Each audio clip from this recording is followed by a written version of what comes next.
the Democrats having a field day with that information. Not a field day because they want to, but using that as a campaign messaging that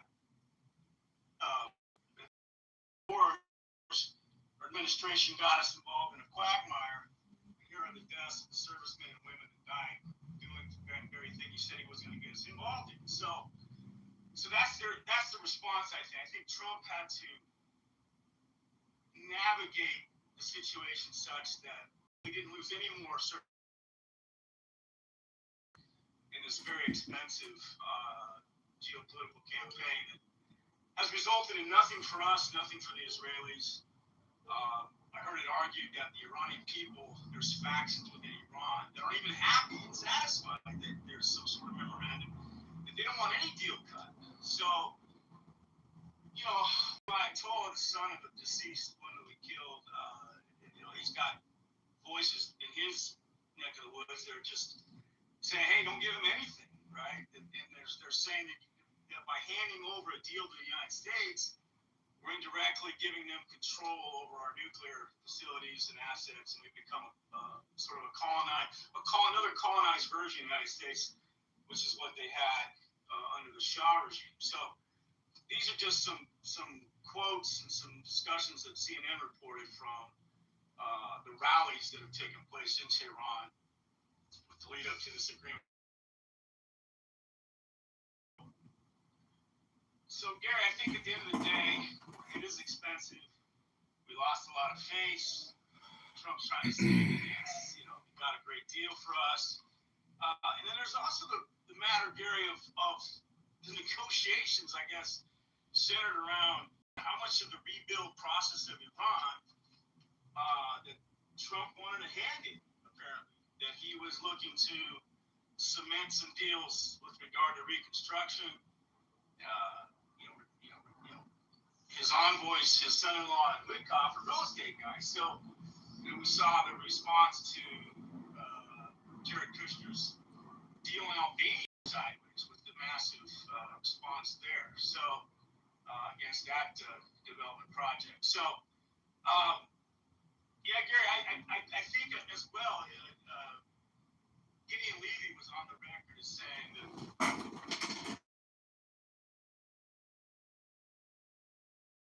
take out the regime. Allen referred to Netanyahu as emblematic of the great Cyrus in the Old Testament. And I think he could have won that title with a more serious response by the Trump administration. You're right, Gary. In my world, I deal with a lot of American Jews, and I heard one from today who voted for him. I hope he drops in. I don't mean that somebody kills him, but that he hopefully has a heart attack or something. So I don't want to hear that kind of talk, even if you're quoting somebody else on this stage. But I mean, we have elections. He's going to be gone in 2 years, and right. Again, I apologize for anything inflammatory. I'm just anecdotally expressing the opinion. So if that guy's talking like that, unfortunately, imagine how others are also viewing this deal, whatever this deal is, this memorandum, or this potential deal that's going to be struck, hopefully on Friday. So, but Gary, I don't think the world can absorb any more pain with regard to our oil assets are being drawn down in such a way that the reserves are getting critically low. And even though this deal does get signed and oil starts moving again, it's going to take a while for prices to come down. It's going to take a while for stockpiles to rise again. And then, of course, that only happens if they stay open, right? If the straits do stay open. So, and I don't understand why he isn't getting a better deal for the Iranian people in terms of the victims, reparations for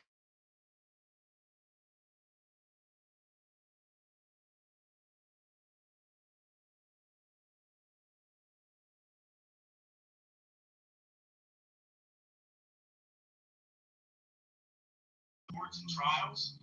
So, you know, if you're not going to turn over the regime, at least, you know, provide some relief that way somehow with this huge amount of money we're giving them and allowing them to have access to it.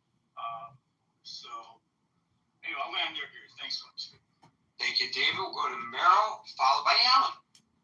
Well, it's a big win because they had to do it yesterday because Trump needed to be able to say last night for his big event that we won. And they're going to do something real big too, because remember, he's having his big 4th of July. He's having a rally featuring himself. So that's a win in Trump's eyes. Now, if we listen carefully to what you told us, this sounds like Iran got nothing, actually, because it all depends on their performance in 60 days. So they're not getting money up front. If I'm understanding this, you're saying they're not getting money up front. No, I'm saying that that's what the White House says, but Iran's characterization of it suggests that they will receive money sooner, although the exact timeline has not been presented to us. So obviously, the agreement, they can't agree on what the agreement is. Correct. And I think it would be safe for us to say that Iran is not going to do anything without getting some money. They're going to get the money first. They will open up, yes, they'll open up the Straits of Hormuz, which is, Howard said, was open. It's reopening. It was open. It was open before we went there. And as you pointed out, and I watched, all these generals and retired generals from retired intelligence agencies, day 3 said that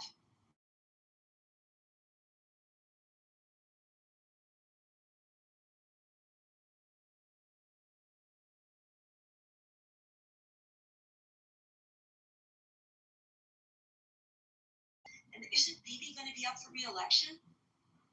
There are elections in November, and of course, it doesn't mean you vote for Bibi for prime minister. That's not how it works. But would he be trying to put together another coalition and remain as prime minister? I don't see any reason why he wouldn't.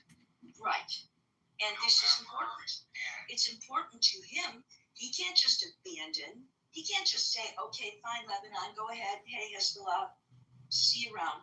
That's not how it's going to work. And that was you did. I don't think any candidate.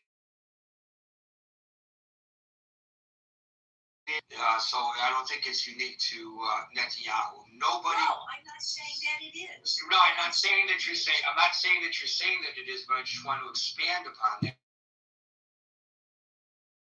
by saying the perspective that you are.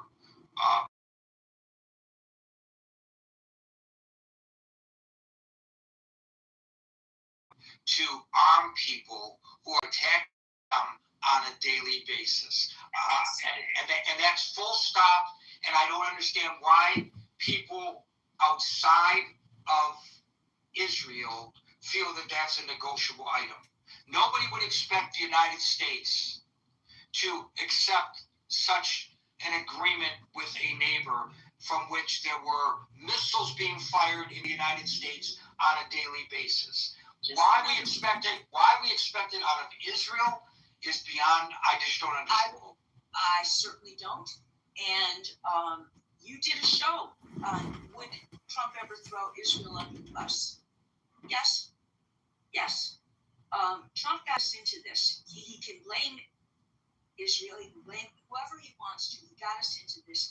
He did it with the best of military advice that he ignored.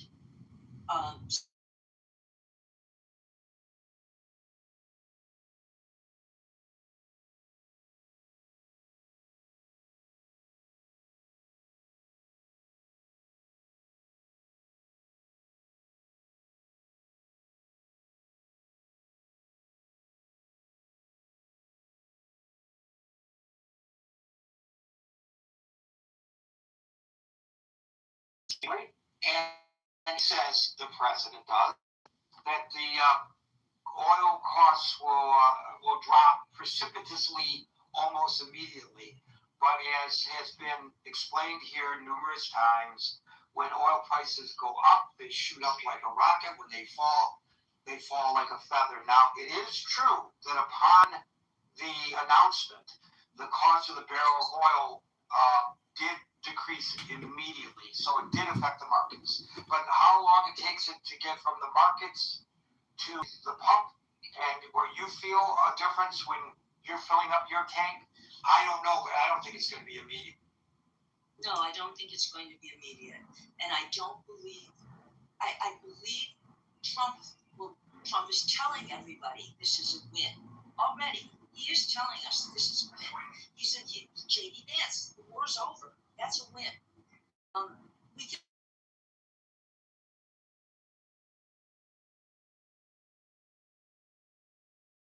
that he did. It's a horrible mistake that he made.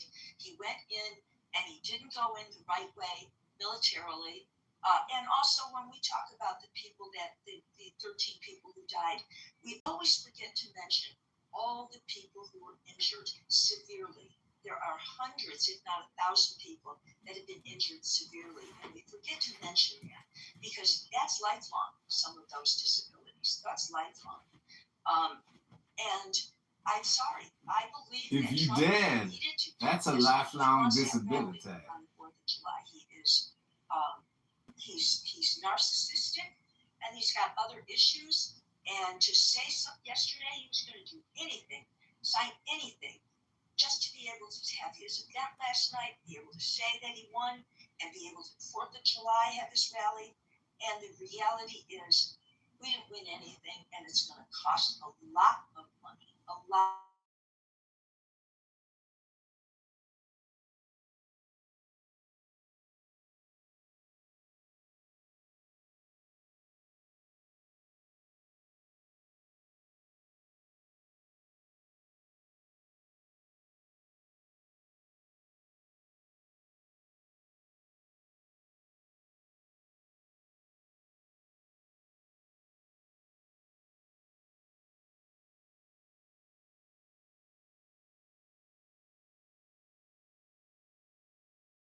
American people, he wanted to, I've said this before, he's now finished, he's of the Mighty Mouse generation.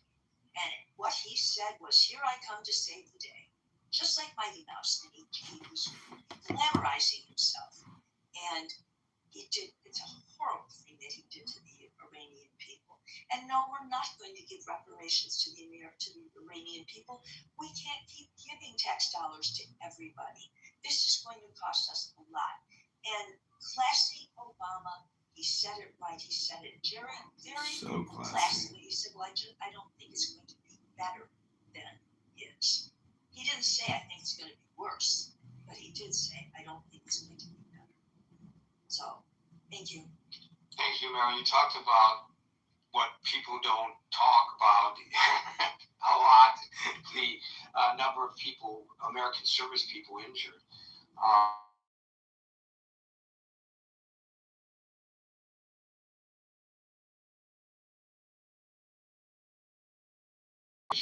Or destroyed, Iranian attacks damaged or destroyed at least 228 structures or pieces of equipment, hangars, barracks, fuel depots, aircraft, radars, communications, and air defenses across U.S. military sites in the region.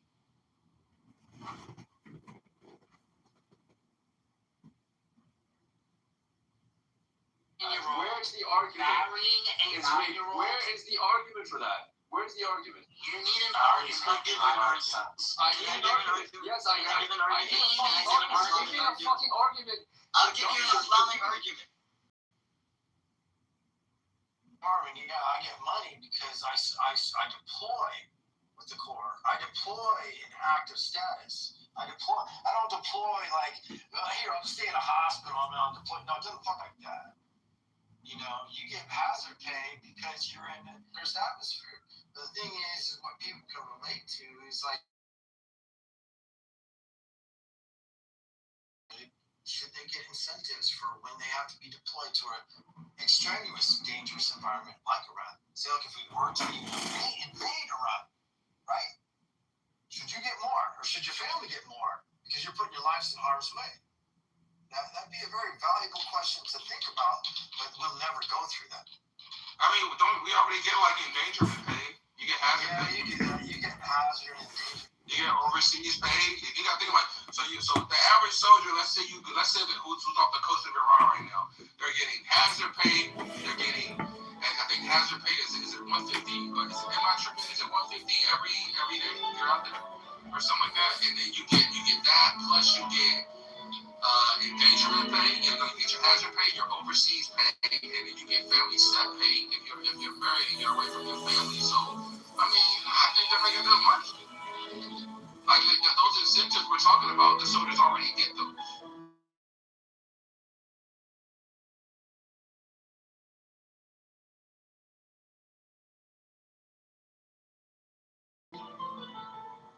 Yeah. Oh, you're volunteering for this one. When you're in the Corps of the Navy, you don't get a choice on what deployment you're fucking getting. You're getting. Just getting whatever they assign to you. That's it. There's no choice. If your division and if first division gets assigned, then that's what goes. That's it. Yeah, but I would surmise that because like I can tell you over here in Antwerp, like a lot of soldiers when we go there, you off the coast there, like we knew the money was good and we knew there was a high chance that nothing was gonna happen. But you're just sitting on a boat collecting a paycheck. So most of all of us wanted to do. We're gonna get activated. Some sort of information that about what happened between where they're decreasing the amount of troops in Germany and Poland. Because there are soldiers who were going over there. The money's still good. I was in Poland last year. I made a lot of good money. So I can tell you, man, that in my opinion, this is just my opinion. I think we make good money enough. I think we make good enough money. I don't really see, you get all these other extra incentives from being deployed and stuff. I don't see where the soldiers really need more money. They get a pay raise down there every other year. I don't think people understand the magnitude of how much money we make. Do you realize at the end of last year, in December, soldiers got paid for 3 straight weeks. We got a paycheck. Frigates could be used in the strait, like an Oliver class destroyer could be used. But they do keep the capital. Well, they're called capital ships. They replaced the battleship in World War II, obviously. But they keep the capital ships, as Gary said, offshore for their protection. Sinking an American aircraft carrier would be a major coup d'etat for the Iranians. Well, that was going to be my point, and I appreciate the getting down into the weeds on this because I think right that we should have prevented it from being closed in the first place, and I think Howard's point is right in saying that why didn't we do that? And it would have been a smart thing to do. Okay, so that's my second point. My third point, Gary, is that I have yet to hear from anybody on your stage or anybody in the media, including you at this point, and maybe you can correct me on this, but what was really wrong with the JCPOA?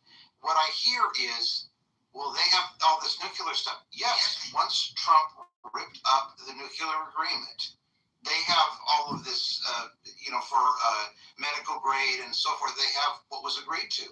But I don't think anybody has given a credible reason as to what was wrong with the JCPOA, except maybe the one that my namesake mentioned, which is that he said Biden was stupid for giving the Iranians money. Well,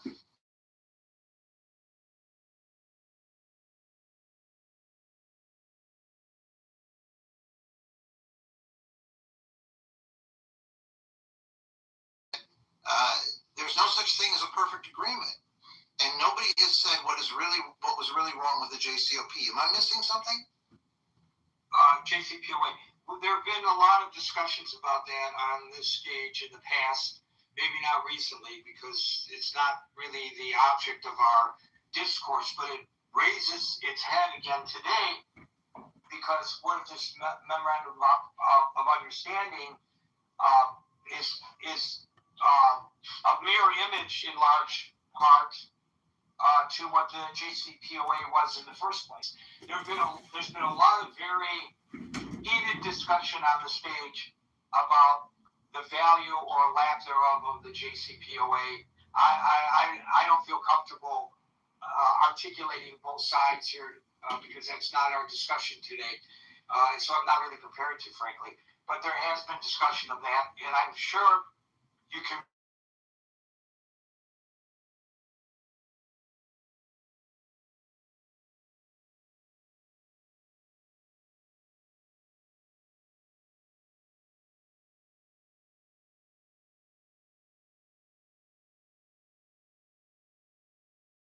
Right, but in terms of actual solid news facts, I have yet to hear a good reason that the JCPOA was such a terrible thing.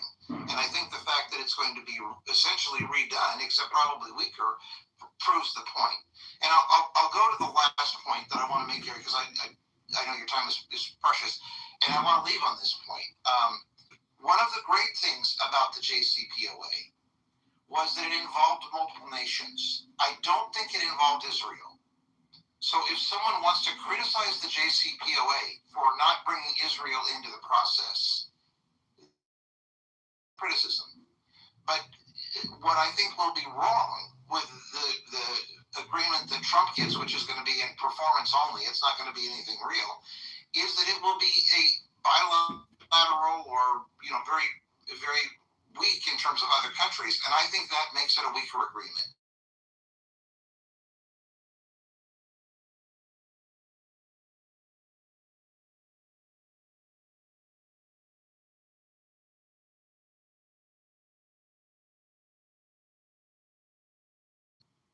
In 2018, he called it a horrible one-sided deal that should never, ever been made. Great. But here's the reasons that they outlined. And some people are going to agree with these reasons, and some people probably you will not. The sunset clauses and the temporary restrictions, the failure to address broader issues, weak inspections and verification, economic windfall to Iran, overall bad idea for the United States. It was a campaign promise that he made as well.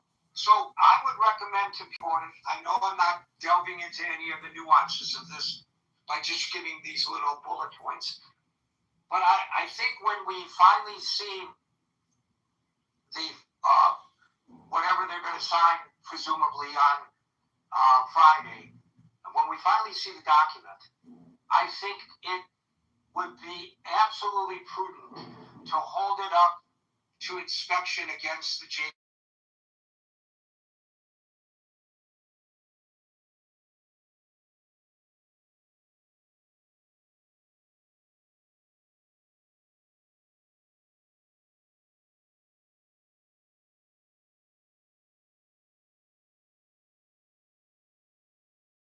JCPOA and Obamacare.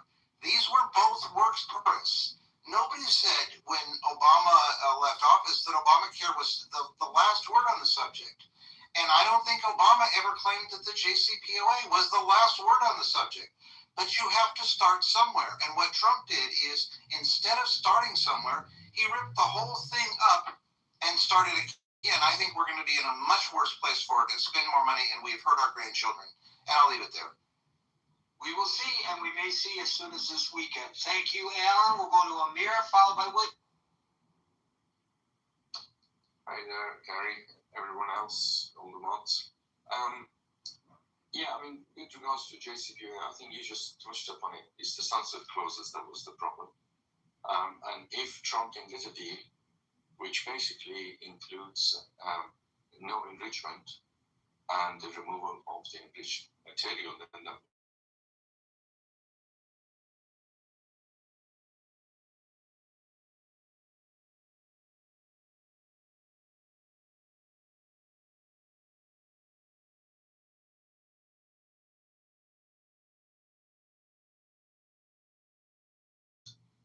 and there's already hope, huge disputes on clauses 1 and 2 regarding IDF pulling out of Lebanon, going to the international borders, stop bombing South Beirut, and all sorts of things, which are obviously, I'm not going to go over them. You've already mentioned them, Gary. There's disputes over what's actually in there.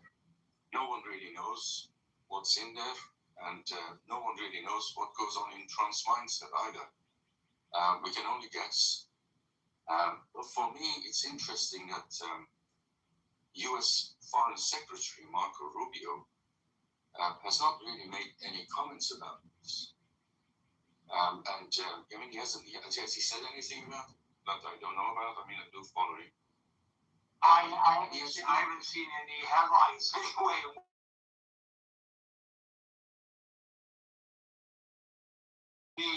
I missed it, but it may also very well be that that's by design, because I think we all would agree that he eyes the Oval Office, and he doesn't want to be associated with anything that's going to diminish his ability to get elected. And maybe he doesn't see this as a very good deal, and he doesn't want to really attach his name to it, and maybe that's why he's not. Well, I mean, he's part of the administration, and he's the foreign secretary. So if the foreign secretary of Iran is going to put his signature on it, it only, begs the question why the foreign secretary of U.S. is not going to. That's why they're sending Vance to provide cover for Marco Rubio, and to give Vance, some of the spotlight that Marco Rubio has been stealing from him. Well, I think a lot of people think of J.D. Vance as Trump's butler, to be honest with you. I mean, I don't know.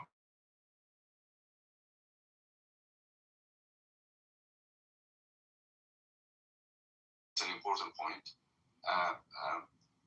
The other main point, which I think a lot of people have missed, and nothing is mentioned about this, is the internal power struggle in Iran. And that is between the hardliners, who don't want to have any kind of deal with the US. In fact, they want to kick the US out, including all the military bases right across the Middle East. And those in Iran who basically they want to negotiate for their survival. And they want to be able to sell oil and get their billions of dollars blocked back. And it's just a survival thing for them. And part of those people are so-called moderates.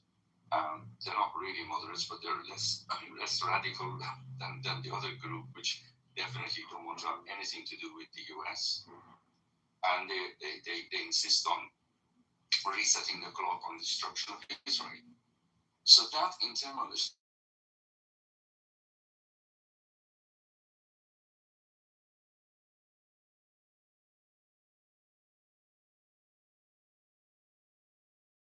there is going to be a long-term agreement. It's an MOU.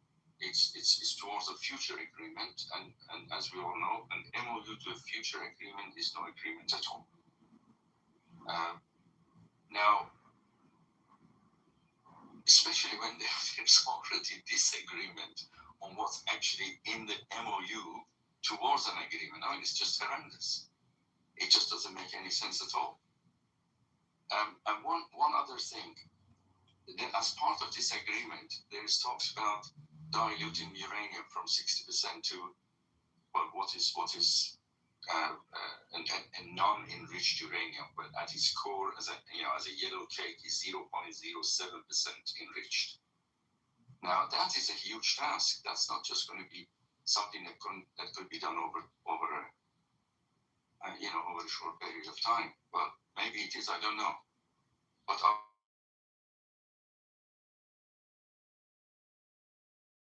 it's going to take quite some time to dilute it. Now, how do I summarize all this? I actually think, I am still thinking that the administration bet is on the internal conflicts within Iran. I think that's a key point here, which is often overlooked. I mean, we can look at it this way. The blockade was actually favoring Iran. Why? Because it kind of unified the hardliners with the IRGC and the moderate elements in the government. It unified them because there was a kind of an enemy blocking their oil and controlling their bit of land. Now, if that is removed, that unity is likely to be shattered. And because, going to start, is now going to start, that is going to be played out over the next 60 days or so. And my bet is that because money is involved, they are going to be at each other's throat. Because that's how it has been all along. The circle of power has been reducing since 1979. And every time, a lot of people which were originally considered as one of us are now the enemy, and they are now pushed out of the circle. And that circle has been reduced over time, times and times again. And this is going to happen again. And until it comes to a point that is just about to collapse. I think that is probably what is in the back of some people's mind. Perhaps not Trump, but part of the administration, perhaps Netanyahu and others. I'll leave it there. Thank you, Amir. We'll go to. Hey Gary, hey everybody. If you have people, even at this level of memorandum of understanding, which is not an agreement, it's just almost like a preamble to an agreement. And even before there is the ceremonial execution of a memorandum of understanding, they're both, all the parties to the agreement, being Iran and the United States, the parties are saying, we don't have an understanding. If there's no meeting of the minds, there's no agreement. I mean, that's just basic contract law. There's not much more to it. And I think, to understand what's going on here, I think we're missing something if we don't look at the larger context of other things going on in the world. And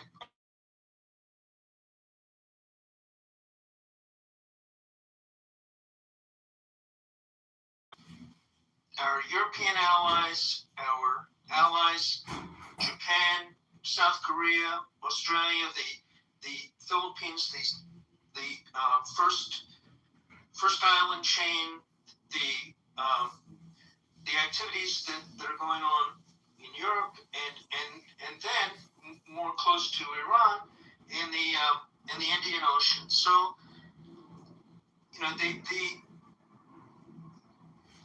what is the consistent theme of that has gone on? Because we can't see the agreement. There's no transparency. We can't flip a coin. Do you want to believe Trump? Do you want to believe the Iranians? I don't really believe either of them. But then we're left to look for what does this really mean?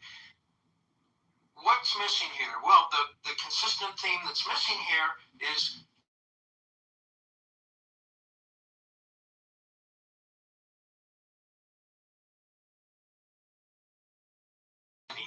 I think the Iranians have their fractured politics, and I'm not qualified to comment on that other than taking note that there are multiple sides within the Islamic Republic of Iran regime, but who benefits on our side?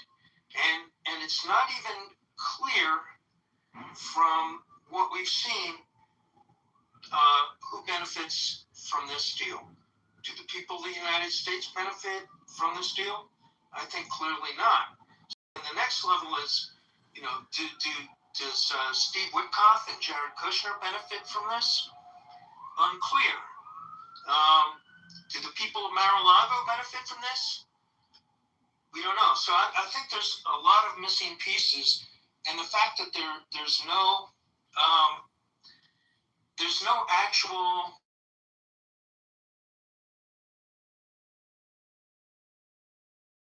just in disagreement of what the memorandum of understanding contains. I think whatever happens next week, if anything, is just purely ceremonial and for show. And I don't think we really have evidence to say one way or the other what's included or not included. So we can see the breadcrumbs. We'll know if there's an agreement when the check cashes. And the fact that we are going to be funding our enemies sounds like it's a pretty big fail. So, and when I say our enemies, I don't mean the people of Iran. I mean the mullahs and the IRGC. So do you feel the same way about the JCPOA that included giving money back to the Iranian? I thought that was a flawed agreement, and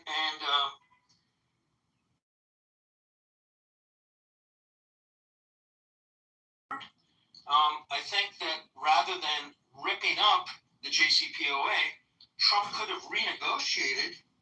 If he was acting presidential, he could have renegotiated a better agreement rather than just ripping it up. So no, I don't think the JCPOA was perfect, and I don't think it was the last word, and I don't think it was a final resolution of anything.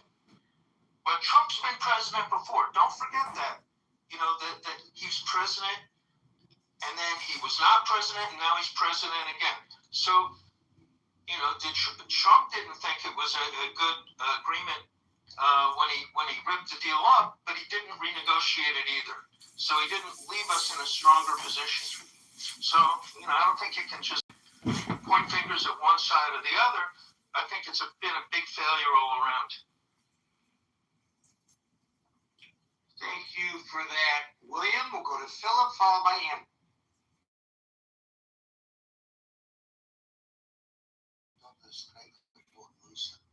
I think, you know, it's such a great strategic advantage for Iran that it's really, really difficult to stop them from exerting their control over it.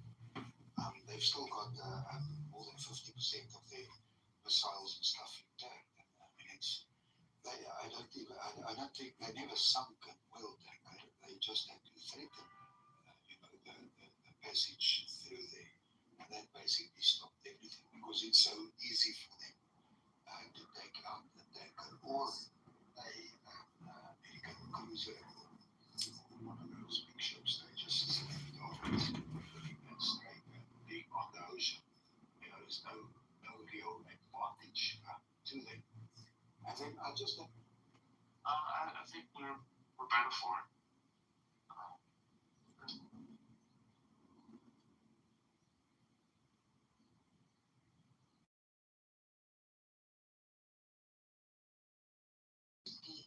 Clip as well. I have the one that's on Breakfast Club. I can play that if people want. I don't know. It's getting weird in here. Oh, I'm happy to do that one.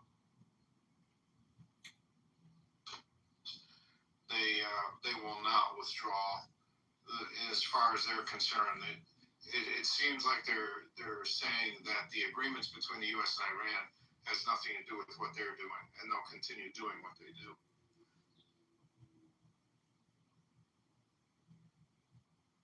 Essentially, that's what it seems like. Yeah. Yeah, it is. You know, and I'm trying to find the article right now to see how much, in terms of money reparations, will be done from the United States and given to Iran for this illegal war, the damage they caused. So I'm trying to find that article right now. Obviously, Trump did what he had to do because he was losing the battle. He was losing the war. And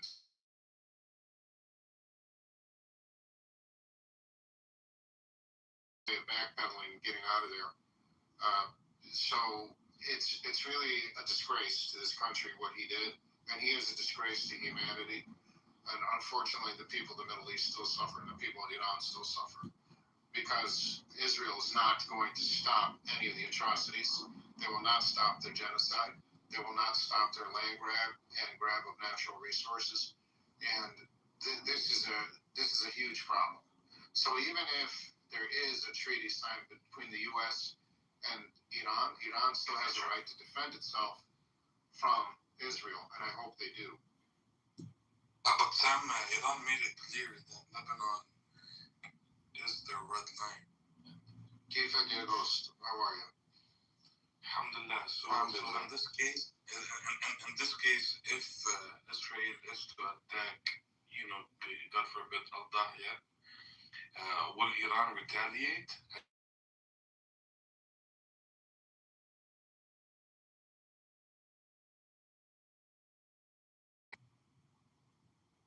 That's a good point. I want to look into that too.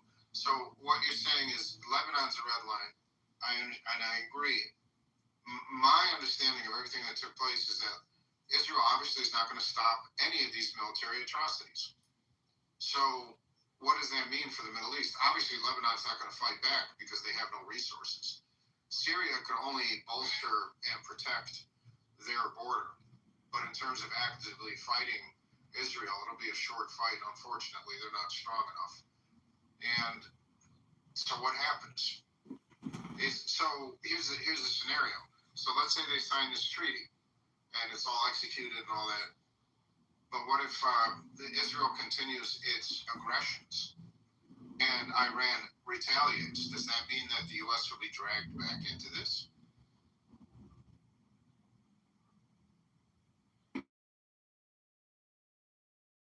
It's possible. Israel will do everything in its power to derail the agreement, to resume the war, to continue the chaos. It will do everything in its power. They have been indicating it openly now. I mean, they're not even cagey about it. They're openly talking about it. They are sensitive on Beirut. They're not sensitive on the southern region. Iran just threatens every time all about Beirut. Well, the southern suburbs of Beirut, from what I've been understanding, they've come under fire, and I don't know the exact line in terms of where in Beirut or what. Beirut as a whole, brother. Beirut as a whole. Yeah, I mean, they're not going to stop. It's my opinion that Israel's not going to stop until they conquer Lebanon. They're just doing genocide 2.0, and they're still not done with the genocide in Gaza. And how about Trump's expressions that said Netanyahu is a man who doesn't appreciate our efforts? What do you think about these kinds of goddamn sentences? Unfortunately, I have to use this example because I don't know what else to use. But anyway, you're familiar with that stupid World Wrestling Federation. You know how it's all fake. And those guys, like the good guy and then the bad guy, they talk all this smack. And then they go in and they have a stupid match. And then it's all an act. So they know they're scripting each other out. They're playing a game. So bottom line is Netanyahu and Trump have an agreement that the U.S. will continue to supply Israel with money, that AIPAC controls the Senate and the Congress, AIPAC controls D.C. This is the Epstein administration, and they're putting on a fake fight for the press. And this is a swerve, and this is a distraction.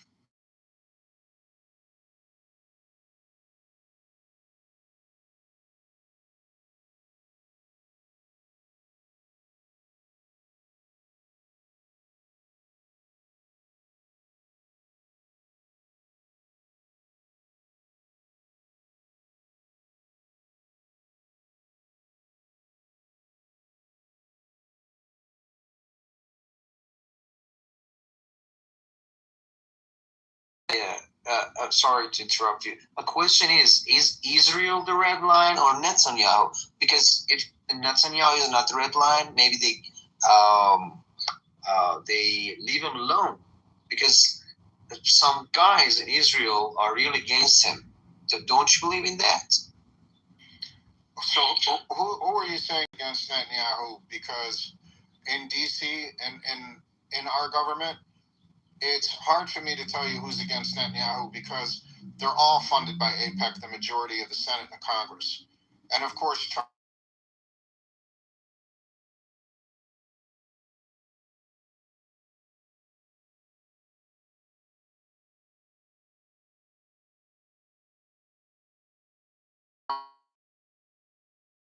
But as you say, because you are more familiar with the politics in U.S. It's rather transparent, and the internet's open for everyone. And the bottom line is, when you start looking, if you start following the money, follow the money in Congress, follow the money in the Senate, follow the money that bailed on Trump for so many years, follow the money that ensured Trump's win for the election after he was convicted of felonies. Follow all that money. It all goes back to the Zionist ape. It all goes back to the Zionist, the money holders and the shakers and the movers of the Zionists. The Jewish lobby, the Israeli lobby, basically. Yeah, makes sense. Correct. Yeah. Yeah, So that's yes, we are the United States of Israel. We are not the United States of America. It is ironic that you said that, because I'm thinking as occupied. I don't know. Good point. Very good point. No, we are. But you know, Sam, this is my opinion. Trump will be the last president from whom Israel can get many things done. And the president who comes after Trump may not be as amenable, and also because the American public is turning against Israel in many ways. So Israel is trying to get as much done as possible before Trump leaves office. And that's why I think they continue to wage the wars. They continue to steal lands. I mean, everything. There are two reasons. One is, of course, Netanyahu's own survival, and the other one is what I just said. That Trump is their best bet to get things done, which may not be possible when the next president comes. Trump is, yeah.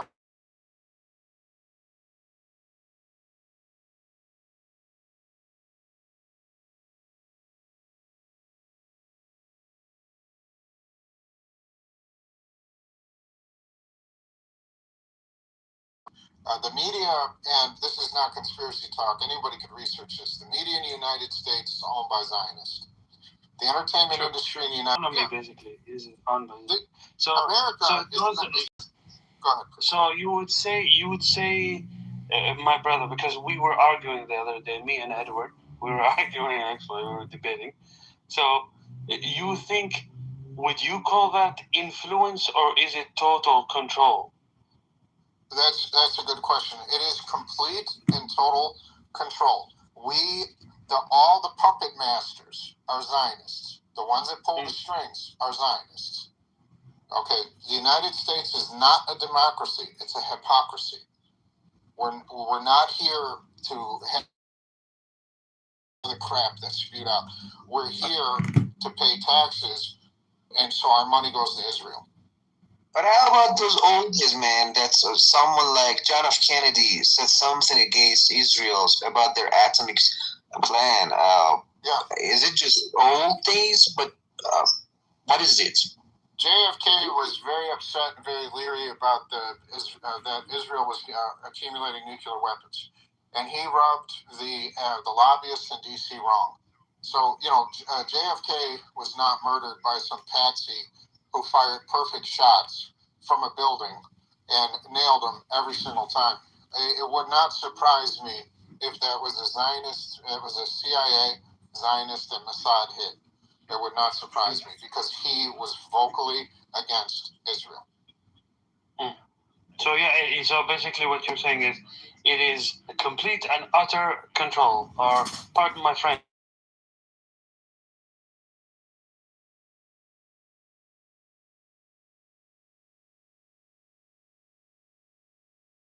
Prolific child murderer, rapist, and pedophile was a Mossad agent.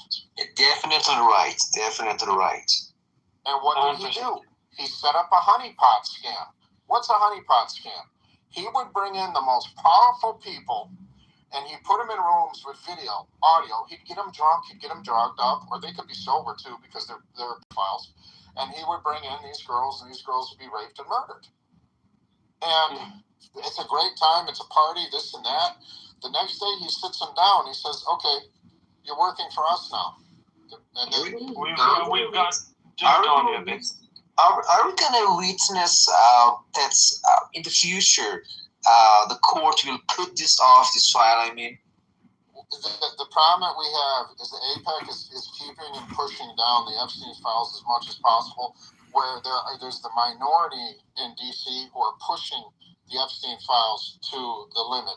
One is the congressman or senator from California. His name is Khan, I believe. And there's another one. He's an Asian guy. I forgot his name. They're not controlled. They don't get money from APEC. They're pushing it hard. All these other countries where the Epstein files where the names were released, respectively in those countries, those people were removed from Persecuted, yeah, they were removed from their office. They're facing charges. All right.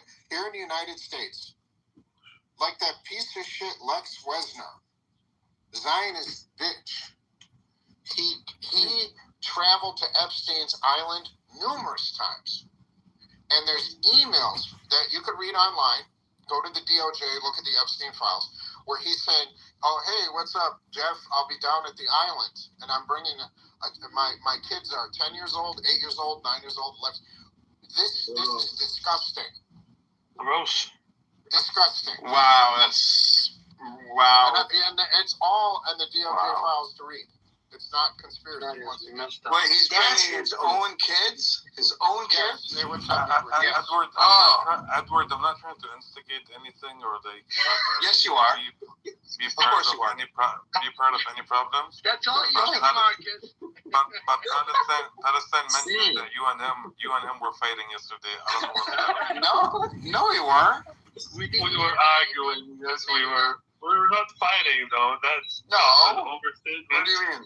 What were we were debating the whole control and influence. Oh, the control and influence. Yeah, that was not a fight. not for Palestinians. That wasn't a fight. Marcus wanted to be a fight. Can you guys make it happen for him? But listen, that wasn't even a fight when it comes to white people fighting. I don't know, Edward. I'm not.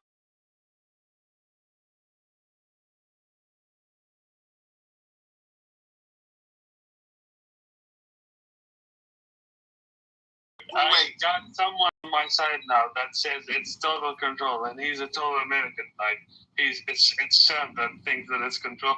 Yeah, Sam would think it's control. It's completely. No, but he's not just saying it's controlled. He actually brings up very good points. I'm not gonna lie. Yeah. But brothers, let me just go off topic. Sam, repeat them. Hold on, Marcus, bro. Hold on. Just off topic. Is Sister Ace still here? Yeah. People quiet. Why? Oh no. I was chatting quite a bit. I'm giving people time, you know. Don't get me started. Please, sister, check your Telegram, please. Okay, well, sure. Well, how come he has your Telegram? I've not started one single message from you. You know, I clicked on Edward. First of all, Edward. I didn't even remember what my Telegram was. Okay, I had to reset it. I had to trust me. I just got right back. So not a single message.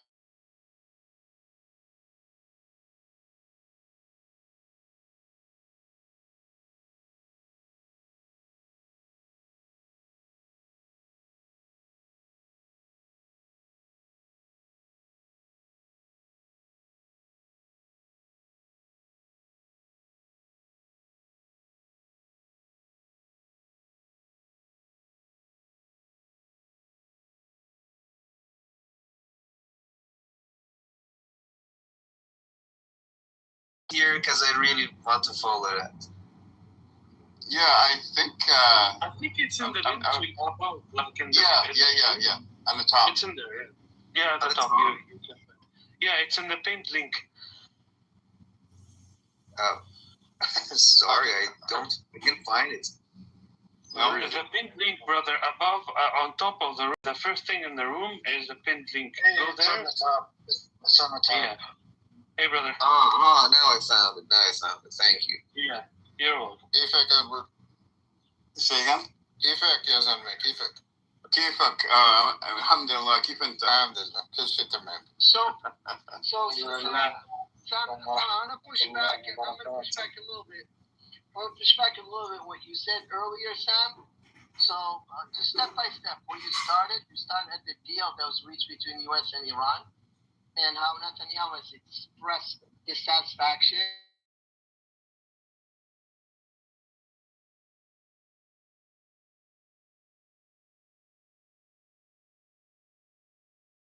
However, he knows better, because he's gonna get his ass kicked if he was to go it alone. Now, I agree. When are we gonna know whether it's a total control or an influence? Is when the U.S. decides we're just gonna still, fuel this guy. When he runs out of fuel, we're just gonna fuel him. In other words, we're just gonna fund him and and he comes back for a refill, and he comes back for refills, to infinity basically. If the U.S. says no, you're on your own, man. We're not gonna help you. We've reached a deal with these people, and we're not fighting this war. This is not our war. It's your war. Fight it on your own. Then we know it will control. It just influence, and influence happens at the levels, not at the top level. Also, Muhammad, also know if Netanyahu, number one, bomb Beirut, or if he doesn't bomb Beirut. That's one sign. And but hold on, real quick. The second sign, if he does bomb, and Iran responds, and the U.S. does not get involved, that's also a second sign, I think, that is influence, not control. Well, that is the point I was gonna make. I know for a fact that what do you call it? That Israel is not going to dare to attack Iran. How do I know that? Simply because Iran has the supersonic missile that can reach Tel Aviv from Tehran, Tel Aviv in 6 minutes. Hypersonic. Okay, hypersonic. It's 6 minutes. That thing has not been touched or disabled. Okay, in fact, if anything, it's gotten strong. So I don't think Israel is foolish to mess with Iran. Now, what remains to be found out is whether Iran will adopt its own version of the Monroe Doctrine and say, anybody that fucks with Syria or Lebanon fucks with me too. In other words, you touch these two places, that's a war declaration. Okay, and I'm going to attack. Is that going to be worded into the final agreement? I hope it does. I really hope it does, because it's going to send a signal to the world that there is a military coalition happening, even though it's only one side that's really strong that can stand on his own and fight the fight. Oh no, I think you'll find Egypt joining Syria. Well, Syria is with Turkey, but I think you'll find Turkey and Iran. Egypt joining Iran. No, I think you'll find Egypt not fighting, but joining some sort of. Not gonna, put in the and the manpower. Well, no. I mean, if it comes down to it, if Egypt is attacked, then Iran would also join in that attack. Remember, listen, but Muhammad, you're forgetting one thing. Remember what Israel said. Turkey is next. So I'm sure Turkey, Iran, Egypt, Syria. I mean, Turkey's building up Syria now. Maybe even Hezbollah, in Lebanon. But they're thinking twice about it now after what happened with Iran. I don't think they're thinking twice about it. Okay. I'll tell you what I picked up from having. Zionists? I don't know. Hang on one second. I overdosed on NPR today, and all analysts agree on one thing: the entire world have acknowledged and recognized that Iran can take the world's economy hostage if it so wishes. So people, countries will have to think twice now before fucking with Iran. It was heartwarming to actually listen to that by top analysts. And look how patient Iran was to get to this point. They knew about this for decades. It's insane. And I'll tell you, and they all agree that the only reason why Trump, being the maniac that he is, the egomaniac that he is, he only backpedaled and wanted to reach an agreement with Iran because the economy is in the fucking toilet. And gas prices are going up, and he's destroyed the Republican Party, and he's going to be a lame duck president. And comes November, there's a lot of consideration that he just thought, no, this ain't working out for me. This is like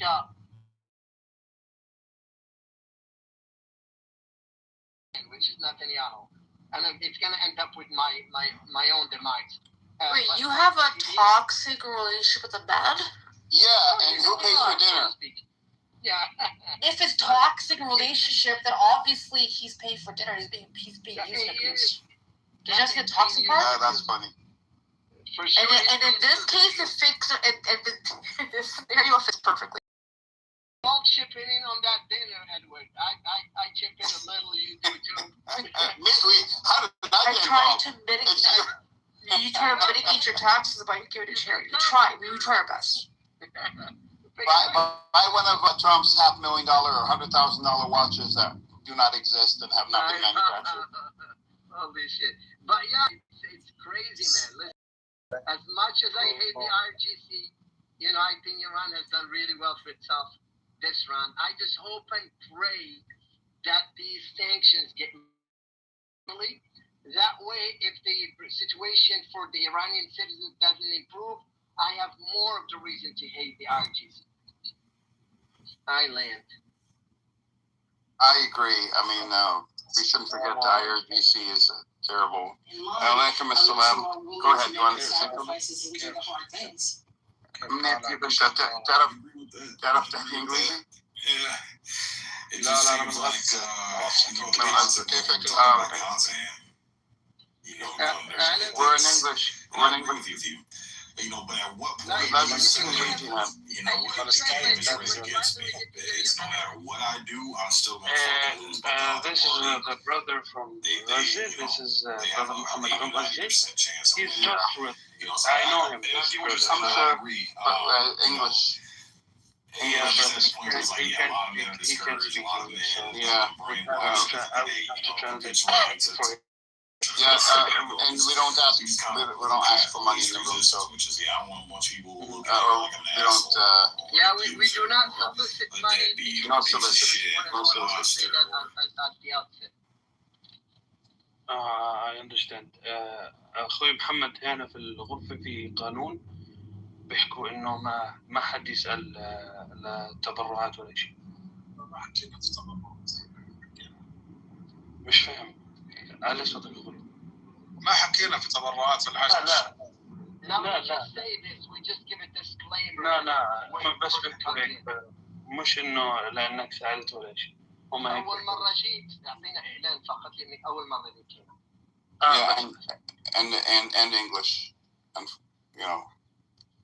unfortunately. نترجم له. And tell them there are Arabic-speaking rooms on here. Brother, it's okay. We get it. Yeah.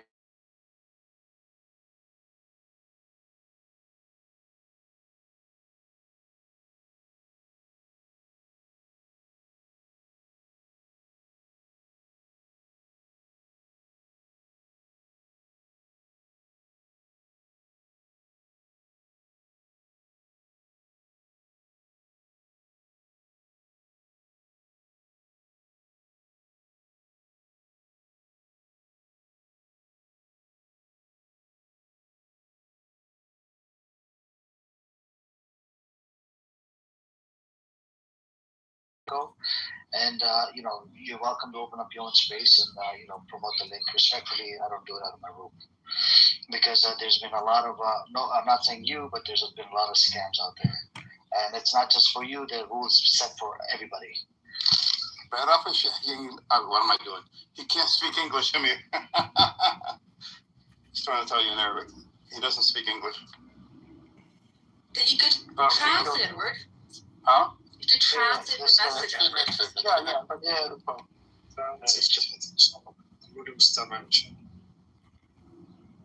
How are you, Amir? I'm doing good. What's up with you, Sam? How you doing? You okay? I'm doing good, man. It's been a busy day. It's good to be in this room. It's nice to see that we don't have anyone up here waving a flag for the genocider. I mean, Zikin was here earlier. We went back and forth, and we just. I missed.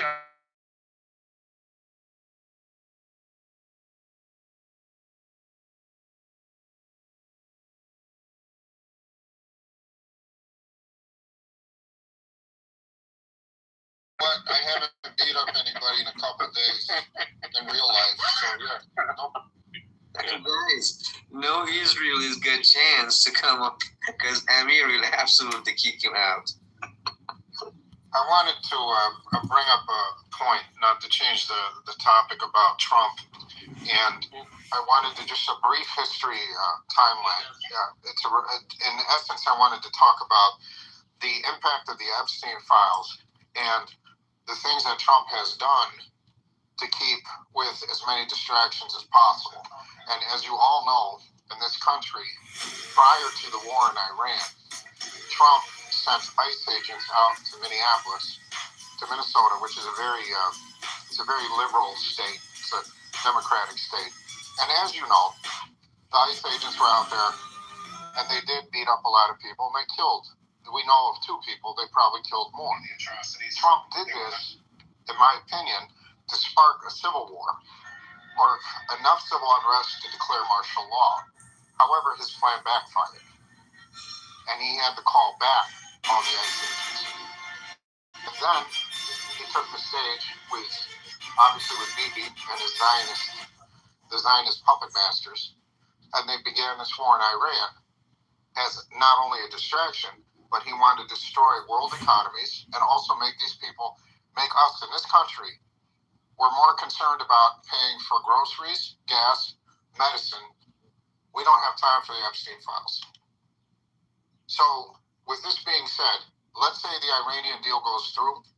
Let's say there's no more warfare between the U.S. and Iran. Time for the Epstein files? Go ahead. Did you say that we don't have time for the Epstein files? I didn't hear that part. It skipped out. So what happened was, as you noticed, when the Iran, you'll see that the major news networks that were talking about Epstein, right. And now the Epstein went to the back burner. And now everything's the Iran war. Everything's the U.S. war. And also, the number of casualties has been falsely reported. That soon will come out in terms of how many thousands of Americans were killed. And also, all the military machines that were destroyed. And, as you are aware, Israel said many times they're not going to put any of their boots on the ground. They want U.S. troops putting boots on the ground only. And the U.S. never did that because they knew they'd get slaughtered. But what I'm saying, let's say this peace deal goes through. Let's say, for instance, Israel sits back and can't do anything because they don't have their big Bubba to protect them, and on and on. I promise you, Trump will find another major distraction to keep the Epstein off the radar. Thank you very much. Fuck you, man! Oh? Who's this guy? Sam! I'm really curious about your reaction about something. Yeah, go ahead. What is your reaction to those Iranian people saying thank you every day to Trump? If you've ever seen that clip saying, let's thank our Uncle Bibi, Uncle Trump, and just the sound of bomb comes after each scene. What is your reaction to these kinds of stuffs? Well, you're always going to find people that are going to acquiesce for the enemy. And another thing you have to really wonder, are they really Iranian or are they playing the part? Are these people actually, they're Iranian and they're waving the flag for Israel and they're waving the flag for Trump? These are obviously sellouts, and these are people that want a puppet regime put in Iran, thinking that that's going to give them a lot of freedom and bring back whatever democracy they think is missing. I'm not in Iran, so I can't speak for what's happening there. I can't speak about their government. I've never been there. However, I feel those people are sellouts, complete sellouts. And a lot of them may also be what I call paid advertising.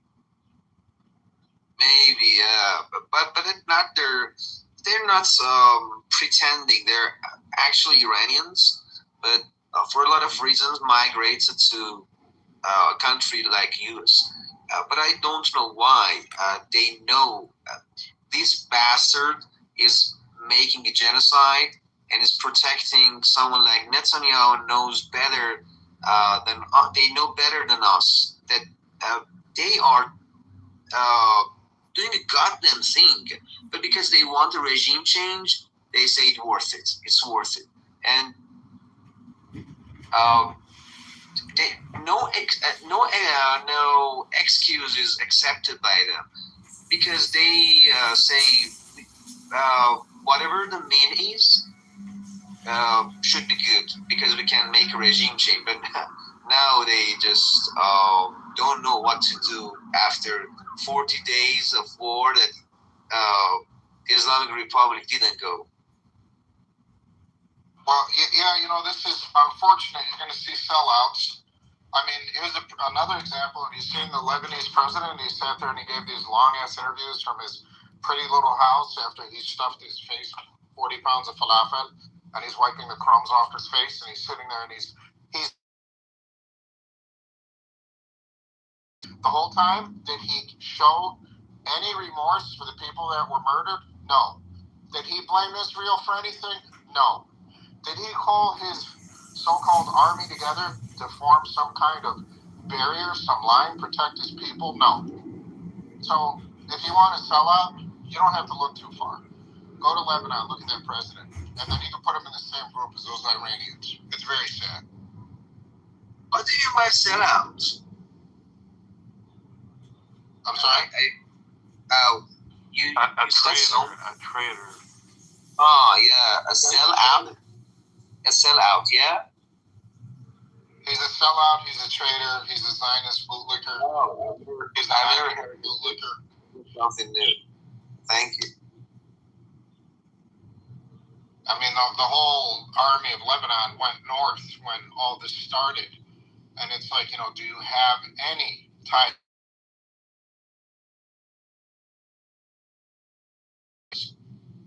That was completely uncalled for.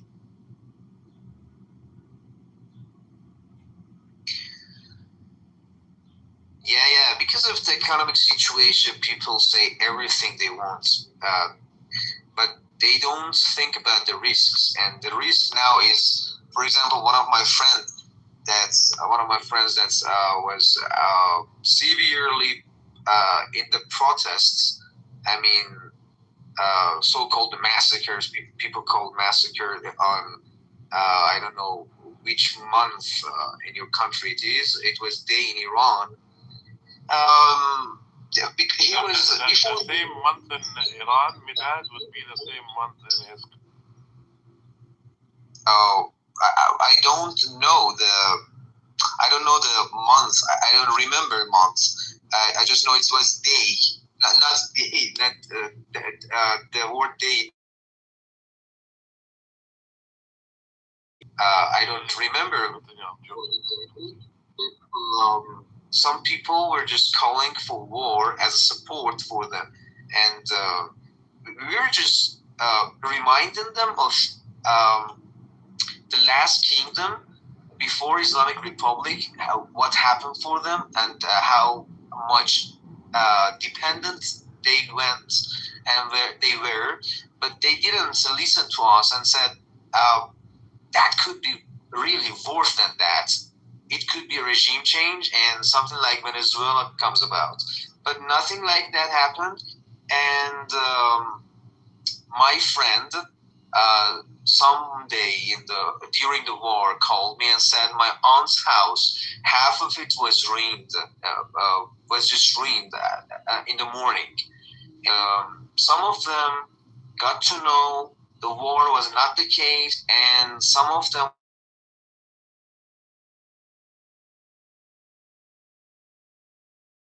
I don't know from where these goddamn thoughts come, but I think the only thing that can justify these nonsense sentences is just economic issue. The economic issue here, for example, dollar was 186.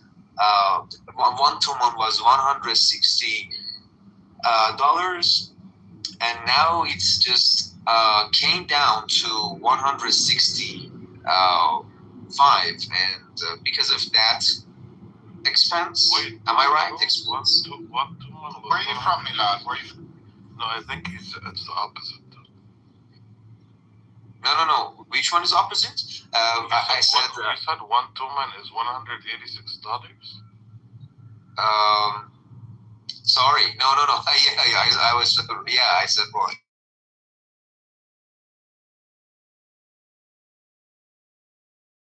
$164 now. I was wrong. Yeah.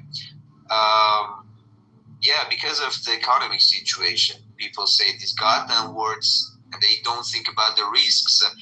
Something like Bashar Assad case in Syria. His father came with coup. People were really living there. They are being fired because in the war they couldn't go according to the policies set by Saudi Arabia or Israel. And this goddamn channel is really related and controlled to Israel. Why? Because when Khamenei, leadership of Iran, was terrored, this was the first channel announced this guy was terrored. That is absolutely right. Because some years ago, if it was claimed, I maybe doubted it. But now I think it's really, really right, because they are the first channel announcing every single terror.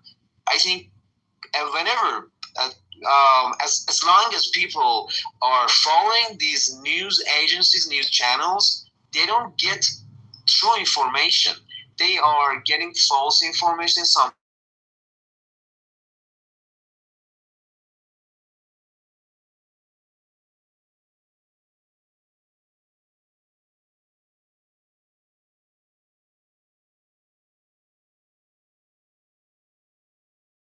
witnessed, and I was in the streets, that some guys carried guns against the police officers, and they killed, for example, 300, at least 300 police officers and the security people, and they don't say these kind of goddamn things. They just say, okay, something like a massacre happened. Okay, go against the government and make this country separated. They don't say that why this massacre happened, because they are sanctioning Iran. They are pushing this country forward to, I don't know, a valley that we've never supposed. And I think people, if don't change their media, this country will be ruined. Yeah, that's the case, I think. And I'm really upset about the case, because when I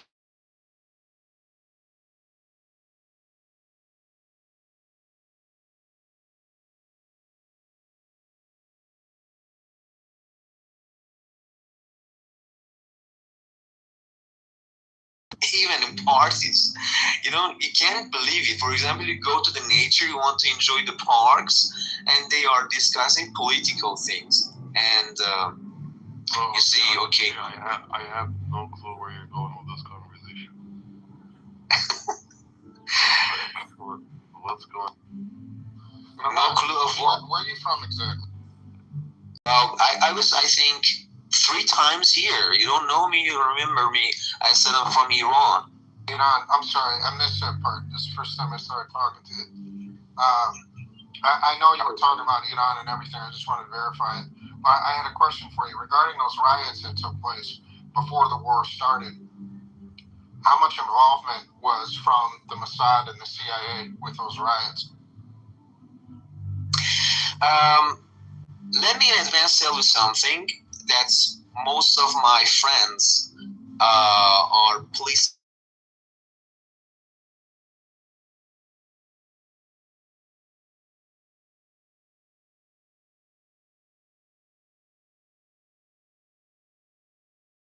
That's my military service. I was in the police agency, police department. So most of them are police officers. I got 2 of my friends killed in the riots, and they were not carrying guns at the first day. On the first day, what they witnessed, they said, for example, on one street there was a blockade, and a lot of rocks were put over each other. They were shooting at safe. I don't know how to say that. What are those security people called that go for the riots? Are they crackdown officers? Riot police. Yeah, riot police. Yeah, they said most of the riot police officers were not.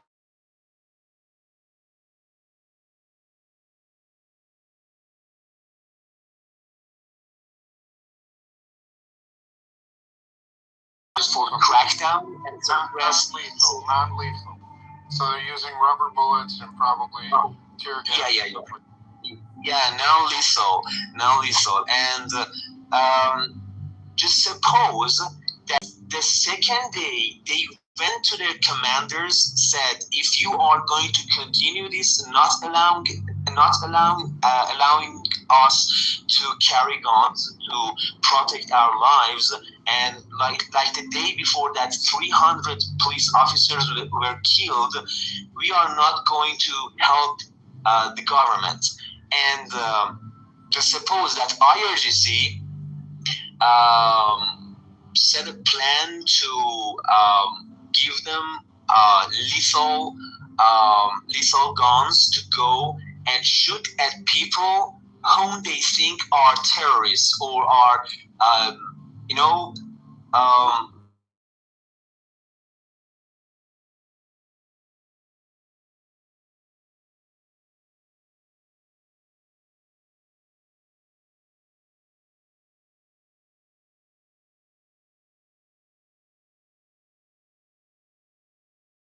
absolutely killed. Just suppose the police officer sees that guy as the shield of that terrorist. What is going to be done?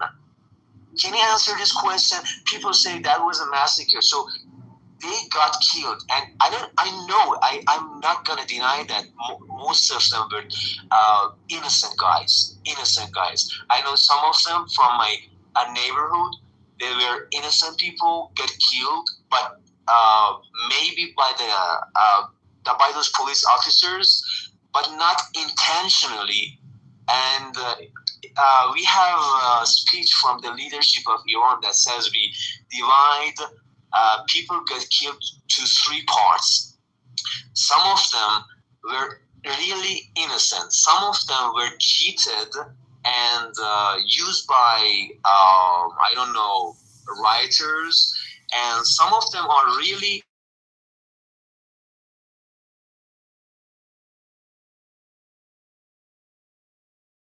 celebrated and said Happy New Year to his agents. And something like Peshawar, the terrorist group on the north eastern part of Iran, said we had some of our officers in Iran got killed, and Mujahideen Khan said at least 100 of our guys got killed in that so-called protest.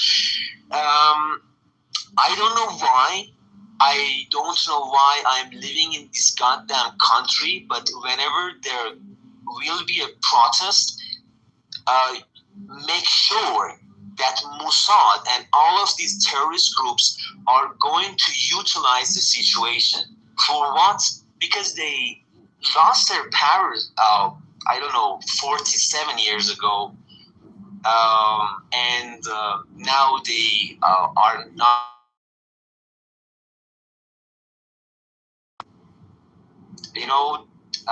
Doesn't acknowledge them as formal groups because they are against the policies. I'm not gonna say IRGC is really right, but if there was no IRGC, no resistance, no Palestine, and no Lebanon and Hezbollah and Hamas would come about, because this was the organization taught those guys how to make missiles, rockets, and resist. And the case that we are now in is caused by some reformists in Iran. I don't believe in these people. Some of these people think if we give our uranium, America will make a deal. We've seen that in the past presidency. I think it was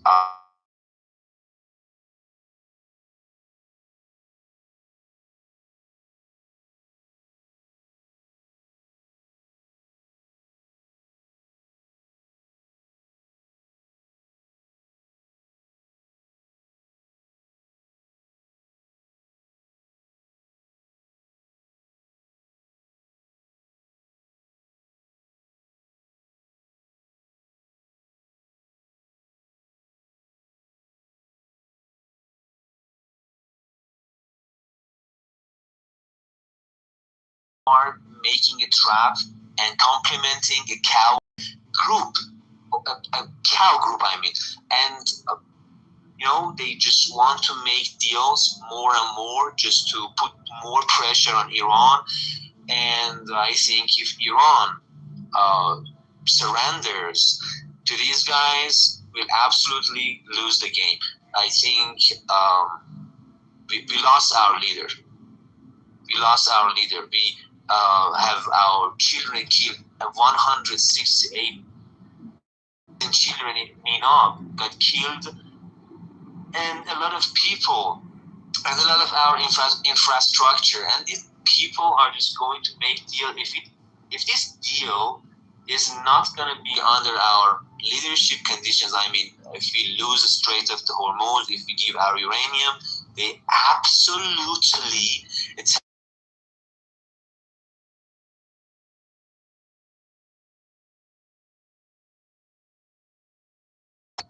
he gave up all weapons and transferred them to United States. What happened then?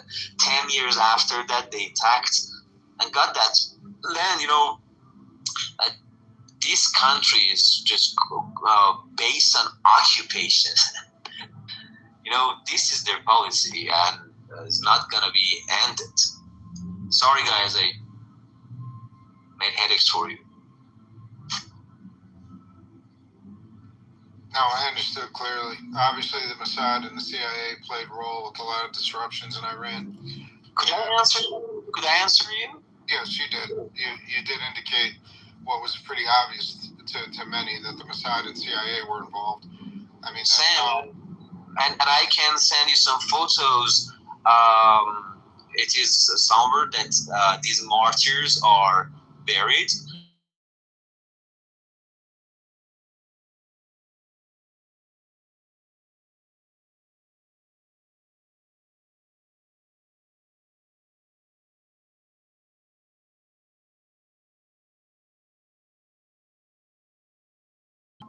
Most powerful influencer in that case, because he made that call for people. And let me tell you something.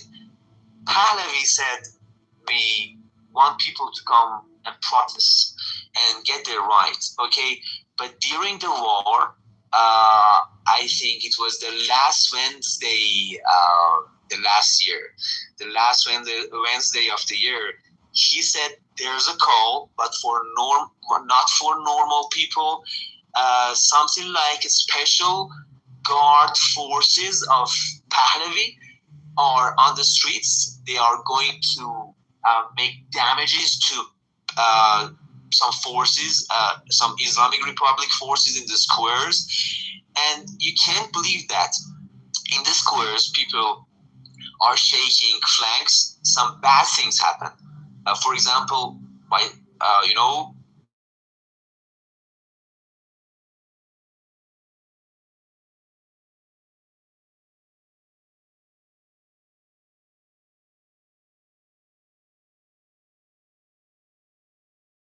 cocktails and things like that, and this is the evidence that they carried weapons with themselves to kill people, to say that was the government killed people. But yeah, you got me, I think. Yeah, what you're talking about are agent provocateurs, and these are foreign agents that go in and they pretty much kick the beehive. They start all the problems, and that's their intention. And it's once again, it's a CIA and a Mossad operation, and it's a shame that innocent people had to die. And then when the U.S. decided to blow up that school that had all those schoolgirls in it, and they sat back and said, "Oh no!" First they said we didn't do it. Iran did it themselves, but then admitted that they did it. And then they said there was missiles there at the school. It's absolutely disgusting. And something like a rumor is really. Have you have a rumor here?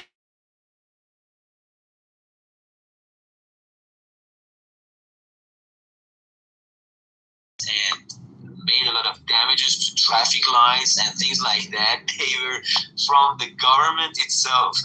Why do you support these guys when government says they will be executed? So if they are from the government body itself, why are you going to support them not being executed? Let me tell you, at least, and because of that, Trump was saying 30, I don't know, 60 people got prison in Iran, and Iran called me and said, we are not going to execute them, and I said, okay, I'm not going to head the war. I don't know, but they themselves are claiming that we got a real influence in Iran, and something about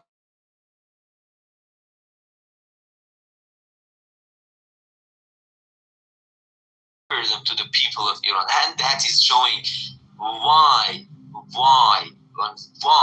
that 3,000 half people is not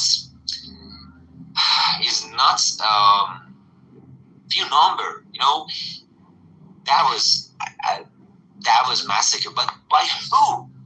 That was not that was not decided. That was not intentional. When you see your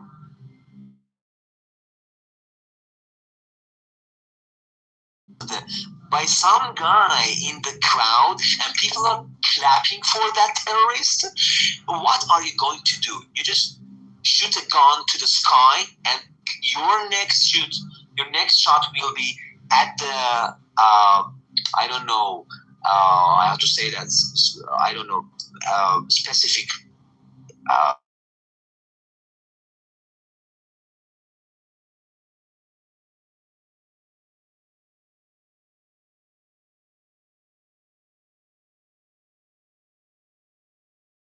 I don't know how to call it.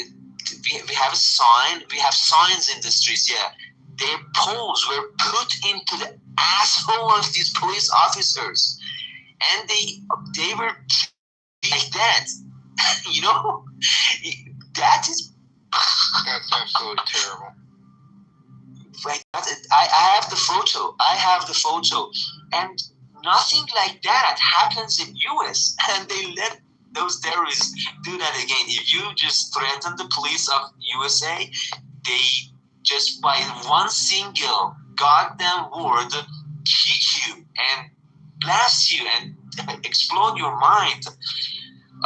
And you know, but in Iran, you have to be silent. When someone says there was a massacre, I myself get silent because economic issues, you know, somehow give the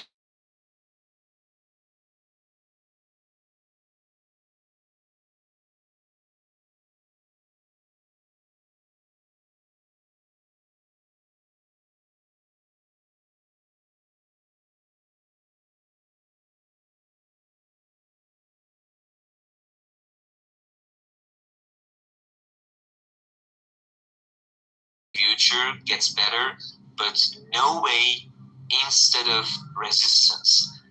Because I read something in the history. Let me share with you. Before Islamic Republic, there was kingdom here. You know? Yeah.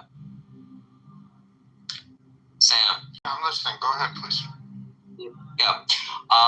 We got someone called Muhammad Reza Pahlavi, the father of this goddamn guy in US, Reza Pahlavi.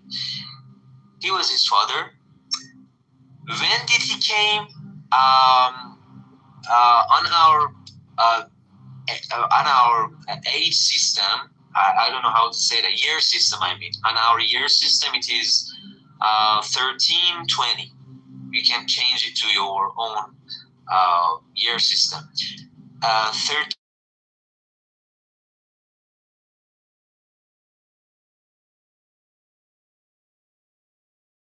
to go and support Hitler instead of Britain during the World War. They fired him and postponed him and sent him to an island called Moors. I think it's near Africa. 1320 was the year this guy, Reza Shah, the grandpa of Reza Pahlavi, was sent to that island, and instead of this guy, Muhammad Reza Shah came. 3 years after that king sent to the island was dead. He died, and in these 3 years, he couldn't take back other.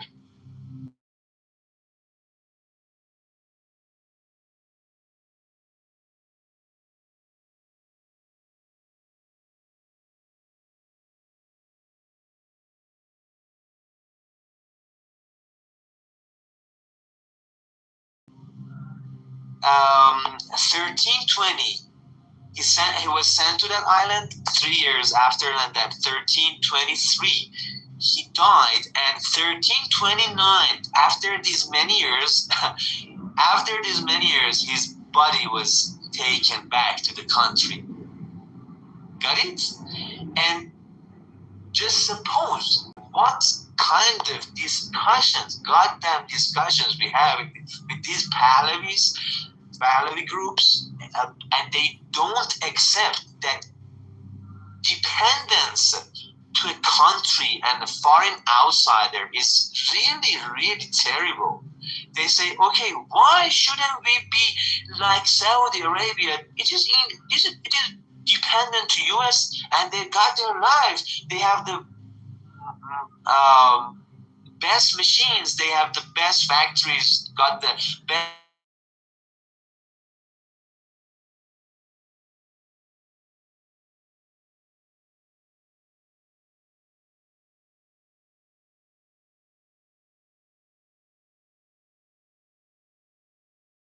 Asylum, I think. Asylum is where you go somewhere to be safe from any type of persecution. No. I confused that word with something else. We have a lot of poor neighborhoods and streets. You see people are just lying on the ground and sleeping there. They are spending their time there. The people of Iran just see whatever Iran International is showing them. You know, Netanyahu said something in the past years that the thing we've got in Iran, we've not got that in Iraq. That is media.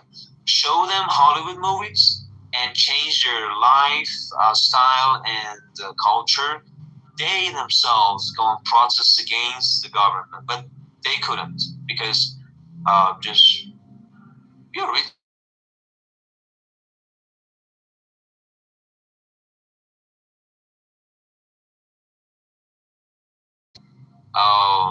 Islamic Republic is better than any kind of other government because who would be separated after that regime change. Yeah, I'm just over talking. Sorry, I think I expressed my feeling and opinions. I could drop by. No, dude, you certainly explained a lot, and you shed a lot of light about Iran and the upheaval that took place prior to the illegal.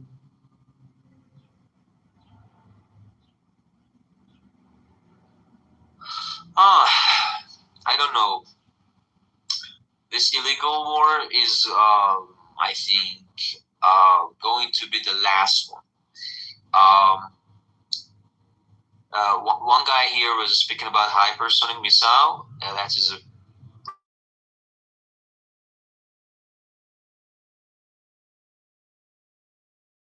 comes up, and you can search it and know what it is. Majid system works with in infrared. Works with infrared, and that is a modern system. And I think that was the system could take down F-18, I think it was, or F-16. Yeah, it was F-16, I think, and could hit F-5. And the only thing they didn't present and they didn't use during the war was Raptor 22. Maybe if there's a ground war, they use it. And in ground war, resistance groups are really better than these modern militaries, because that is proved, and Hezbollah proved this, Hamas proved this.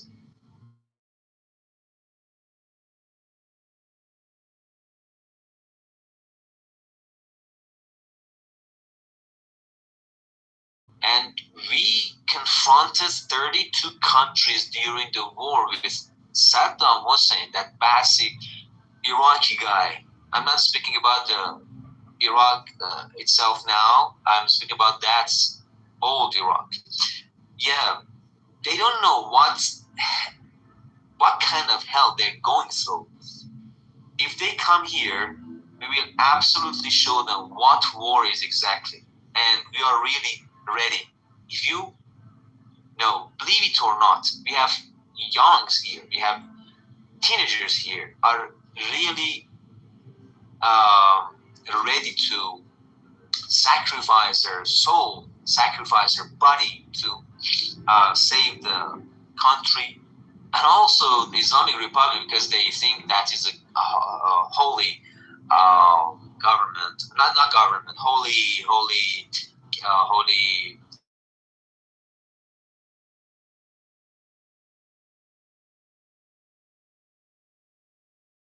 Muslims can find their dignity again. Yeah. Could I answer your question? I think I really spoke a lot. No, you did, man. You gave a lot of details. Thank you.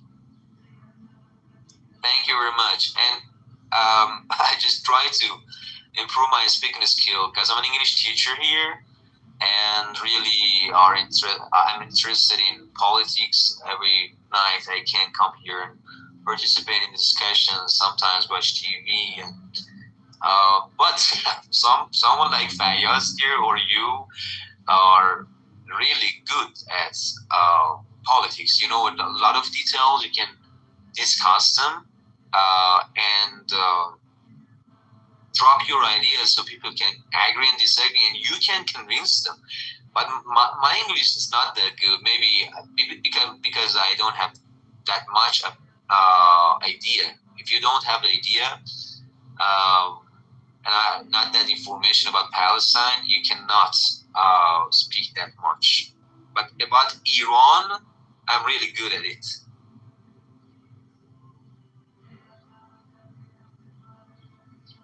Agreed. What time is it there, bro? What time is it there?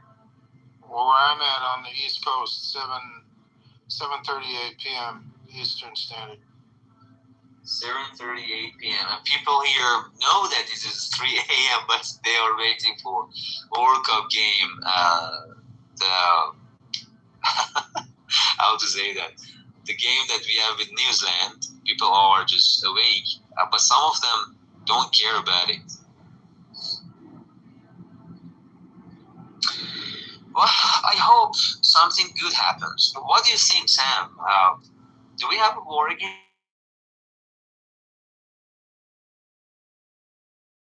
Any other war after this ceasefire? Because I think they are not in the same boat. They are not in the same ground, I mean. And U.S. says some things and Iran says other things, and they don't match each other. What do you think? Well, the United States and Israel can never be trusted. And will there be peace for Iran? It's very hard for me to say that. It would not surprise me.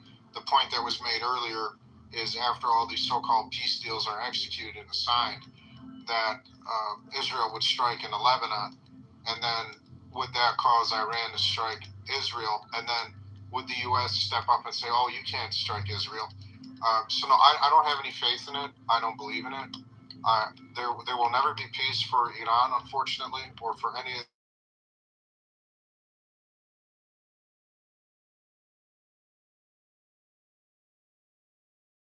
Yeah, and as an American, if you could do something about making policy change, well, what would be that? I mean, is there any? I mean, is that control really a lot that you cannot do any single change in the policy of being controlled by Israel? I mean, because Iran and Hezbollah are separated from each other. They are allied, but United States and Israel are really going matched to each other. As an American, can you do any single thing? Because I'm not sure. The only thing that would fix this country would be to clean out the Congress and the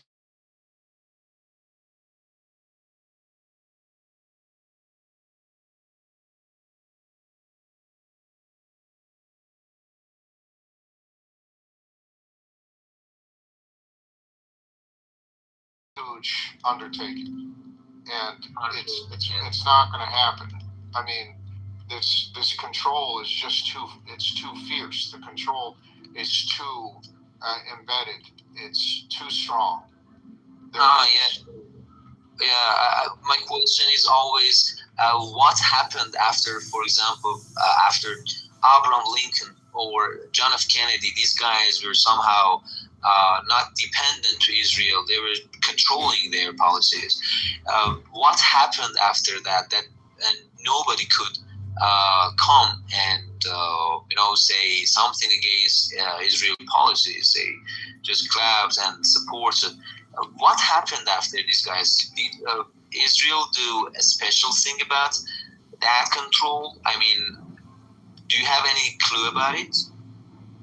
Well, I think that there's been a major control.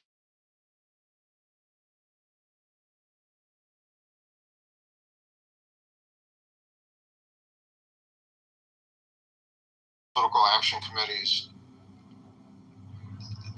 The question that you pose is not easy to answer. If for decades this entire society in the United States is governed and controlled by a foreign body, and to break away from that, I don't see how that's going to happen. To me, it doesn't seem logical. It doesn't seem like it's going to happen. They're too strong. There's too many of them. They're too strong. Do you really think, I'm back, welcome guys, do you think that it's control or influence? Or is it blackmail type of control? Well, this is a good point. I mean, this is blackmail control. This is typical, what I call the honeypot Mossad. These are the activities of the Mossad and the honeypot setups. Then I have a follow-up question for you. Go ahead. So if that's the thing, Trump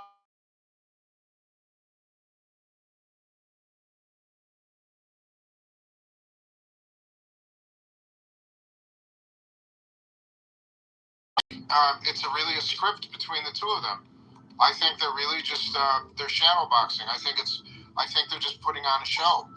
I think they're doing it as a distraction. I don't believe they're really at odds with each other at all. I think Netanyahu's telling them what to say, keeping it spicy like that so that people don't focus on the real problems. And it's kind of like, oh, trouble in paradise. It's like a tabloid thing. Look at these two. They were best buddies. Now look at them. I think it's all bullshit. I think that's really a ploy. I don't believe that they're really at odds at all. I really don't. I'm just thinking about, I actually thought about this, right? So let's say tomorrow, if Trump parts ways, right, with Israel. But then don't you think that, look, even though I dislike this McDonald leader, this guy that's leader, you don't think that there's a chance, God forbid, chances of him getting assassinated by, this entity called Israel? That is valid. I mean, a lot of people have talked about that. As far as all the crackpots that tried to do it, those were certainly not well-trained assassins by any nature. Those were just weirdos that came out of the woodwork. But yeah, I mean, if he finally sends.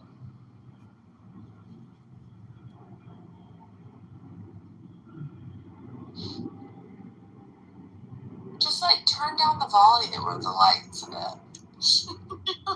Right.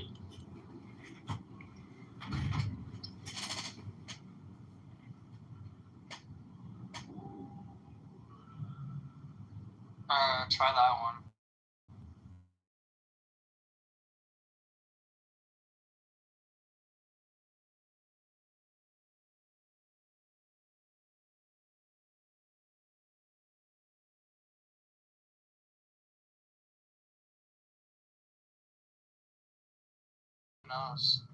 Don't do that. I think my hair looks great in that photo. Doesn't look bad. Guys. Jeez. No, I want you to shave your head. Lighting.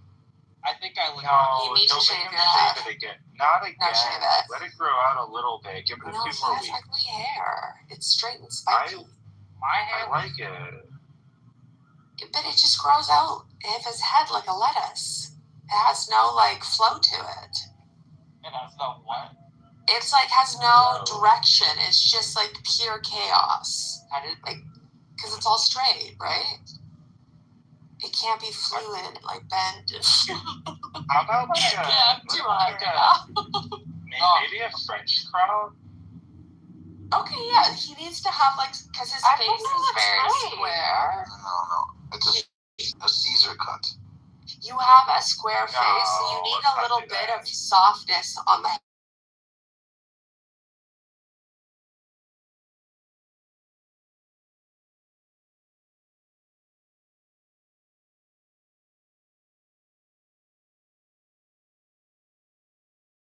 On the sides. When my hair is long and wet and I go on the car ride with the windows down for a long time, I get the Yiddish curls. Oh my god, you're a dog. I swear I get Yiddish curls. Yeah, well, lean into that. Lean into those curls. No, not that way. With your haircut. Yeah, get some layers and texture and shit, some texturizing powder, maybe sea salt spray, and cut it in such a manner that you are bringing that out, at least on top, maybe just shorter on the sides. Shorter on the sides with a little bit of movement on top, right? Like a little curl or something. Yeah, this would look good on you, Jacob. Like how my cousin looked? Yeah. Well, I don't know what your cousin looks like. How the fuck do we know what your cousin looks like? I don't know. All I see is that you have a very angled jaw.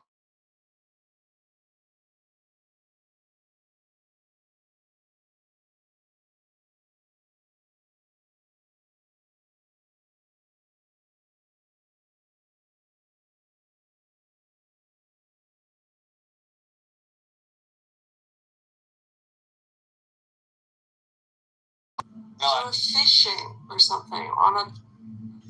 Yeah, you're out there. Yeah. Oh, why am I remembering that? Yeah, remember? Yeah. We were at Newport or something. Fuck you, little spoiled brat. Nah, it's the only time you had no right to develop schizophrenia.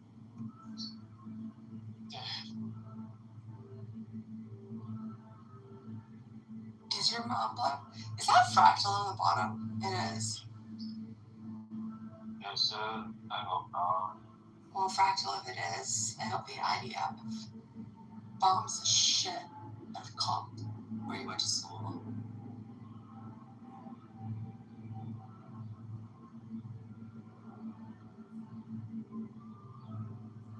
And you can't text me because I blocked you, bitch.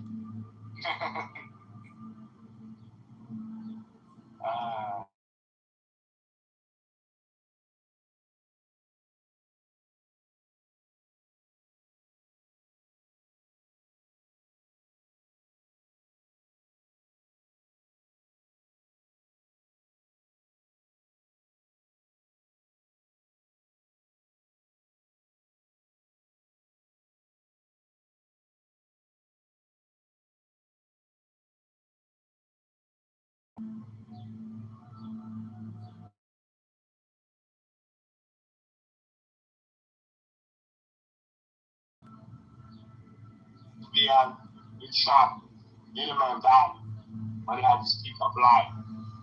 So that kind of goes back to the time that when it was picking the girls when it was about 19, 20. Well, I kind of heard about half of what you said, but being a lesbian has nothing to do with gender.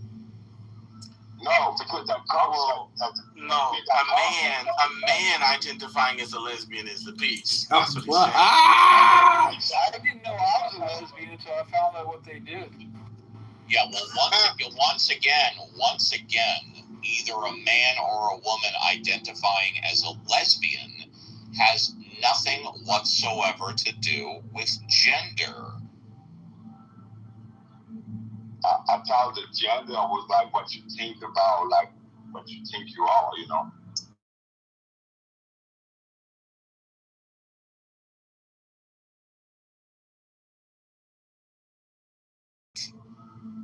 Gender has to do with yourself, not with other people you want to have sex with. Hello, guys. Hello. Yeah, City, why you have every day same topic, atheist? Oh, does he talk about this all the time in all the rooms? No, I mean, why every day you have the same topic, ask an atheist? I'll tell you why. Because it brought you. Because I'm a Muslim. I'm a Muslim. I pray to Allah. I read Quran. So I don't think this is hurting sentiment of other religion people. Then why are you here? Then why don't you leave quietly? No, but a lot of people come here, listen to you. So are you from Pakistan or India? No, India. Okay, so why are you here? I think, see, I have a sentiment with Allah, Quran, Muhammad. So why are you here? You asked 3 times now. You haven't answered the question. Because he's ready to give up Allah. Because every day when you it sounds to me like you're thinking maybe you might want to become an atheist. No. It's okay. What? You can join. No, it's okay. You can join. You hit that club. No shame. It's okay. Brother, listen. I am listening. I don't want to. Hang on. You asked me, why do I hold this room every day? The answer is because you're here. Bro, I think you have no job. Now you are retired. And you know what? You're right. I have no job. I'm homeless. I live on the street. I live in a tent. You're right. No, you have good money. Now you just want to manipulate people here. Yes, you're right. I want to manipulate people, especially you.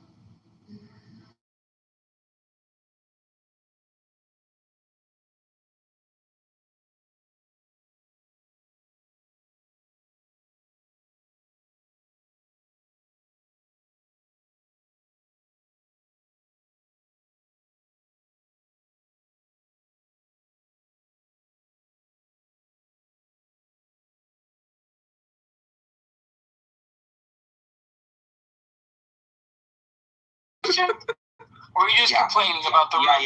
Yeah, I have one. Okay, what's your question? For you, like, who created you?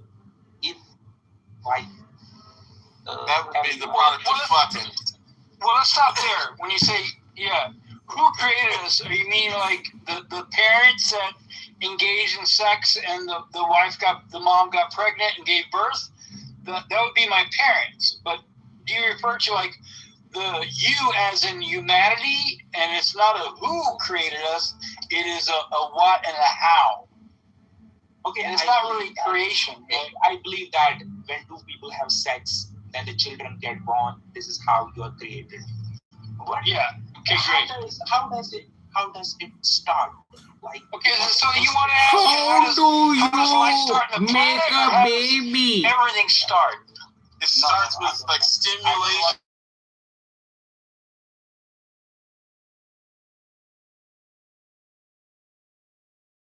No. Fallopian tubes and it's a race for first penetration of the egg. All right, well, you're talking over each other, one at a time. So impact. He's at JCC. So JCC, I want to know who created Adam. Who created Adam? Yeah. The first person? Which Adam? He's talking about the first person. So Adam and Eve, Adam? So hang on. Yeah. Who is not what I hold to Adam existing, right? If Adam is a fictional story in the Bible. However, if you're referring to the first Homo sapien, there wasn't just a first. There was a plethora of them that developed through the process of evolution. One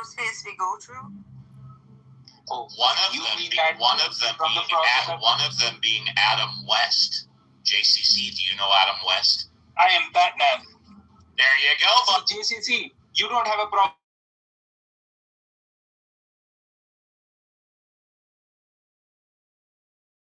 No. But what is a proper answer? Now I'm going to make fun of your accent because it's fun to do. What's a proper answer, dude? God did it? That's what you want to hear? Yeah, God. Allah? Yeah, God. God. Is that what you want to hear? That's not a proper answer either. That's a belief, right? So the process of evolution can be backed up. It's factual. It's not a mystery. Allah and God and all the other gods, those are mysteries. Those are beliefs. I'm not here to tell you not to believe, but I gave you a factual answer. No, you have no proof for that. We do have proof. Now you call me a liar. No, I'm not a liar. There's proof. Evolution is a fact. JCC, he's a troll. I'm not a troll, Steve. You are talking so.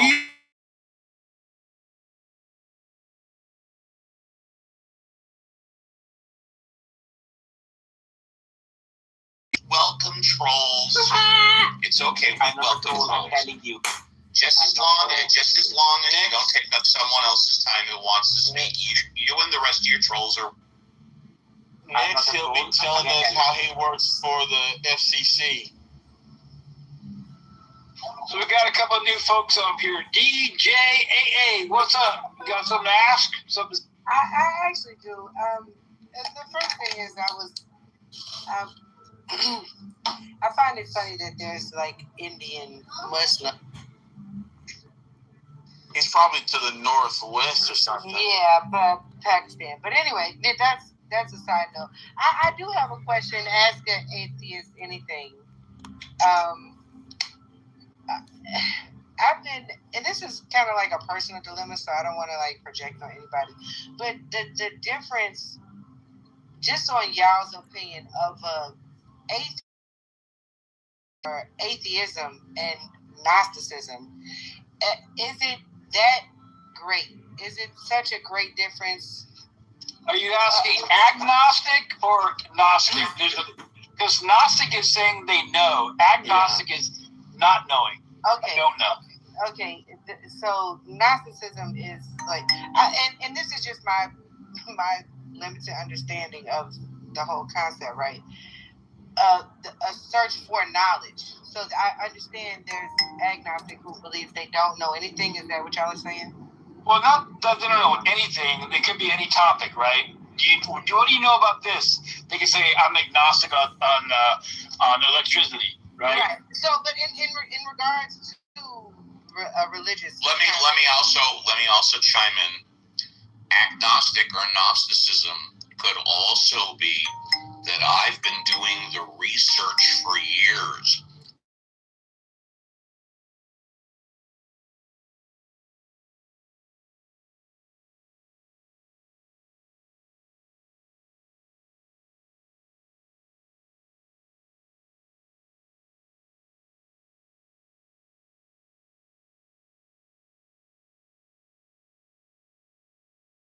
try that. A human. Okay, very good. So you do not identify as an atheist, is that correct? It's so fucking. Impact, you're not identifying as an atheist right now, is that correct? I haven't identified as an atheist since I was a teenager. All right, very good. Do me a huge favor, just for a few minutes. Don't want to see it. Go on mute, because I think she wanted to ask the atheist, but if she wants to ask a human, she's more than welcome to do that. So just hang on. She left. Well, We're all human. Now, do I believe in a God? No. But I don't think that makes me an atheist either. Yes, it does. That's exactly what atheism is. Not believing in a God. No. Atheism is... Yes. No. Yes. Well, let's hear his definition, since he disagrees with ours. Impact, what's the definition of atheism? I think I have a working definition of atheism being a person who spends a whole bunch of time talking about how much they don't believe in a God. Well, that is not true. That is not true. That is absolutely wrong, and I will tell you why. Well, no, it's a definition. Can I finish telling you why you're wrong? Oh, you can tell me why you think I'm wrong. Go. Yeah, go on mute. I will tell you not only what I think. Atheist child fuckers again. Oh, we got to dump that person. Obviously, Brian can't wait. Brian, can you wait to talk? If you can.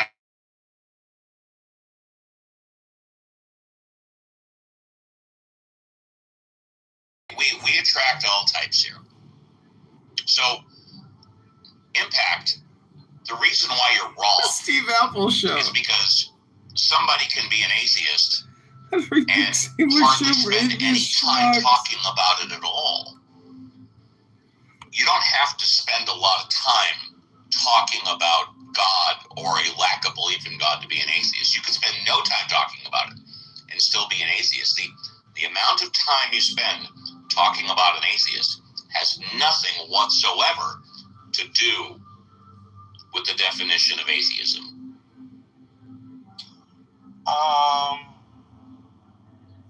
What if someone knows in a God? Could they still be an atheist? The definition of an atheist. Well, you couldn't be about to answer the question, but I'll listen. You didn't think I was answering your question? Well, not if you.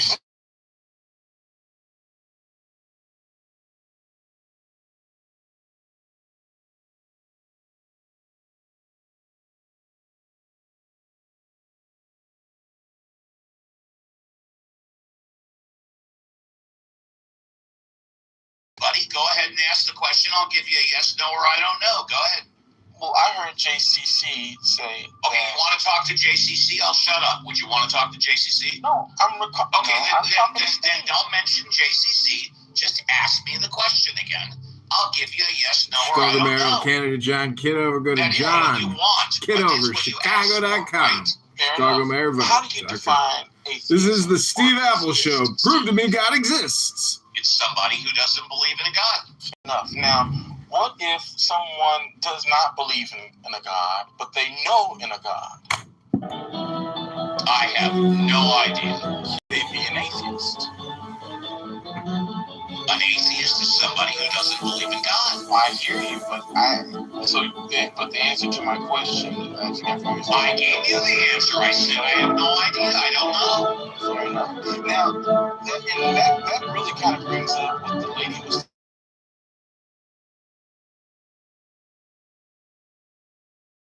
Right? And though I'm not very well read on Gnosticism, I know it must have something to do with I think it's an island gnosis, right?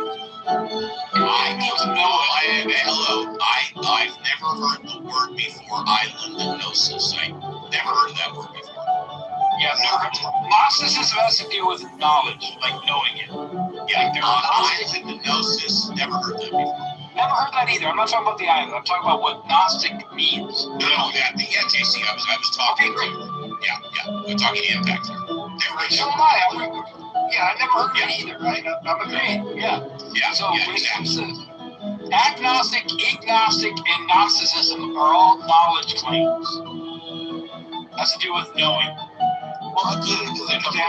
Because it's the same K-N-O-T-G, and I know language. I'm going to jump out there and say I probably...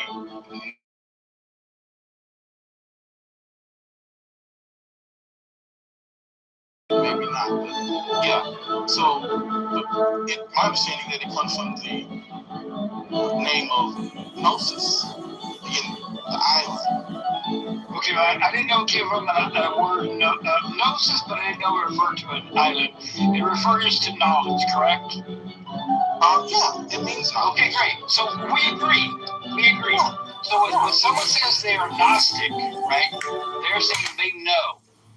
They know with certainty that what they believe is true. Like a Gnostic deist, a Gnostic atheist, those people are Gnostic. They're claiming they know it to be the case. Hey, I got a question. What country does the island called Gnosis belong to, and where is it located?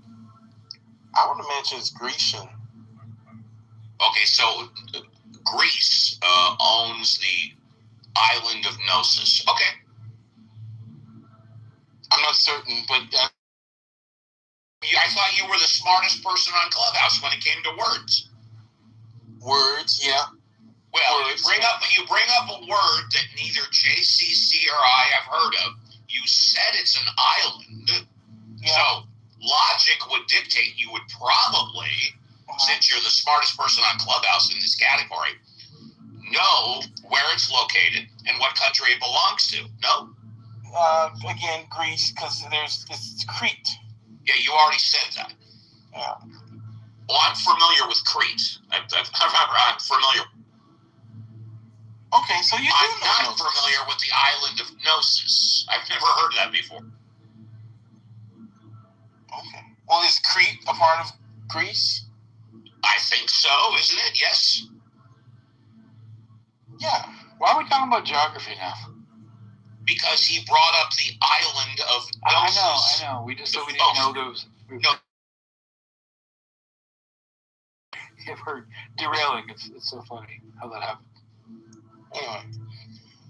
But yeah, so Gnosis. What is a Gnostic again, JCC? Someone who knows, right? They're not holding a belief. Wait a minute. He's an expert in words, and he's asking you, JCC, what a word means. That makes no sense to me at all.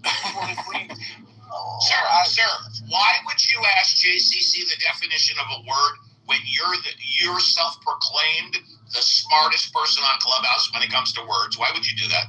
One needs to establish a proto-demeanor. One needs to establish a what? Okay, well, I mean... No, what did you say? One needs to establish a what? A proto-demeanor. What does that mean? Scotty, you know what that means? Have you heard of that, Scotty? I haven't. Me either. Scotty might be away. What does that word mean, sir? Hello? Okay, so, he's in the Matrix on my end. Yeah, you're breaking up there. Now you're in the Matrix. Just getting to the good part, and he goes into the Matrix. Now we can. Yeah, go ahead. Okay. So, when JCC... what does the word mean? What's the definition of the word? I'll get to define the word for you. Okay, so you're basically saying, Steve, I'll define the word later, but right now I want to talk about JCC. Okay. Well, that's your characterization of what I'm doing. So when I ask JCC, exactly what you're doing. Go ahead. That is your characterization. Well, define the word first. I will. You can look it up. Okay. Go ahead. I can't even.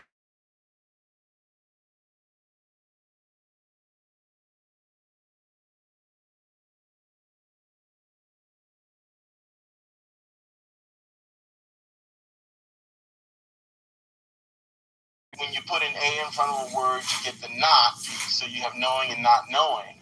However, I've heard Gnosticism used in several different contexts that are really fucking confusing to me. That's a part of my suffering in studying these goddamn words. And that's probably why you just backed up my conclusion. After speaking to you for 5 Steve minutes, got him. it's my opinion. Steve Take it for got what him. it's worth, and I'm no expert. But it's clear to me, black and white, no gray, you are not the smartest person on Clubhouse when it comes to words. Yeah, because Gnostic means they know. They're Gnostic on the subject. Yeah, I get that, but and is it ever used in a context outside of just whether someone knows or not? Once again, the smartest person on Clubhouse regarding words is asking JCC for his opinion. Using agnostic or Gnostic.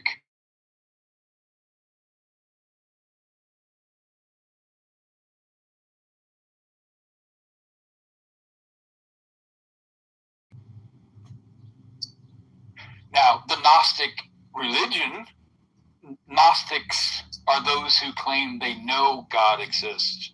I don't know all the ins and outs of that said religion, but that's what it basically means.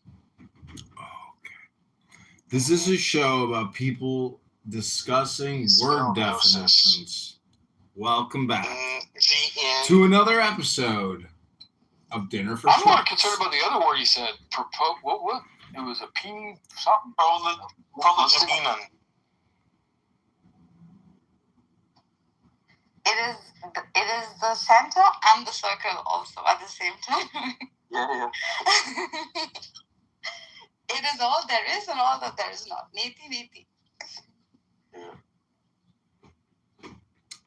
Okay, I leave you to it. I hope you enjoy, because I know you're not here looking at this thing, right? Like, why would you be here looking at this?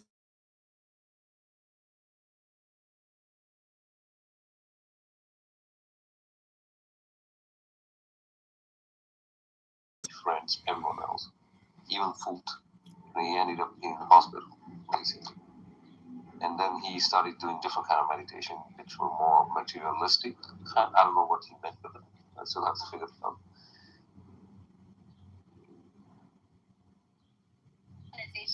When I think of colonization, I'm just thinking to myself in terms of like the indigenous native land, how we originally began.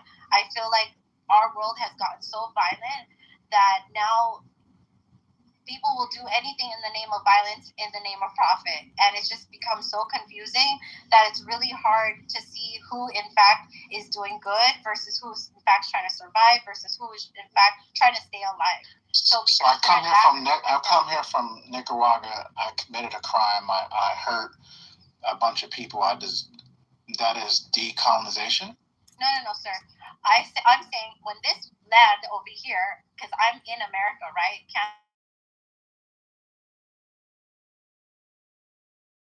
Indigenous people. All right, so she asked me. Okay, cool. See you later. Have fun, y'all. Just so you know, you look African as well. No, I actually don't.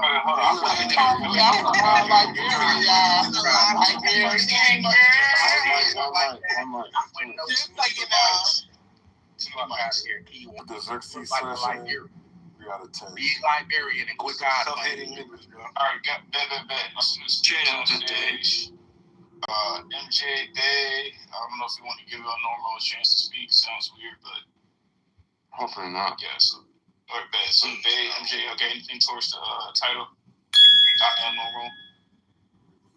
Apparently, some folks were. Is your name MJ? Is your name MJ? People of Is color your name MJ? who were never enslaved. Is your name MJ? I think you know the answer to that question. Yeah, why the fuck are you talking?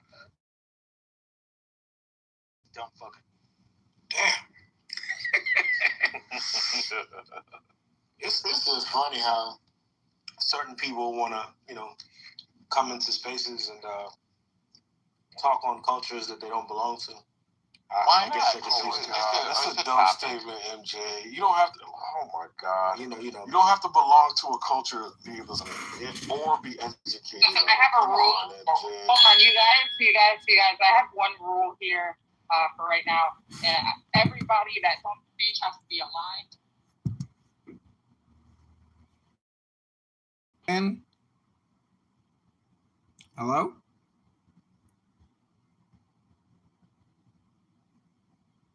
Hello?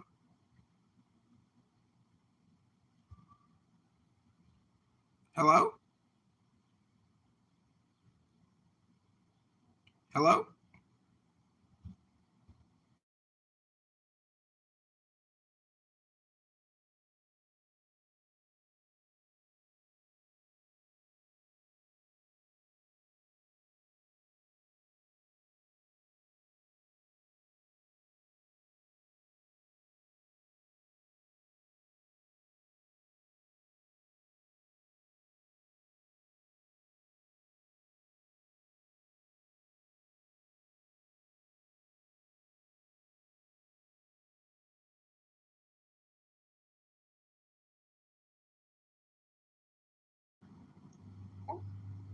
Yeah, and I never did answer the question because I came in on other stuff. But do migrants raise their children differently? Of course they do.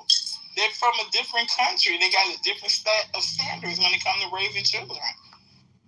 Facts, and you're Nigerian, so you raise your children different. I thought I was Liberian. It's something like that. You definitely don't look Black American.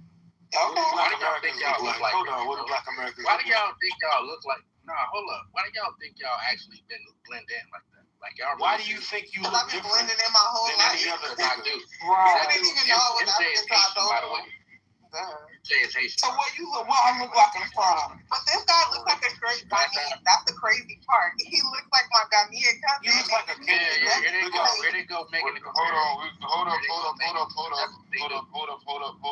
up. What are some of the differences between how immigrants versus non-immigrants raise their kids?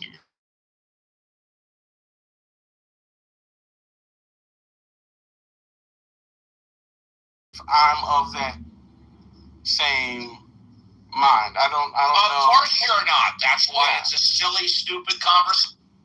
I mean, that's an interesting characterization. So we move past of what you mean by knowing in a God, right? So you accepted my explanation of someone saying, "Hey, do you believe in a God?" Then I asked them define it. They did it. Then they define it. I now understand what they mean by believing in a God. I don't believe in it. So now what? You understand that? That's what atheism is. And so back to my original question then, can one know in a God? Okay, we're stopping. stopping. By your standard, then what I'm hearing is You didn't clarify what you mean by know in a God. Okay. I said what I said to help understand what atheism is. So when you ask me know in a God, the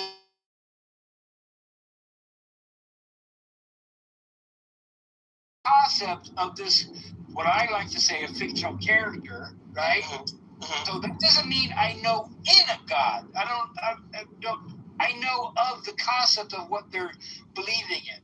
That doesn't mean I know it exists. I understand He's not going to define it, JCC. I don't know that I have a good definition of it. However, I get really frustrated with people that use words when they don't know what they mean. I find that not only very silly, but I also find it disingenuous. But that's okay. You are true to character. No, I mean, okay, whatever. So why do you say no? Why don't you just say yes, Uncle Steve? You're right. I use words that I don't know the meaning of. Yes. So what is He's everybody's what does it uncle mean to believe in something? in the lifestyle.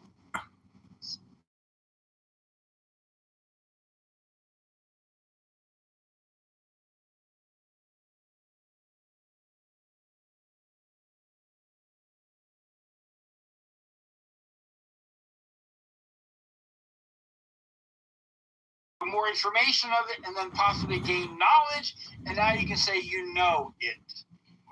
Well, at one point, accepting the proposition X. Now you got into some formal logic, it seems, right there. Oh shit! Would you mind sharing with me what a proposition is? A statement. A proposition. The most knowledgeable person on Clubhouse wants JCC to define what a proposition is. Well, pro is before in position in something's place, but you said you were the smartest person on Clubhouse when it came to words, and you're not only asking for the definition of the word proposition, but you just admitted you use words when you don't know the definition. It could be a statement or question of said topic. So, I mean, that's neither here nor there.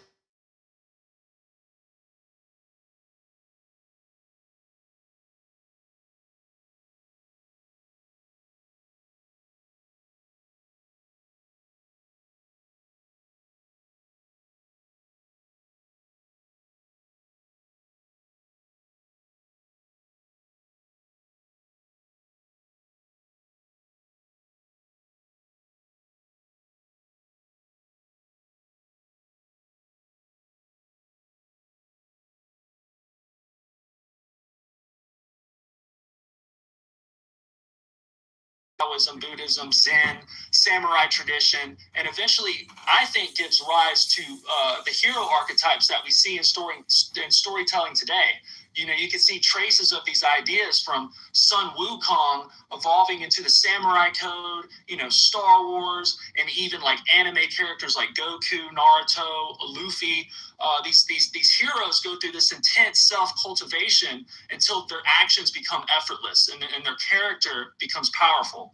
So, but obviously, I'm wrapping up now. But there are issues here, like, you know, what happens when when authority is wrong, or what happens when your family is corrupt. What happens when this self-cultivation creates a 1,000 counterfeit people who lack genuine authenticity?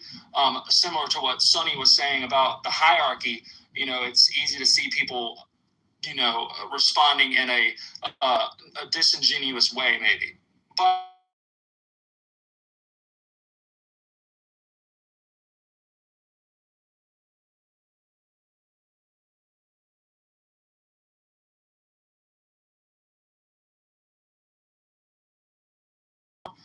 one says let go, and the other says, you know, practice it. And there seems to be two instincts within human nature where, you know, we have Confucius and Lao Tzu. They're not just arguing, but they're two forces pulling on every individual in every civilization. And we see this kind of manifesting in politics, like right versus left theologies. It's this desire to shape ourselves and this desire to trust ourselves, you know, which is ironic because they found themselves in this yin-yang duality of where, you know, this all derived from. But the truth, or the hero, is on the line of the yin and yang to achieve that ultimate balance. I think that's all I got. Thank you. Awesome. Thank you for that, Bubs. You know, you gave the initial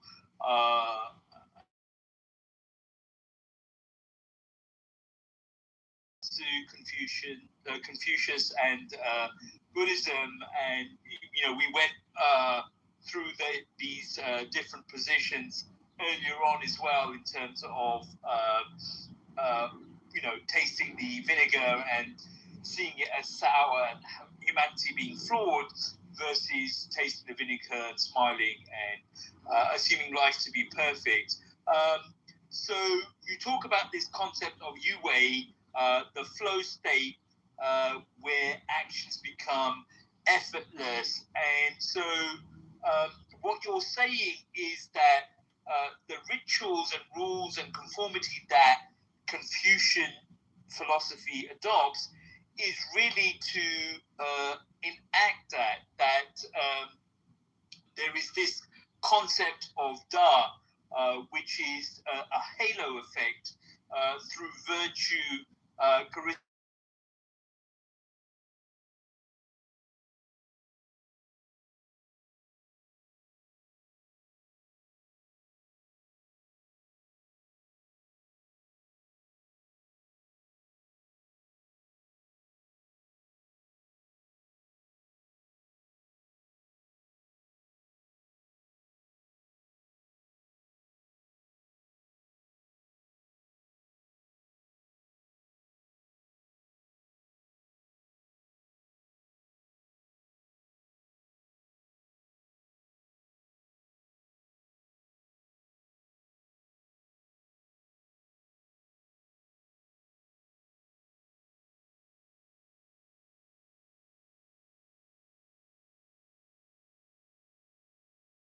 effortless.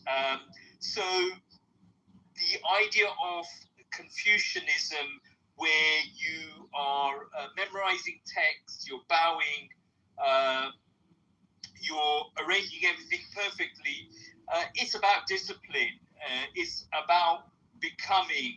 It's not supposed to be difficult, but the idea is that the ritual leads to an effortless state eventually, and it leads to pure authenticity.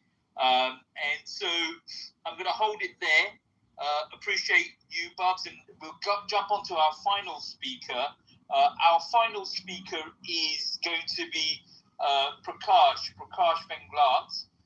So Prakash is a plant biologist with deep interest in the biology of plant architecture and adaptation.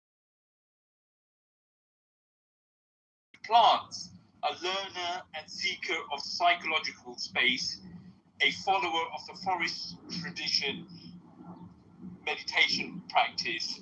So with that short introduction, Prakash, give us your opening statement in relation to what is the philosophy of Confucius and who practices it. Yes, greetings, Rahman. Am I clear? Am I audible? Loud and clear. Oh, perfect.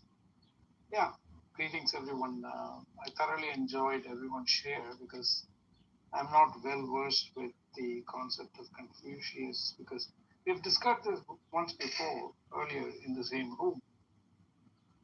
But as I was trying to look up and see how, because I followed the literature of Theravadan Buddhism and practices, and a lot of these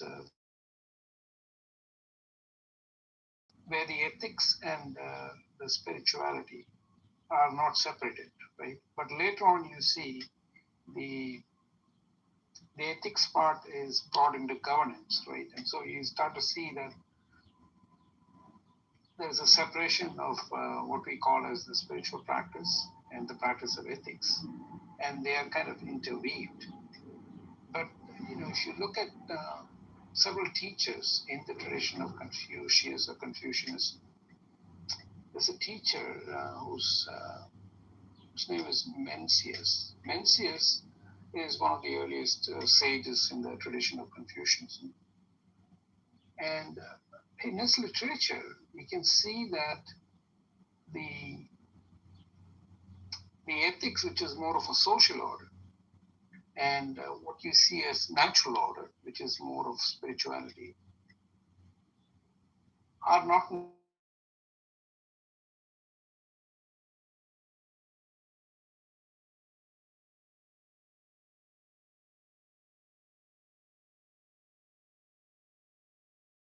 develop. There again, you start to see that agriculture and plant metaphors start to creep in, and it's easier to communicate the natural rhythms through the lens of plants. And there's a beautiful story that I read where a farmer, he was looking at his crops and he was saying, "Oh, my crops are not growing that fast enough." So he used slightly yanking it a little bit, and he did that to all the plants. And after doing all that for the whole field, when he goes back home, he told his family members that he did this the whole day, thinking that it'll go faster. But then his son goes to the field to see the next day morning, and he sees that all the seedlings are actually wilted and dead. So a forced ethics will work only up to a point, after which the natural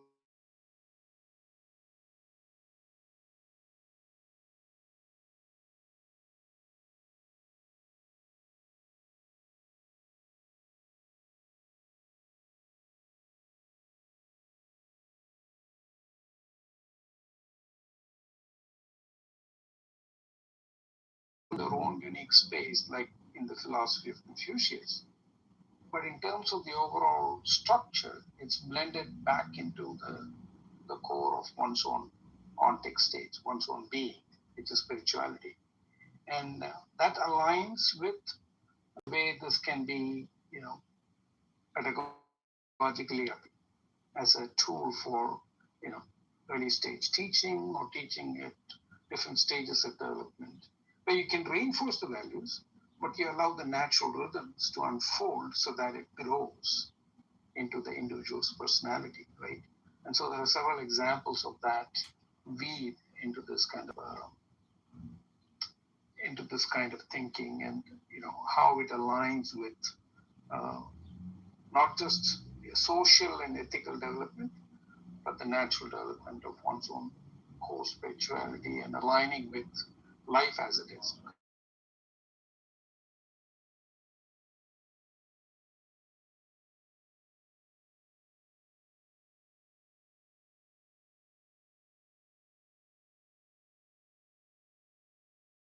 Stories which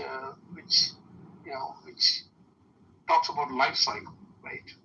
So the best way to explain life cycle, in spite of you having worked hard during your life, established social order and all that, the remembrance of the wheel of life and how that weaves into this, and how do you apply the right kind of effort to master certain life skills and strategies as you follow the social and ethical orders. So you still have a personal take into this whole thing. And I think in that sense, you can bring back Confucius not just and his philosophy as not just as a social and ethical structure, but also a spiritual practice. And I'll stop there. Over to you, Rahman.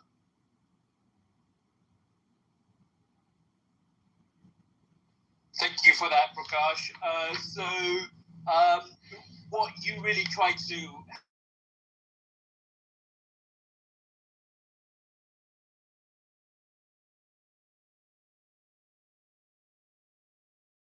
within Confucianism, and so you argue there is a spiritual component and an ethical component within Confucianism that isn't separated. The ethics focuses on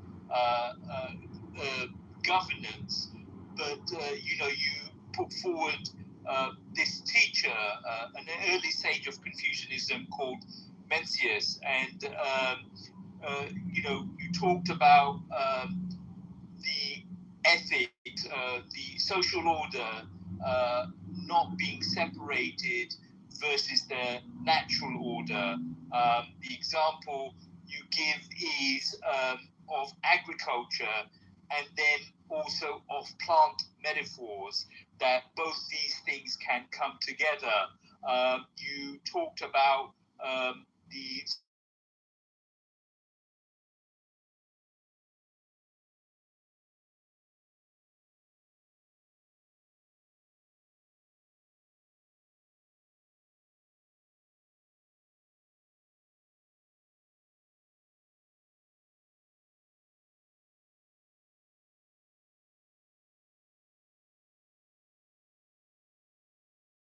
dead. So there is, there is ethics, but there is also a natural flow, and so there isn't this separation. So you argue that false ethics only work at a point, and then the spirit must flow, and so the overall structure must be blended back to one's own being. So we must, reinforce values through the natural rhythms that flow into one's individuality. The social and ethical development, you argue, must be aligned with the natural life cycle. So thank you for that, Prakash. So that concludes our round one. And so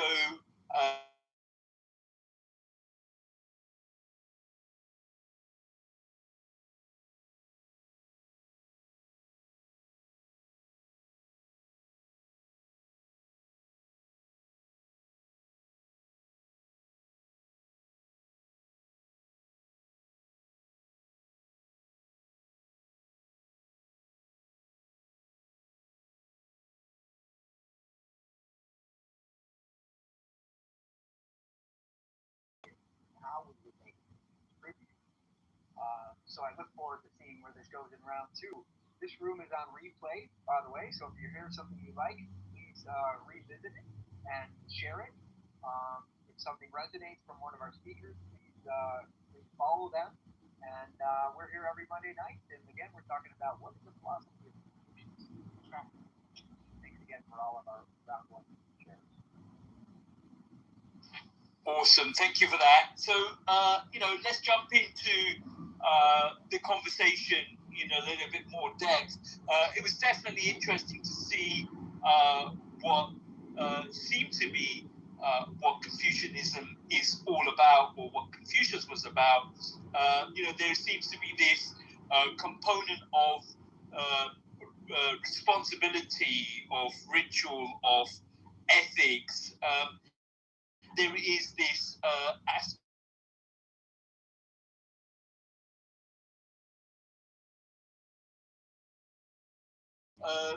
there is the form, and then there is the flow that it seems to be in terms of Confucianism. And it was interesting also to kind of see the different schools of thought on the human being between Taoism and Confucianism in terms of the human innately being good, or the human innately being evil. However, this component of education seems to be very strong in the Confucianist tradition. The role of education seems to be very strong. And the notion of efficiency also seems to be very strong in the culture. That you're following these rituals, and in efficiency there is this transcendence, this flow. So that was also interesting, and it was interesting to also look at someone who's lived the Confucianist way, naturally, not being taught, not intellectually, but practically. And then, so all of that is very interesting for me as I listen to all the speakers. So Confucianism seems to be a system of a sort. But what I took away from Sunny's position was that she did leave China, and then she did go to a Western educational system where kind of pursue her interests. So what is the role of the individual within Confucianism? That's my question to the stage. Let's go across to Nick first. Renee, Sunny, Bubs, and then Prakash. What is the role of the individual within Confucianism? Yeah, I think the role of the individual in Confucianism is similar to other spiritual systems in which the individual must harmonize with the collective, with the cosmos. There's the concept of Tian, or heaven, in Confucianism. There's also the concept of Chang, or Chang, sincerity. And through Chang, it allows one to align with these heavenly principles, or Tian Li. And in this way, it mirrors a lot of other spiritual systems, whether it's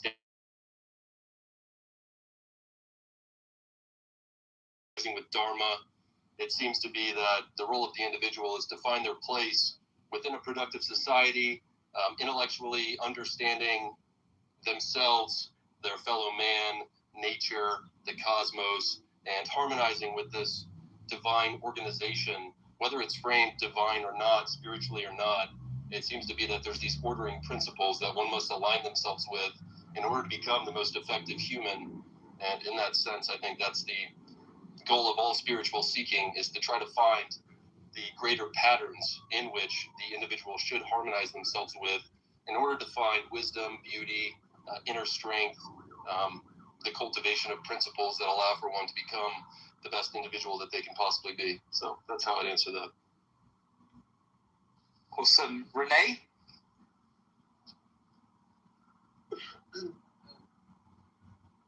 When you look at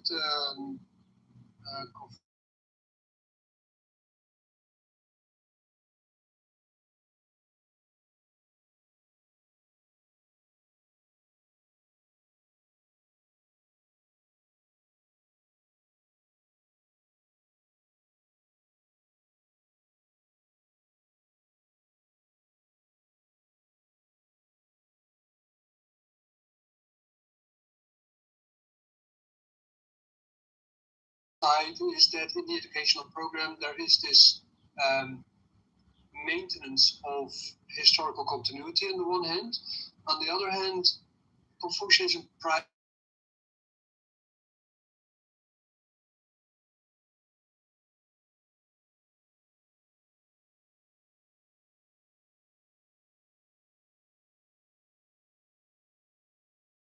the West does.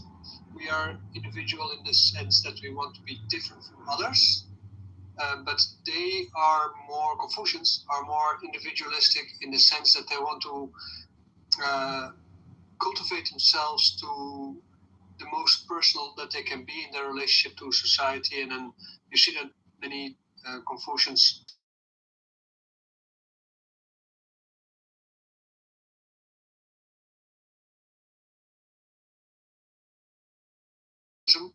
and before that time, or in the Tang Dynasty, they tried to make it sort of a church of Confucianism.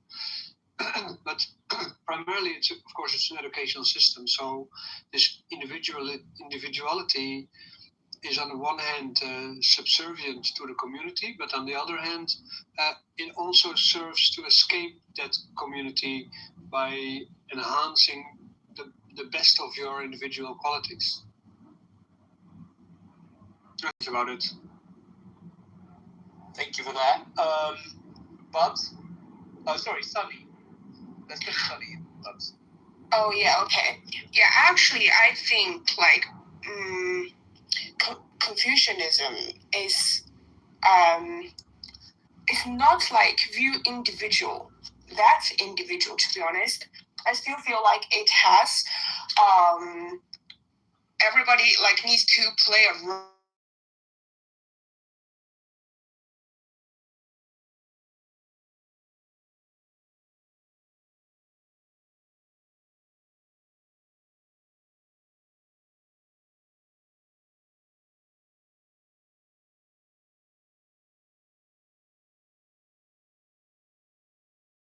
I think this is a really interesting bit because as my personal experience, I feel my parents and my grandparents, they practice it really well. But to our generation, I think we replace the word, like, because in Chinese it's as 孝顺, fulfill pity. 顺 means like obedience, really listen to them. Although like sometimes you don't agree with them, but you don't fight. But like I think for us, our generation, we fight a bit. Like, you know, we think we don't obey that much, but we respect our parents. However, I think I have another thinking now about this fulfill pity.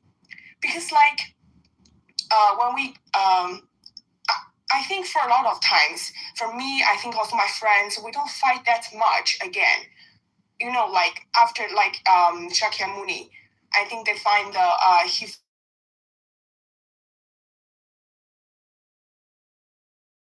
not fighting that much, but also obey to some extent.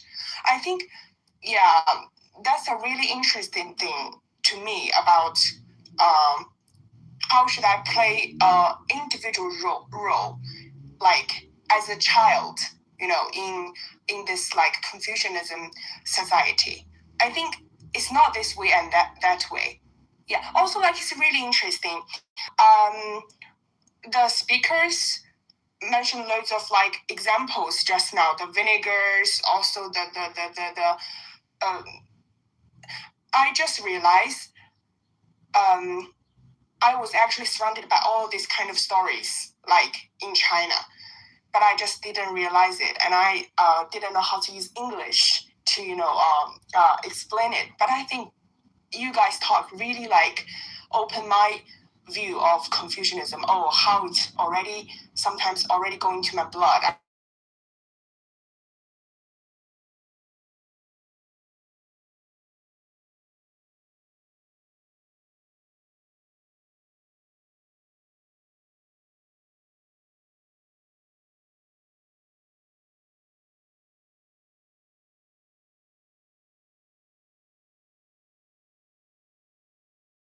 Is, the individual is not something that's isolated necessarily, and he or she is not a servant to the state. The individual is where order is supposed to emerge from, and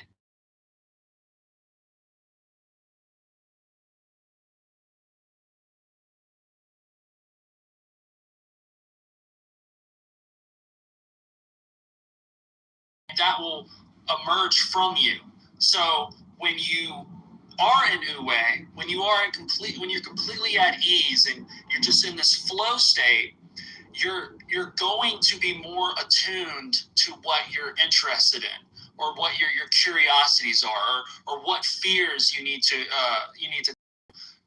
your body is like a tuning fork. It's always sending you emotions and thoughts of things that you need to go look at, or things that you need to go conquer. And a lot of people hide in fear, anxiety, depression, whatever you want to call it, good, bad feelings. But this God or the Tao or whatever you want to call it is trying to call you forth on a journey to step up and go after these things that you're interested in, and attack things that, find the gold underneath the dragon. So, when you start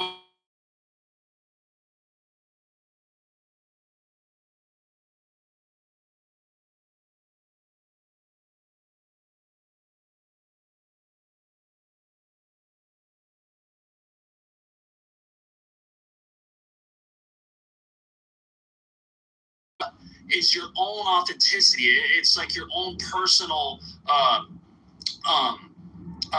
aura that's connected to you personally. And this is when you'll start seeing your humor, your special talents, or these different things that make you you. And people are very good. We subconsciously are able to detect when somebody is, bullshitting you or not being their complete self. And you can tell when someone's being genuine. And then that's what is like a radiating force that pulls people in. And this is how, the idea is to cultivate these his idea was to get these rulers and these people who could lead the society into the next era. I think over time, like any religion or philosophy, it gets bogged down by a lot of, rituals and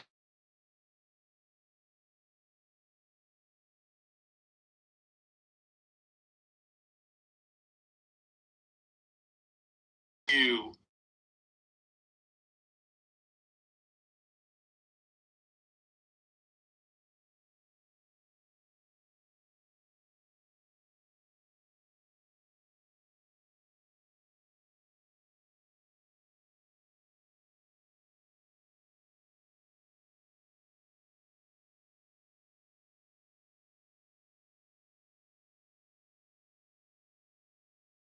Me? Can people hear me? Yes. Okay, Prakash, that can't hear me. Okay, Prakash, do you have thoughts on the individual and Confucianism? Yeah, I think all the speakers already have kind of saturated that aspect. So I can contrast it by looking at this concept of self, in the contemporary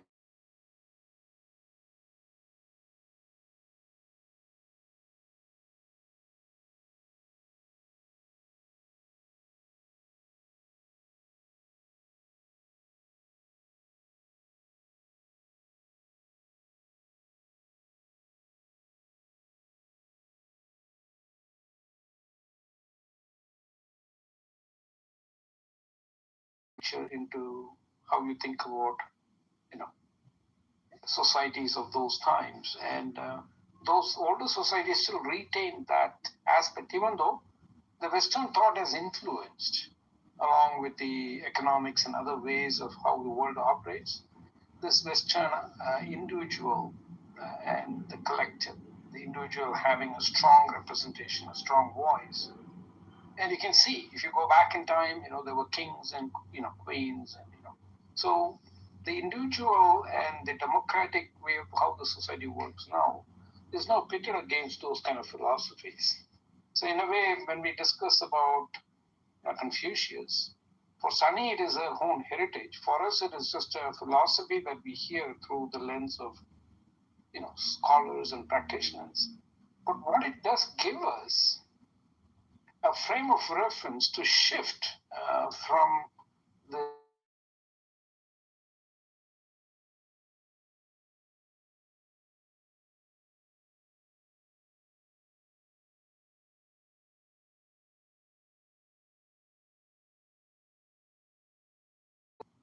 as the world is becoming more and more Western, exploring these amongst the young minds might give us an opportunity to shift.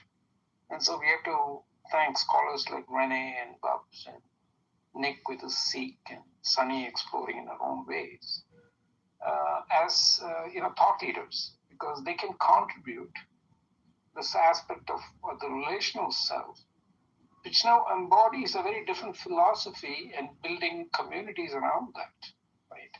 So this is a way of counterbalancing what is the driving force of the society now, which is mainly a Western individual based, with because the governance has shifted in that direction. But in terms of interpersonal relationship and the journey towards the individual, which is where the spirituality comes, and there are many other traditions which, when you go into the core spiritual aspect of who you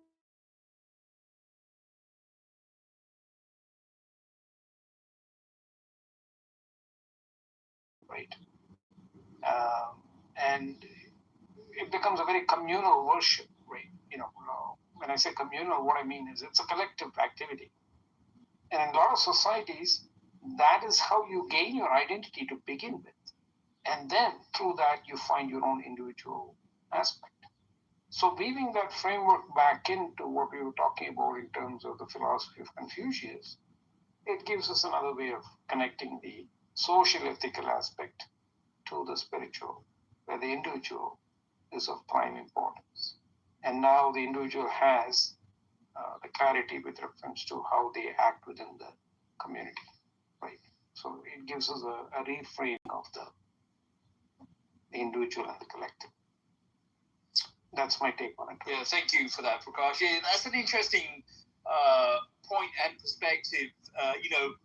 We could be talking about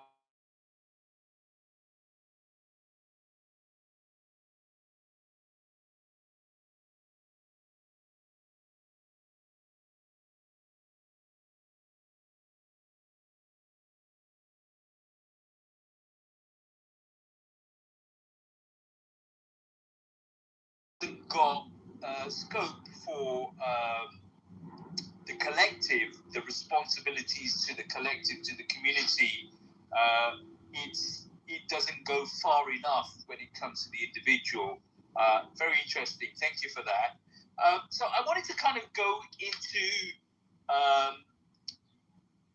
Confucius' philosophy on the individual being evil. I'd like to unpack that a little bit more. Where does that predisposition of the individual being evil emerge from, Rene?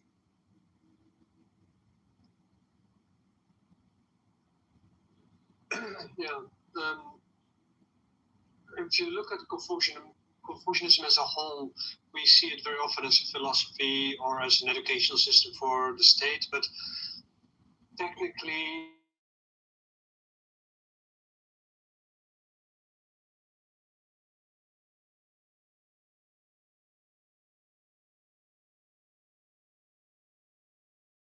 that Chinese culture has always been an animist society, so Confucianism should also be seen in that context. And Moltke actually described it the best, and you see that echoed in Confucius, because Confucius, of course, didn't write anything down. Only through third or fourth generation people we know things about his thoughts, just like with Jesus. And I think Mohammed is the only religious figure who ever wrote something down himself. But Moltke described basically a sort of hierarchy of beings, which we later also see back in the Tibetan forms of Buddhism, although that's also mingled with Indian ideas.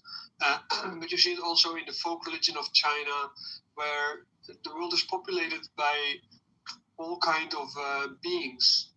And these are Confucianism says there's basically three realms of existence. There's the heavenly realm with its own kind of beings, and there's the water realm with all kind of beings, and human society is part of that water realm. And then there is the earth realm with all kind of beings. Later on, when China developed its idea of hell, this was the place where you went to as if you died, because everybody, according to Confucianism, Buddhism, and Taoism, goes to hell. And then at the moment, when they are in hell, to purify themselves to be ready for the next life, they're being accompanied by guardians, which are then demons. But there's all kind of classes of demons, and many of them, they live in all kind of realms. Also in the water realm, they roam around and they have their own society as a whole. And they can even become immortals at the same time. And human beings,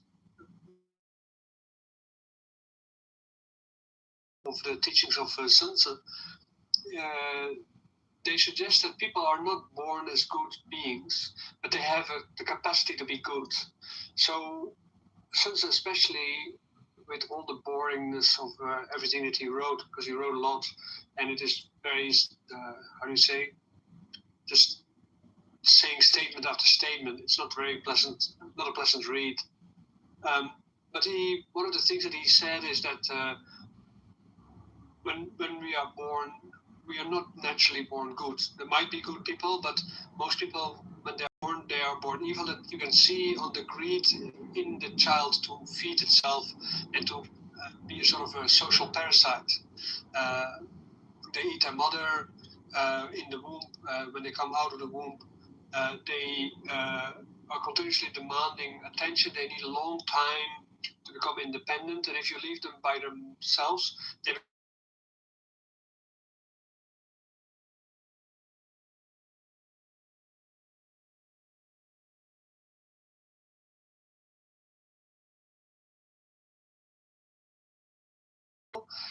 only their worst sides come out. And as a result of that, they also say that because of the training, you basically make a transition from being demonic in nature towards humane in nature. That's the run part, actually, where you become a socially cultivated person, and where you can also pursue individual qualities, both for the community and for yourself at the same time. So this demonic side is what you're born with. And you can see that with a lot of people, when they do not try to compose themselves as mature beings, they are mostly opportunistic, right? And living in a monastery in China, my teacher to the point said, like, a Wu Wei is a form of opportunism, in the sense that you want to live without any effort, but you want to also see your opportunities in the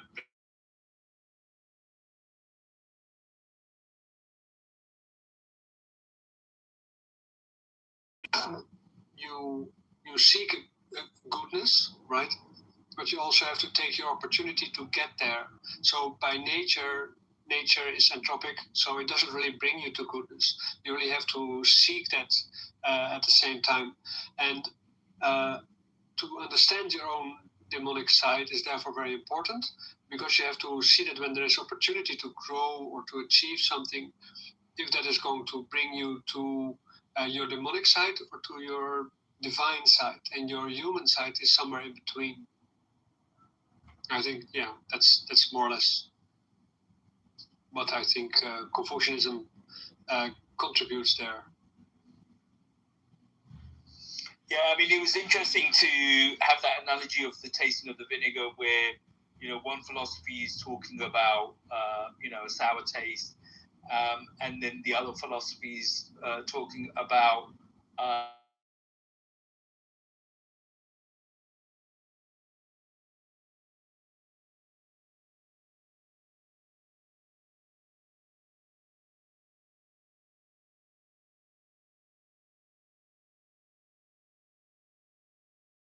evil or selfish, and so a framework of education is required. For a moment, Raymond, because it's not all Confucianism who thinks that, but it's specifically the branch of Sun Tzu who thinks that. So Mencius and Sun Tzu, they're like two opposite sides. The one says people are by nature good, but they need education to stay good and to become better. And the other one, Sun Tzu, says people are born evil.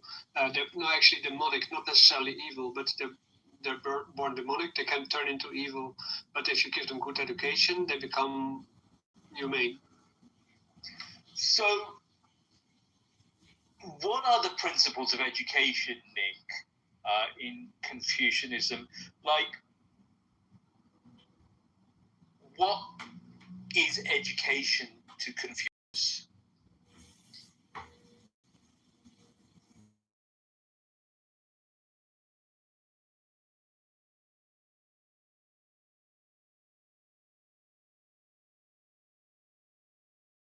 Or ideal being through ritual, which is Li, music, there's archery, charioteering, things like that, calligraphy, mathematics even. The 5 constants or cardinal virtues: benevolence, righteousness, propriety, wisdom, and integrity, sincerity, are typically seen as the things that are embodied for those who want to personify this Ti of Li, this heavenly, cosmological, celestial mode of being.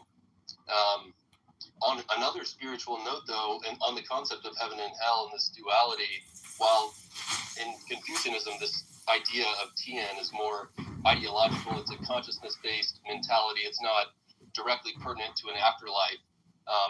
One of my favorite ways to look at that duality is Rabia al-Adawiyya in Sufism, and she's famously depicted with a torch in one hand and a bucket of water in the other.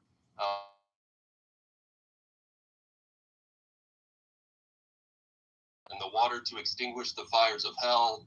And in this sense, she wanted everybody to love God for God's own sake. And so for me, I feel like that kind of embodies this duality of realizing that we shouldn't do things out of fear of punishment or expectation of reward, but instead just to be the best individual that we can be for ourselves, our communities, our societies, nature, understanding the cosmos through education, ritual, initiation. So I guess that's how I would answer that. Thank you for that. Bobs or Sunny, you guys have any thoughts on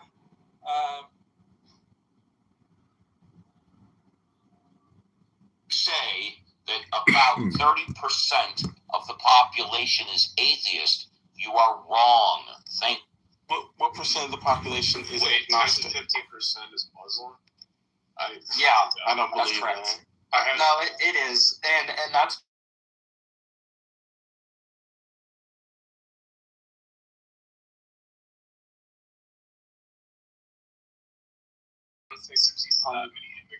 Can I say something? Yeah, and I'm going to introduce this real quick because I just found this, and I'm going to give a little compare and contrast here. So Gushmeyer Institute, this is a Gushmeyer Institute stat. This was from 2014. I'm going to give y'all like a before and after type of scenario here. So in 2014, those who were getting abortions were 38% no religious affiliation, 24% Catholic, 17% Protestant, 13% were evangelical Protestants, and then 8% were other religions. So if we group that, then 62% who were religiously affiliated and 38% who were non-religious, including atheists. Now, if we look at a 2024 stat, I think it's also from Gushmeyer, the amount of believers or religiously affiliated went up by about 10%. So let's say, just a quick roundup, like 70 to 30, which would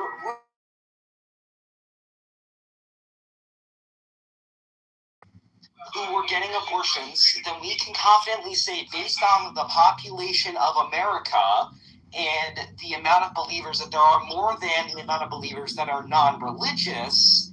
And with the Gushmeyer stat I just gave, more religious people are getting abortions than non-religious individuals. But if you break it down into the percentage of each category, it's probably about the same. That's what I'm trying to tell you. So the point is that we made there are more God believers getting abortions. And that is a statistical fact. Yeah. I also, especially, so I just to be what you call a certain religion, that doesn't mean they will just follow it completely. You know what I mean? There's a lot of women I know that go to church on Sunday, but they're getting railed the entire week. It's about having a belief in the God. That's all we're demonstrating. Because you made a claim.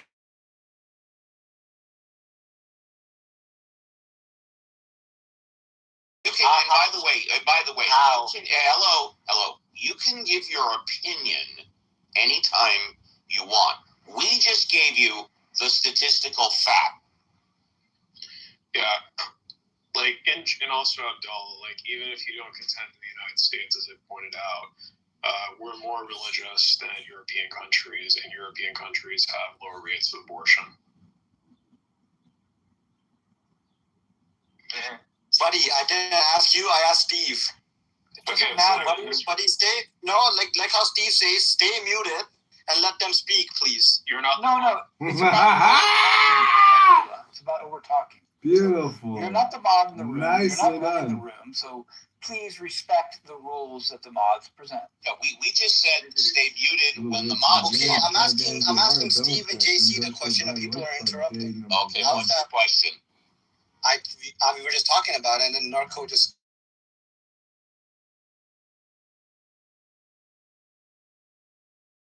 He answered you. It was in response to you making the claim. But then people keep interrupting. It was in response to you making the claim more atheists have abortions. And we brought up statistics.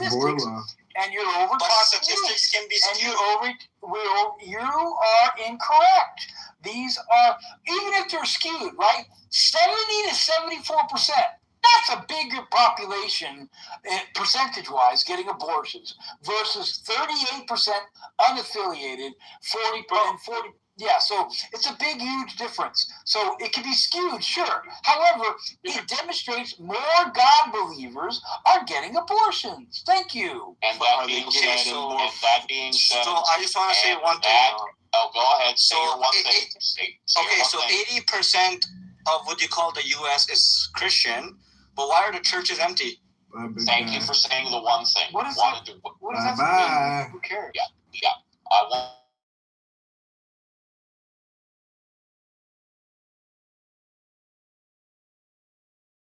Hey, stop talking, Abdullah. Thank you. Wanted to welcome Pink Ticket. Pink Ticket, love to hear what you have to say, but just a housekeeping rule because we haven't said it today.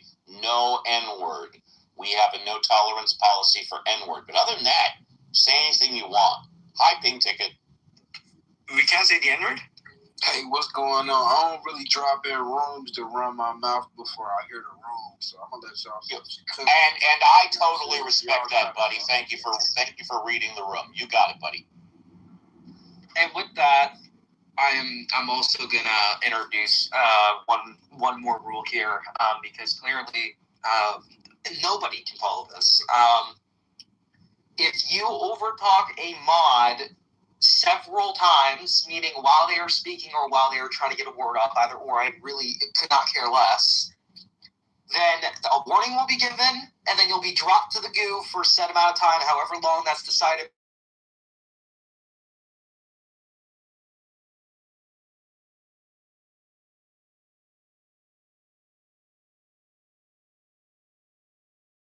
have very good hearing. I'm kind of like regressing here. So y'all gotta you gotta let me be able to hear one person at a time. Thank you. That's all I ask, and thank you. A 16-year-old regressing? How's that talking against each other? Right. JC, you talked over me. Actually, I was started. I'm not going to go tit for tat. So we got something else to talk about? We solved the abortion issue, so atheism is not necessarily a pathway to be degenerate. So if that's your metric, abortion equals degeneracy, I don't think so. Well, if I could bring up, I mean, it's like, to me, it's like the fact that like religion is associated with, better outcomes overall. I mean, it's just not true. Religious people are more likely to be in prison. I mean, atheists make up less than 1% of the entire prison population.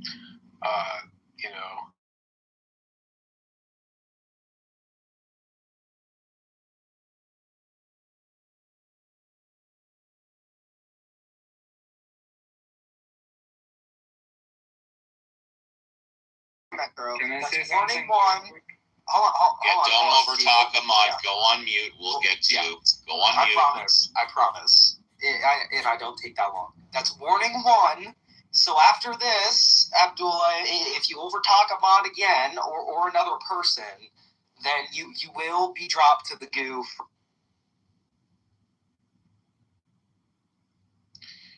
Yeah, I pretty much, I got what it is. Like, a fact is, like, to me, it's like, you're, like, countries that are less religious have lower rates of crime overall. Sorry, did you have something you wanted to say, Steve? No, I was unmuted, but my dog was making some sound, so I went on mute. Please continue. Oh, okay. Hey, can I ask one question? You can if you wait. Yes. Yeah, all we ask is you wait. Just wait. Yes. Stop being a good boy. All right, and that's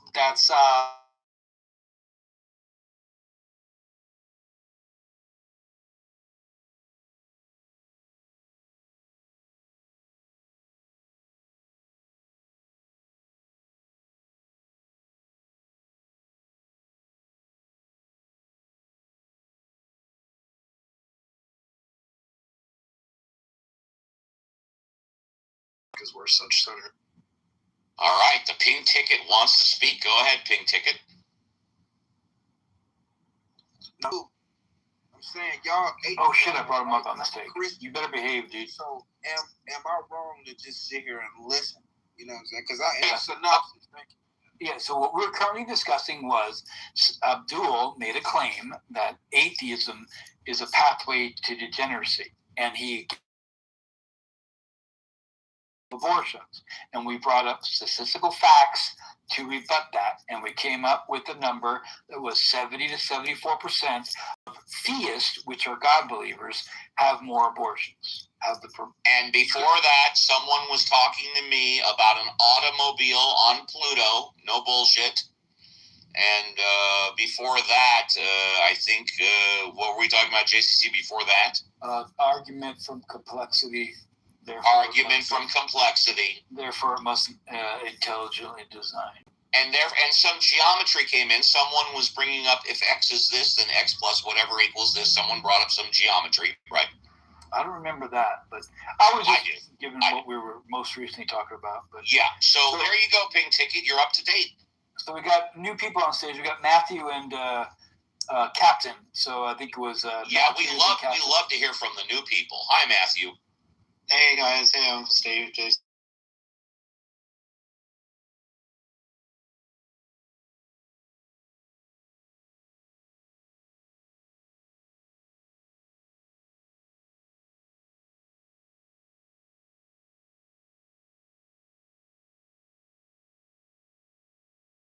Question. Hey, didn't you hear me say I appreciate the refreshment? He was just giving his. I was speaking to you, bro. It's okay. He was just being nice, saying little thanks guy. Yo, the game ticket. You know what? I'm a control freak. Fuck. And I'm gonna move your ass to the audience if you don't keep quiet until you're ready to ask a question. All right, there you go. You can move this guy. I love that. I am a control freak. That's and my guy. That's my guy, Steve. I enjoyed that. Let's go. He just had to be cool. But anyway, back to Matthew. Matthew, what were you talking about? Well, I'd like to. There's a lot of folks who come from the Abrahamic religions, whether they be Jewish, Christian, or Islamic, Muslim. They believe that, the reason that people behave themselves is because they believe in God, and that without,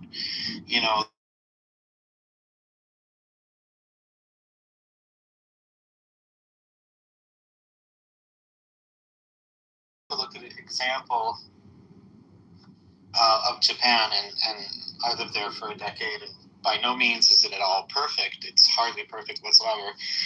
However, Japan is a very, very, very orderly society, very low crime as well, and they are not religious whatsoever.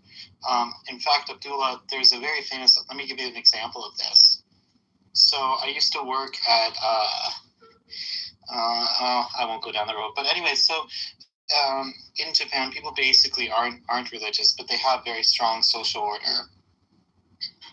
So I left a wallet one day. I was going off to work, and my wallet had fallen in on the Yamanote line platform at Shinjuku Station, which is literally the world's most busy train platform. 3 million people line up on this platform every day, and I came and I, it's one of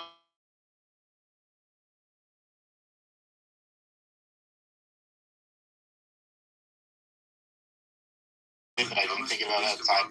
And I wasn't worried about it because I knew that when I came back at the end of the day, it was going to be exactly where I left it, on the train platform, or some Japanese person would pick it up and they'd bring it to the small police box. But what's your point? Dubai is literally the safest country in the world. So my point is that without the Japanese being religious, or having to answer to any kind of God, what they do is they watch each other's backs very well. So I came back at the end of the day. It was around 8 o'clock. Did you know that history? Did you know Japan? Were they not just fucking killing their own?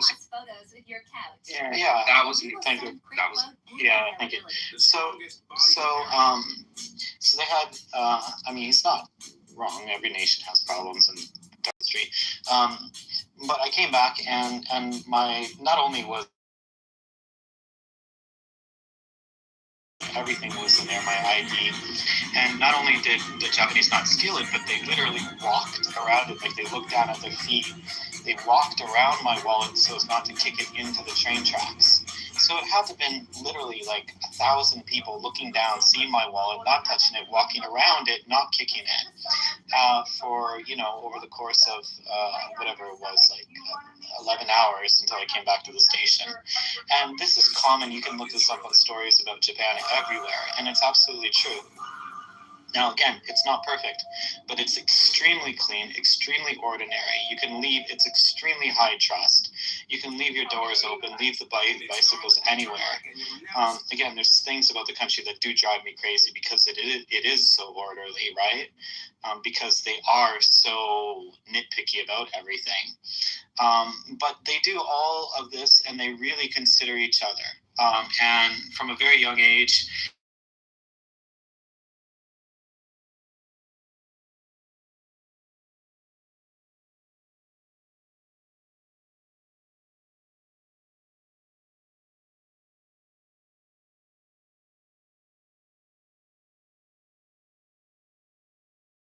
you will have like 4-year-old kids, 5, 6. $300 billion saying that they're going to have access to a $300 billion reconstruction fund. True or false?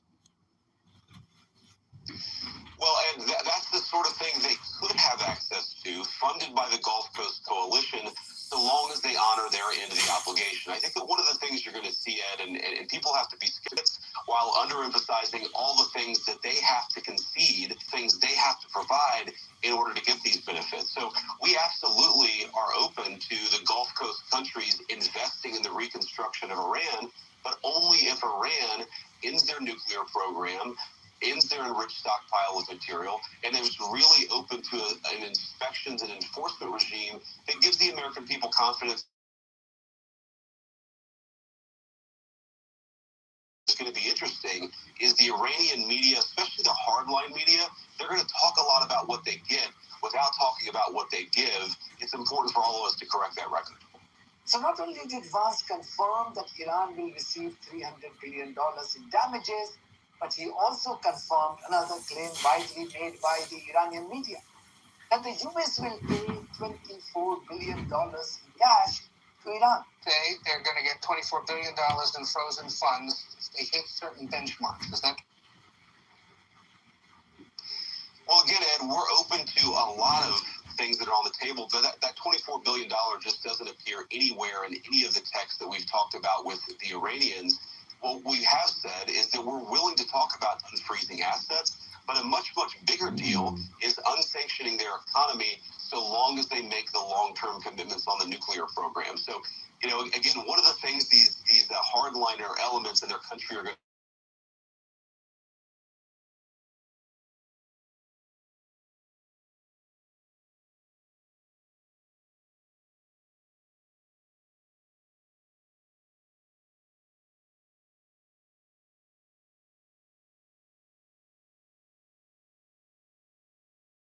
we want them to have a lot of benefits. The president has said we want them to be a successful country. Right. We want to turn over a new leaf with Iran.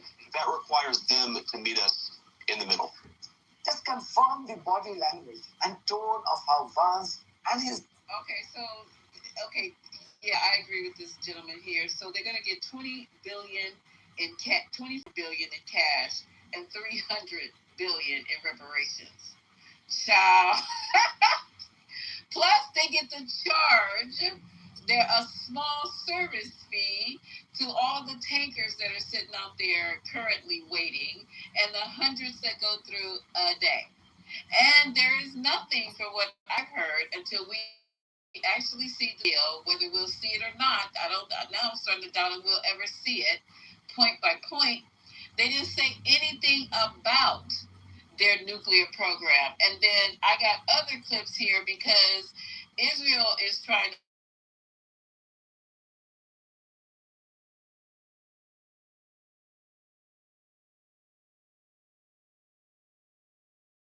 like 20 people on the stage. Is this a PSYOP? I have a question. He did say something about the deal, Lisa. He said something about as long as they do the inspections and they get rid of the nuclear program. So that is what they got to get rid of to get the sanction lifted and the cash. Now, how is this going to be verified? The same way they did before, AEIA. Trust. Okay. But verified. Okay, well, I'm sorry, Mike. No, you're fine. So what's going to happen as far as because they want to beef up inspections. So what's going to happen is Israel going to be under inspection now? It was a rhetorical question, but I have to figure out that answer. Israel didn't threaten to fucking blow up the United States of America. No. So that has nothing to do with it. I don't think Israel didn't sign a nuclear proliferation.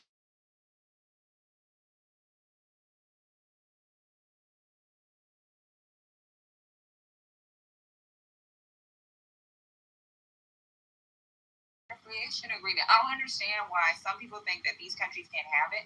If they didn't agree to not have them, it's not our problem. It isn't.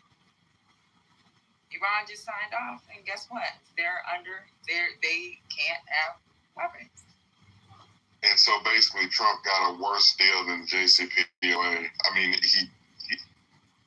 he killed service members. He killed 160 schoolgirls. He killed countless number of other people, created an environmental crisis, has the straight backed up, and for what? He's literally got a worse deal than Obama. He's worse off than where we were. Barack Hussein Obama's legacy. Guys, come on. The greatest president we've ever had. Living like what? Reading the news? So we're gonna act like people didn't die under Obama?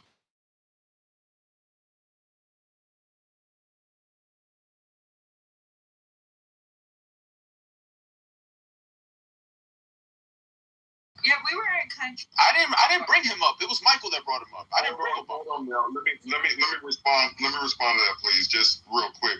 So me know why Donald Trump brought it up when he ripped up the JCPOA, and also when he talked about Obama and his Nobel Peace Prize and anything else he said about Obama. They even talked about Michelle Obama being a man at the UFC event last night. They can't keep Obama nor... That has nothing to do with you. That's a stupid MMA fight. Hold on, me know why. I'm just saying that to say that we wouldn't be here with Iran if he just would have... Donald Trump ripped up a deal that was done. So I'm saying he bought it in. He bought Obama up. Like, I'm just... Your president also, because you live in the United States, right? Your president also made a deal that is working and it's conditional.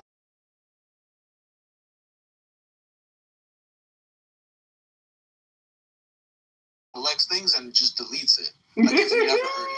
It's conditional. Like on what? The conditional mean? I'm sorry, brother. I don't mean to like insult you, but Trump, so please explain. That's what I'm saying. Like that's where you're being dishonest. Even Patty heard things like J.D. Vance in this clip did not name one condition. He said they're going to get benefits by giving up things, and didn't name not one thing. If you want, he literally said it's conditional. Okay, let's play. Okay, but conditional on what, sir? Let's play it one more time in case you didn't hear it. Patty, can you please explain? So I don't want them to think that. Patty explained. Okay, because literally, she said literally. Look, Patty was saying the nuclear program. The text that we nuclear program. That's the number one thing that we don't want them to have because of their ideology. But a much bigger deal is unsafe.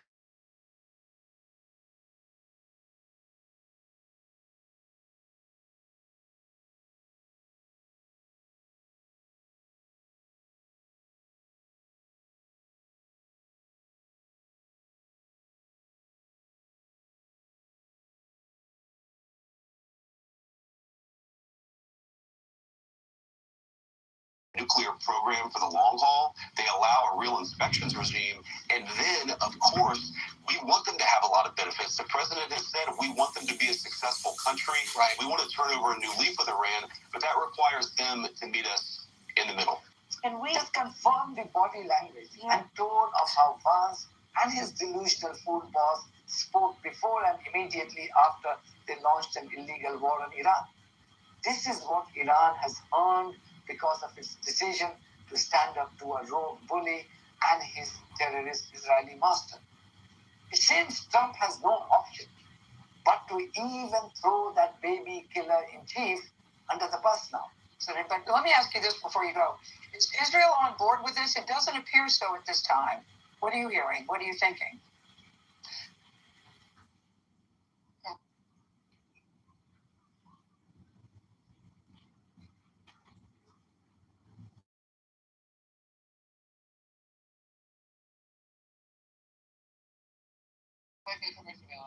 Well, Gail, of course, Israel's been a good partner, but we do expect everybody in the region. They've been participating in this peace agreement. They've been participating in our talks with Iran. They understand where our perspective is. And what the president has said is that we expect everybody to honor this agreement. There are always, Gail, these bumpy moments with these ceasefires. Sometimes someone will fire and sometimes somebody responds. We think right now that there are probably people within Iran, because of the internet blackout, they're not even aware that this deal has happened. So we certainly expect the Israelis are going to be a participant in this peace process. But we think it's going to be good for them. It's going to be good for us. It's going to be good for the Gulf Coast Coalition. And Gail, if the Iranians comply with their end of the bargain, it's going to be good for Iran.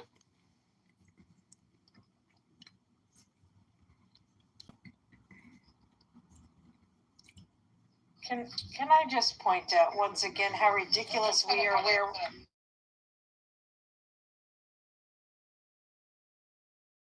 and the strangers already parceling open, as you know, they're hunting for a couple of mines that they will dead. But it's essentially ships are starting to go out now on Friday. It'll be completely open. he got along very well with Iran. It's a different set of leaders. As you know, the first set is gone, the second set is gone. And we found the third set to be very smart, strong, very smart, but we ended up making a deal. I felt badly that we had to go back on the attack for 2 nights. And I thought it very good we made it before that happened.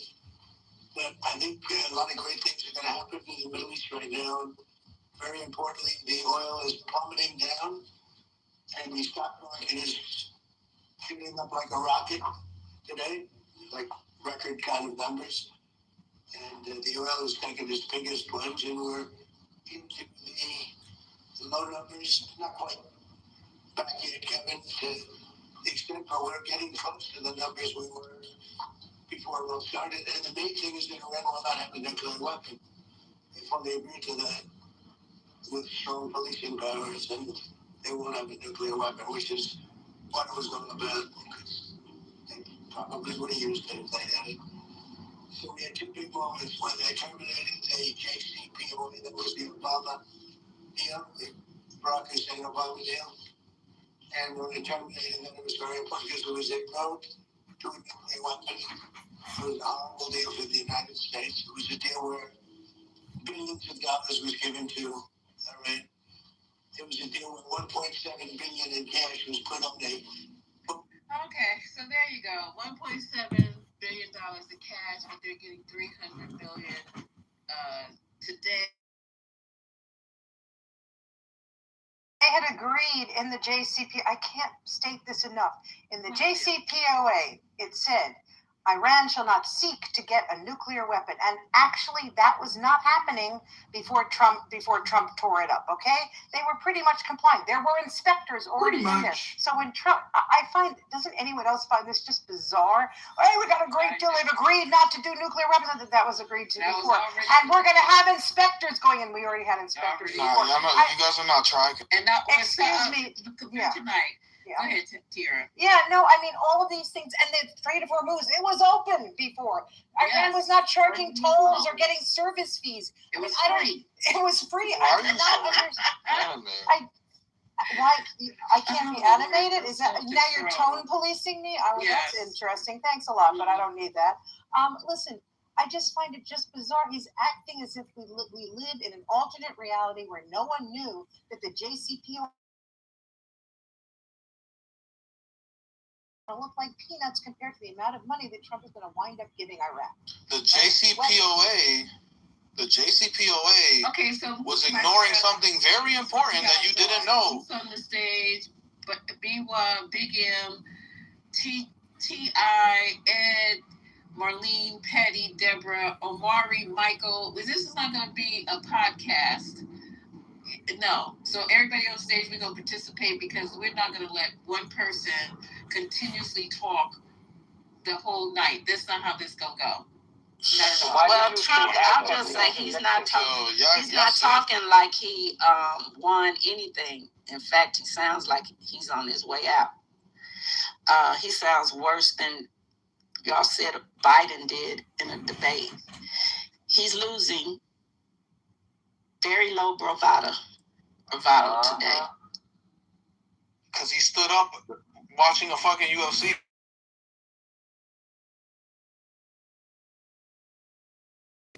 Stop letting other people talk. I want to just give a shot. I'd like to give a shout. I'm the only person refuting you guys. Like, there's nobody else. Speaking of somebody else. I literally do not believe anything until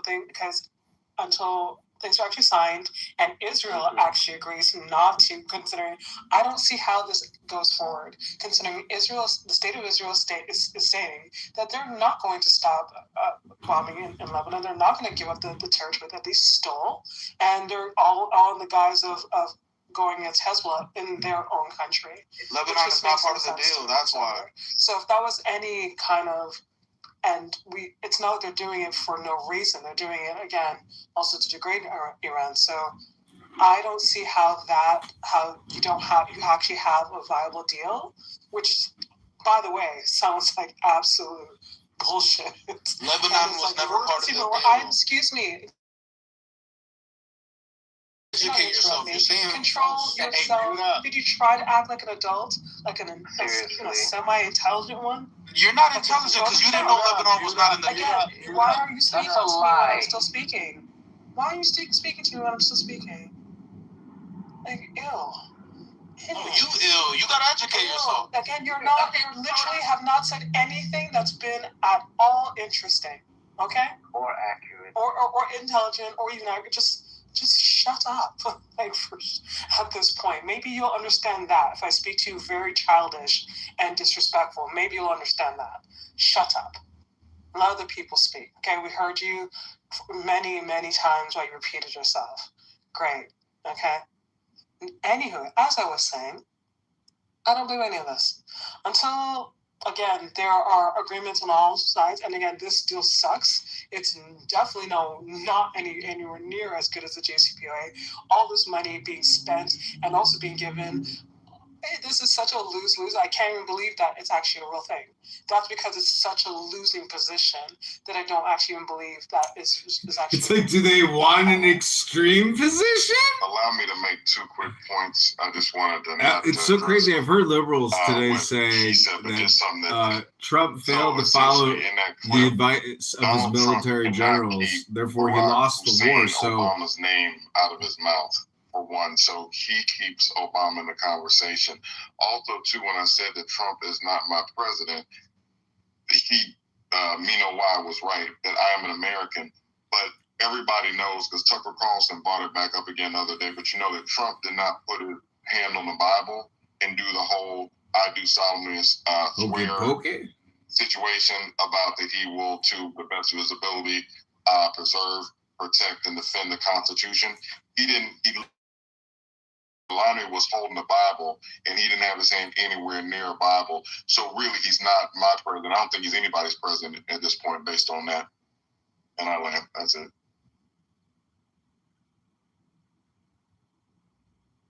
While there is a bit of a pause, I'd like to acknowledge the birthday of my forever First Lady, Michelle Obama. Yeah.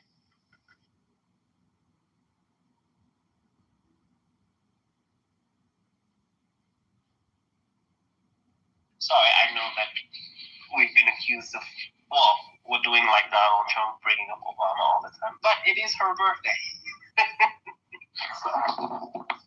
He brings up Obama, and they brought up the man got in the ring last night, the UFC fight, and talked about that she's a man. So they can't keep Obama's names out there, and they keep them in the public conversation. Michelle Obama's birthday is in January. Yeah, Michael, what happened with that?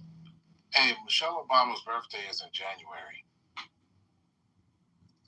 Really? She's been all over my social media celebrating her birthday. Yeah, that's because the comment, like Michael brought up, that's why she's all over your social media right now, because they had her name in their fucking mouth. Yeah, you're right. She was born in January 17th. I put it in the chat. Yeah, why is she around us now? Like, why is... Because the man, are you listening? The man said that she was the man on the UFC fight last night. Yeah, somebody break it down to me. What happened at the fight? The man at the trailer. It was just one of the fighters. Oh, I see. So it's an appreciation day. JD, y'all done lost your Hell, yo, fuck wrong with y'all? What up, JD? Yeah, what's up, bro? Yeah, one of the fighters, like Michael said, went out on the when he was brought out. Right, it was a fight. It was a fighter, Michael. Right? It was. Yeah. It was the fight. It was his speech. He won, so he was the speech. Oh, there you go. He won. Yeah. Oh, okay. And why? What? How does the fight even relate to her? That's crazy. Because he thinks he's funny. Apparently, like. But it's further proof that fight it had more to do with just a fight on the lawn. It was another thing to push the agenda. Whatever weird shit agenda they got going on, that's why it was brought up. We need to start filing more slander and libel suits against these motherfuckers. They ain't getting hit in the pocket civilly enough. Well, I was talking to other people in another room, and they said that she doesn't have grounds to sue on. But I be thinking about how Donald Trump be suing for all. That's what I'm saying, Brooklyn. Just do it. Yeah, you can just do it. I'm like, I don't want to understand why she wouldn't sue, but they say, she's a lawyer, so she would know not to sue. So I gotta go with that, I guess. Fuck that. Rudy was a lawyer too, remember? It still don't make no fucking sense, though. Like, you literally can sue for anything, and I would just do it. Just because, but I guess you just sue him. Fuck it, don't matter if you win or lose. Just do it. Super disrespectful and unnecessary. And racist, yes. But hold on. Let's ask the black maggots on here. Was that racist or not? Since y'all say everything is racist. No, because they say some shit. Use the race card. Y'all people. No, why? Guess what? The white maggots get that shit from the black maggots. Yeah, we know. They get that whole Michelle Obama shit from niggas. They ain't just making that shit up out of the air. Shit. And that's what they say because they say it. But it only speaks to their mentality. It only speaks to their mentality to go on and on over something that everybody knows is not true. And saying it, how many times they say it, don't make it true. It does for them in politics, but that don't translate to someone's literal, what is it? What she is. I can't think of the word right now. She's a female. So to keep saying she's not, can't think of the word. Don't make it true. Amari, do you find out like going on a racist saying Amari? This is all about. I like the question, but this is all about disrespecting and devaluing and dehumanizing blacks and black people that are capabilities as a fucking wrestler. I don't even understand. Right, that point is a dehumanization. That's why he said it. These people can't get over the fact that Barack Obama, Trump could. Trump giving out shoes 2 sizes too big. He can't even get his big, fat, funky, callous feet in Obama's shoes if they were 7 times too big. Okay, with his big, fat, clanky ankles. He wants to see Barack and his wife and his children underneath him at the level of subserviency, and that it will never fucking happen. Until you graduate from an Ivy League college, not cheat on your wife, have your children by one woman, even though it's not wrong, but you went out of your marriage, not have a hoe suing you for money, shut your fucking big, fat, sloppy, orange-painted lips the fuck up. That's what it is. It's dehumanization. And these people that voted for Trump representing you, except some weirdo in HUD, and that we never see and hear from, that's cutting your fucking rent and pushing you out to build condominiums like they're doing in New York. You don't hear a fucking word out of that idiot. Not making them better for the people who live there, turning them into nice condos, but getting your dumb asses out so you can move all the way out to the sticks, way out there, all so far away it takes you. One lady was telling me she had to move out of the projects, and it takes her 3.5 hours on the fucking train. Now, the train is going faster than I'm fucking driving. And it's taking you 3.5 hours on the fucking train to come back into the city. So I don't want to hear nothing else. She can be a man. She'd still be better than Melania with her coochie on the internet. So I don't give a fuck. Y'all can sit up here and try to disrespect this woman and this family all you want to. Even y'all on this app ain't never going to achieve what they've achieved. Fuckers. Not one. So I don't give a fuck. That made me so I couldn't even taste the taste in my mouth. This is what this regime is about. Dehumanizing black people. I'm not even saying people of color anymore because I'm tired of that. That's a weird ass statement. That's too inclusive. He is doing it to blacks. If it's not the books, if it's not the pictures, if it's not the slave memorials at the motherfucking park, it's everything that got to do with blacks. And if you don't see that, I don't want to hear none of your other fucking arguments about we jealous of a big, fat, fluffy, incontinent man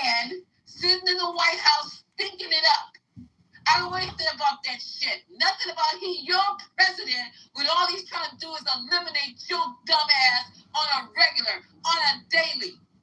I want to hear no more of that shit. If I hear it on my stage again, I'm going to start fucking booting. And I'm sick and tired of it. You may as well boot me now then, Lisa, because I'm going to keep it 100. I got to give my... Oh, my God. Oh, Lord. Listen, let me tell you something. Go ahead with your 100 because it's going to be fucking fake money. So go right I was going to say, that's the type of shit Homo Thug be saying about that lady. Just crazy shit. I'm sick and tired of the man got a fucking degree, 2 degrees from a fucking Ivy League, was a lawyer, ain't did nothing. First they wanted to be gay. They had him in them things sucking dick. Anything they could fucking possibly do to this family. And we as black people, while we're slowly being eliminated, demoralized, devalued, humiliated, we sit up there helping them. Helping them without fucking words instead of joining hands and circling the motherfucking wagons and being the excellence that we are, the superior people that we are. The superior people that we are. And I don't give a shit. I'll leave you a fucking basket and a bottle of water. Oh, I forgot y'all out. Well, so Lisa, let me just say this before you boot me out of here, right? I only could say I don't have nothing to say about this the Barack Obama and his family, but I have something to say about Barack Obama. He is a charlatan. He done nothing for us. This man muted me. I hope you dropped it. Let him finish because this is what. Damn. Whoever's muting me, I know you're probably way beneath me, right? I've served 4 prison sentences. Finish your sentence, bro. Finish your statement. Right. You can let me finish, right? So this is my time to speak. I didn't cut anybody off. Right? Okay, here we go, Lisa. Here we go, Lisa. Okay, so I asked you guys because we gotta squabble.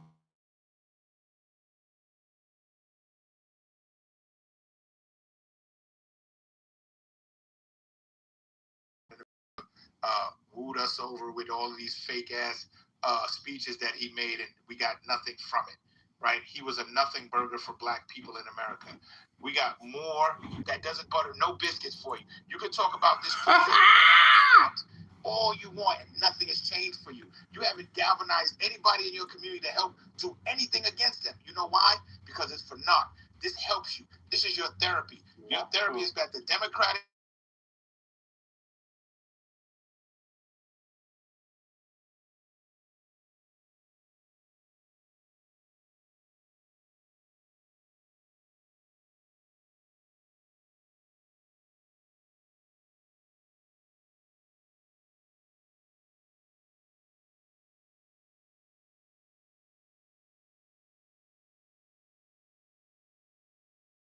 that all you want to. You can keep saying that all you want to.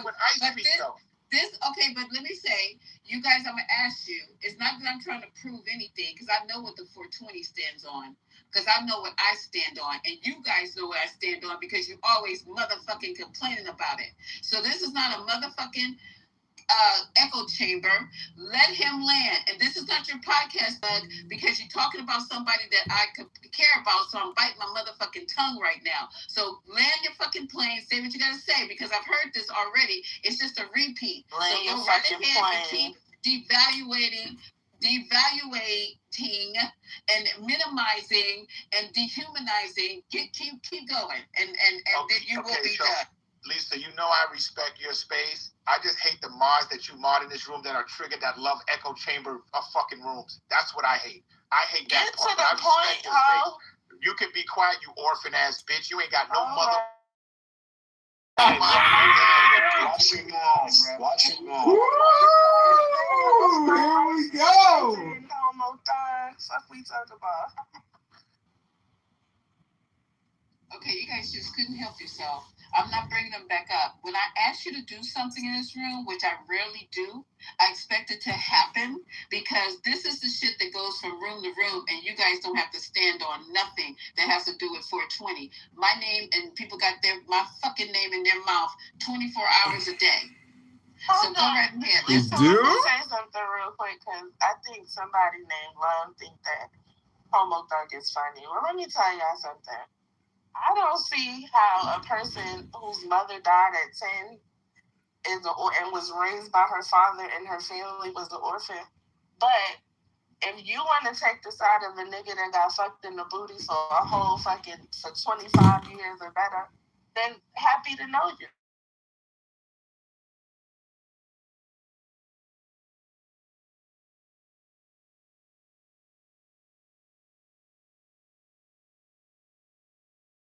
Probably gonna go back to jail in a few more years, and when he does, I'm gonna get shanked, fucking bitch. I've never heard in my life somebody brag about serving 4 prison sentences as if that's supposed Like to be it's a bragging right, because what it says That's is, crazy. I needed the help of the white man to teach me how to act right. I needed the help of the white man to teach me how to abide the law. There was not enough discipline in my home to teach me how to act in the real world as an adult.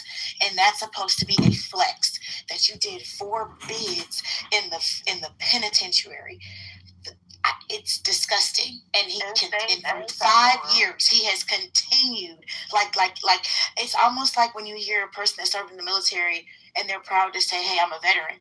That he treats it like it's a badge of honor, like he's a much better person or a harder individual than the rest of us because he. It's sad. He always reminiscing because he missed his prison husband. That's all that is. We understand what it's all about. We get it. You have to tell us in your own way. That's why he always talks about very LGBTQ friendly, Brooklyn. This is not across the Martin Luther King in here tonight. We're not doing it. Can I just point out something about the platinum plan? Okay, go ahead. Yeah. Always act. Hello? Okay. No, go ahead. I'm sorry. Yeah, sure. No. So Trump did propose this platinum plan in 2020.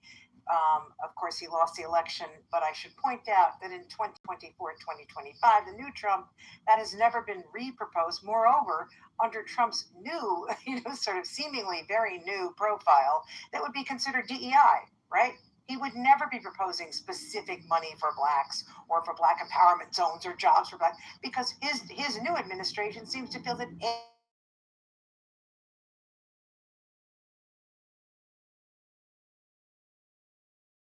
program, etc. So the reason it's not back is because Donald Trump has essentially espoused what I consider to be a number of racist policies and will not be bringing anything like that back. So Trish, let me ask you this: what do you think? Hold on, Buzz. Before you go, Thug, real quick before you go, I just wanted one thing about what Tara said, I literally, because I want you back up here, Tara. I wish you wouldn't, because I literally just stopped laughing about the damn platinum plan thing. So I wish you wouldn't have brought that up. I had like a brother, like I had a fucking laughing fit over here. So my bad. Sure, a nothing burger, just to cut me off to make a nothing burger. Oh, So here's the thing, Trish, here's the question that I have for you. Since Donald Trump is such a bad... But Tara was speaking, wasn't she? No. I'm done. Oh. It's fine if he wants to respond. It's fine. Oh, that's Tara. I thought it's okay. No, don't worry about it. It's fine. Glasses, I can read very well, you ignorant bastard. So, Tara, here's the question. Okay, guys, I'm serious right now, because I can close this room. I really do. Don't close the room. Move the people who are disrupting, Lisa. Yeah, because I really do. I really do have other shit that I could be doing. So Tara, since this president is so bad in your eyes, right? When his term is over, who's next that's going to do the bidding that you think should be done for the American people? Who you think is next? Well, I hope it's not J.D. Vance or Marco Rubio, who has shown to me, both of them have shown no spine and they have no guts. And basically they have given themselves to a man So you don't see no viable candidate in the Democratic Party coming up that will do the bidding of the American people? Well, look, I think both parties struggle to do the bidding of the American people. To be honest, I think our system is relatively dysfunctional. I hate the fact that we are seemingly enthralled to, people with big money, pharma, people like that. I think it's really bad, but that's the Supreme Court, and they have they have established in Citizens United, the fact that money and big corporations are going to basically govern a lot of what we do, which is really unfortunate. However, I think there are some people, you're seeing some signs in the Democratic Party, like I think John Ossoff has been showing, some interesting rhetoric, let's just say, in the past month or so that I have been impressed with. I also I liked Wes Moore the last time. I'd like to sort of hear more about him.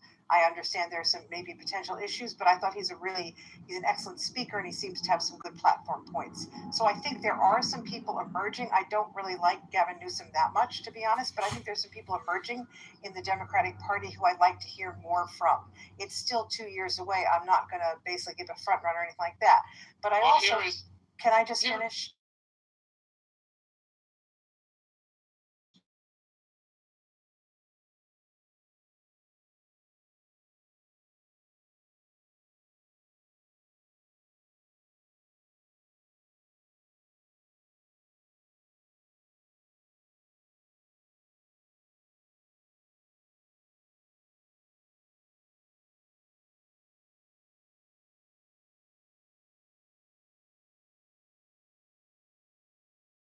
Their stance against DEI to me is revolting, because what it's saying is mediocre white men, and there are a hell of a lot of them, are the only people who we should trust, right? Everybody else, whenever it comes up, is like, oh, that's their DEI, any woman, any black, any ethnicity, okay? Any veteran. It's all DEI except for white men. And if you look at Trump's cabinet, you will see a hell of a lot of mediocre white men. So what bothers me a lot is we are seeing racism emerge in this country in ways that is extremely depressing to me personally, and ways that should not be happening right now. We should be working together to be better, let's just say, instead of pulling each other apart. And that's what I think that's what I think the MAGA people have done the worst. They have empowered the worst racists among people, right? And to me, that's a terrible thing. Okay, I think that's going backwards. Not that Kira, so Elizabeth Warren is throwing her name back into the hat for the 2028 election. Okay? Bad idea. Warren is a bad idea. The woman that goes after corporations. I think Elizabeth Warren is a bad idea. Elizabeth Warren is a bad idea. Yep, I do. You are out of your mind. That is the only Democratic woman that I would ever vote for. That's the only Democratic woman that I would ever vote for. You can't. Your mother can't vote because she's dead and you don't know her. Your mother can't vote. You're right. That's her mail from the Gophers, whoever she is. She don't even know who she is. Stop. And your parents will be dead. Tell her to stop addressing me with her motherless. You're dead to your parents. Okay, so one more insult, one more personal insult. I'm gonna drop. Okay, we have to stop. Okay, let's move on. Yeah, may I respond to some of that? And I think it's disgusting to reference these parents.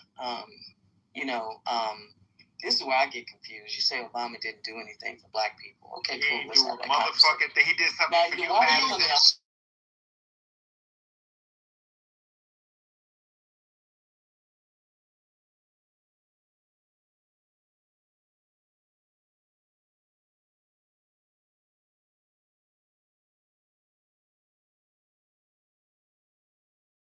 I'm just asking you to Mike when Madison is speaking. Everybody's disrespecting me, but I got to be the one to get dropped. And I will start dropping them too. Okay, thanks. And I'm gonna be quiet then. Who put 100 on Brandy being the pick me. Why I gotta be a pick me? Because why is you? One mic on Madison. Y'all gonna let this woman speak? Thank you. Thank you. Yeah, just in terms of having an actual conversation, nobody is above reproach, right? There are criticisms of different people, different politicians. But to act like he did nothing while getting credit for something that never fucking happened and barely touched our community in the first place is wild to me. The Platinum Plan was a campaign promise. That's it. It was not legislation. So it shouldn't even be talked about.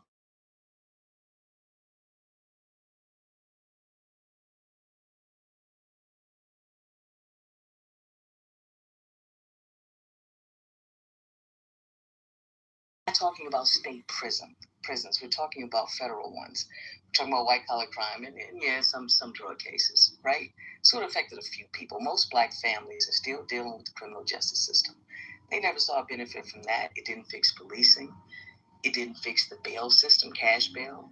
It didn't fix sentencing. It didn't fix the fucking pipeline, feeding our people into the machine. And you think that the first act step that got a few guys out who had federal sentences, that's it.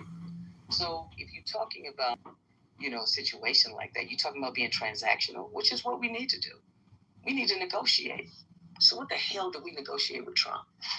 Real talk. What the fuck did black folks say? Even the ones who voted for him didn't ask for shit. Yes, we If did. that was the stupidest shit on the planet, I don't know what it is. Because I heard all the speeches. I heard the YouTube video. And the Democrats got us on a plantation, all that bullshit. Okay, cool.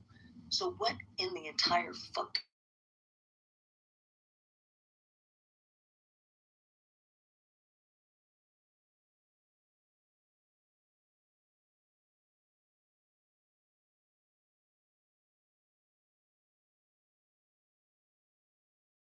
This is, a couple of years in, and that's it. So if you can show me the policy, show me the money. We've seen the money from every other fund on the planet, including this last one. Show me the investment. Show me the measurable outcome.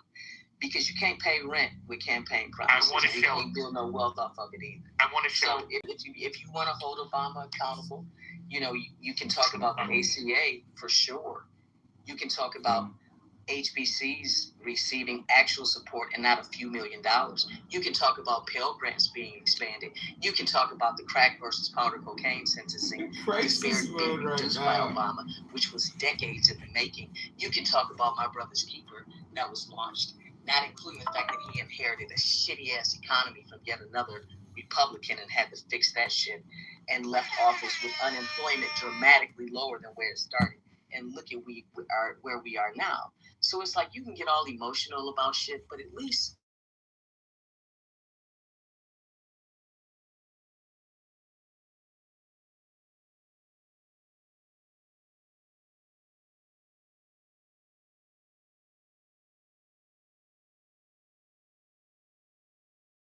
federal prisoners only, or help, guess what? Mostly white people, and the HBCU donation that he gave was a fraction to what Biden gave. What else?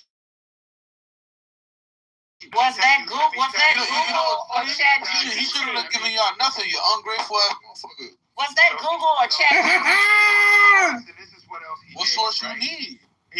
This is what he gave for my vote, right? My vote got me more money back in my taxes, right? For my corporations that I have here in New York City, my 1120 gets filed. I see less. Lying. What are you lying? Bro, I feel bad for y'all because y'all are miserable. That's crazy. Real talk. How do you tell us that you've been to prison 4 times? You served 4 prison Tyra, you don't like mediocre white men. I want to know how you. In the White House? Prison sentence, but I guarantee you, you're broke. I guarantee you, you're broke. Yeah, bro, these people are broke, bro.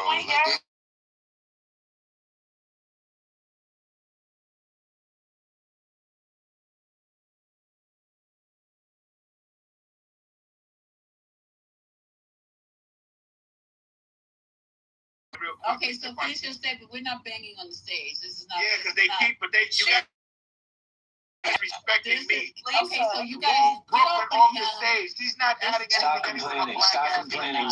Make it ridiculous. Lisa, Matt is you're not a moderator. You don't tell people who to keep on stage and who not to. No, it's just like it's these like innuendos and these. All right, I'm getting ready to trying to run shit. I have things I can do. Wait, Lisa, hold on. Yeah, respecting your stage anyway. They disrespecting me. You guys are going to have a nice moment. I'll just be over. Yo, guys, y'all shouldn't be like thinking like that. Okay.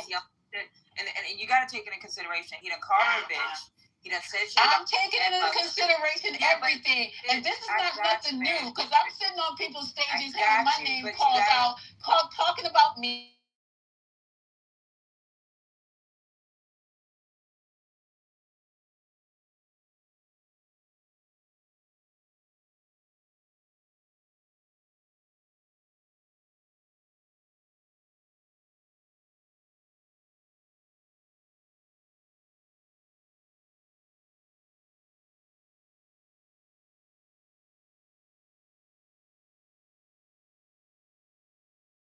Let's go. Okay, so we can. Who is it that was supposed to finish your sentiments? Was it Thug? And if so, Thug, while you're down there, if you could just get to your point, so that way we can move forward. Let's not do the antagonizing thing. Let's just have a conversation. Can we agree to that? He's not on stage. Not, but he can. Oh, shit, I didn't know if I was on. Okay, that's okay. It needs to be fair. Deborah asked him a valid question. And he's not on stage. You see how this shit is going? If you have a Corp C, then maybe you did save some money that particular year because of the tax law, but that wasn't for black people. Okay, so what he stated was specifically for black people. That was for Americans. Lisa. So here's the thing, right? So many of you are so ignorant to the.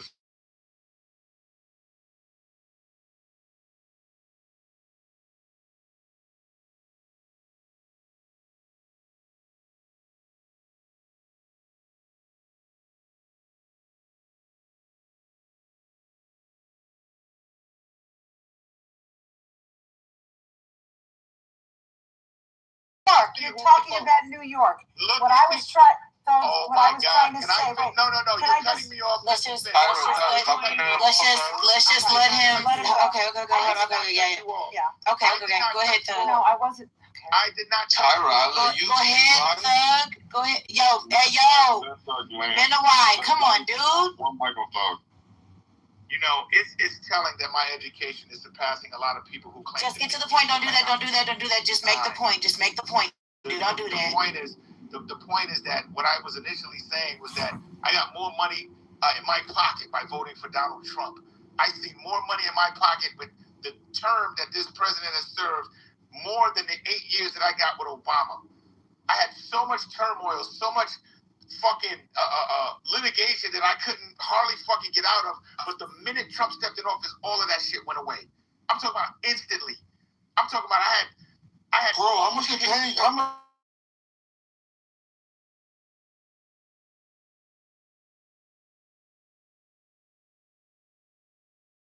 That's what you want to do anyway. The whole thing is that the point is this president has got. If you're not making any money in America, you probably hate this president, and you hate him because you don't have shit to do. You don't have shit to do in your own life. You ain't file taxes. You ain't get shit back because you don't make shit. That's why you're angry. But the Democrats gonna sit up here if they ever make it into office again. They're gonna lie to you like they've been doing. Lie, and you're gonna love them for lying to you. Lie. Dumb niggas look you. Die. Come on, get the fuck out of here. I just wanted to clarify that when Thug made his point, what I was trying to say was this is not true in all states. He didn't mention New York initially.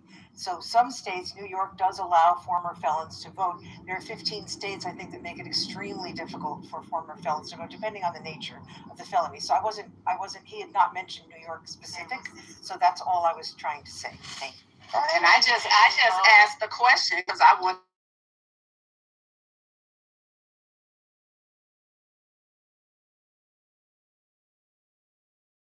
Okay, pause. And I'm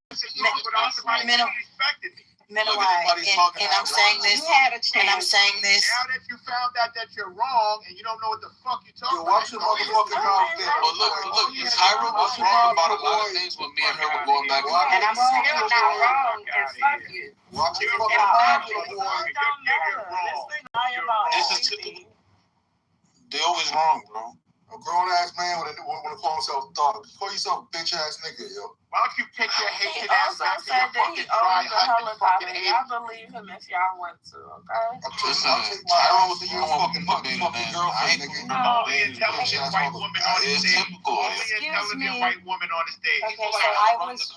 All I was saying. Y'all just criticize. Stop. All I was saying was I'm a retired lawyer and I happen to know a lot about getting voting rights back. I did not realize he was only referring to New York because he wasn't clear. Got it. We understand.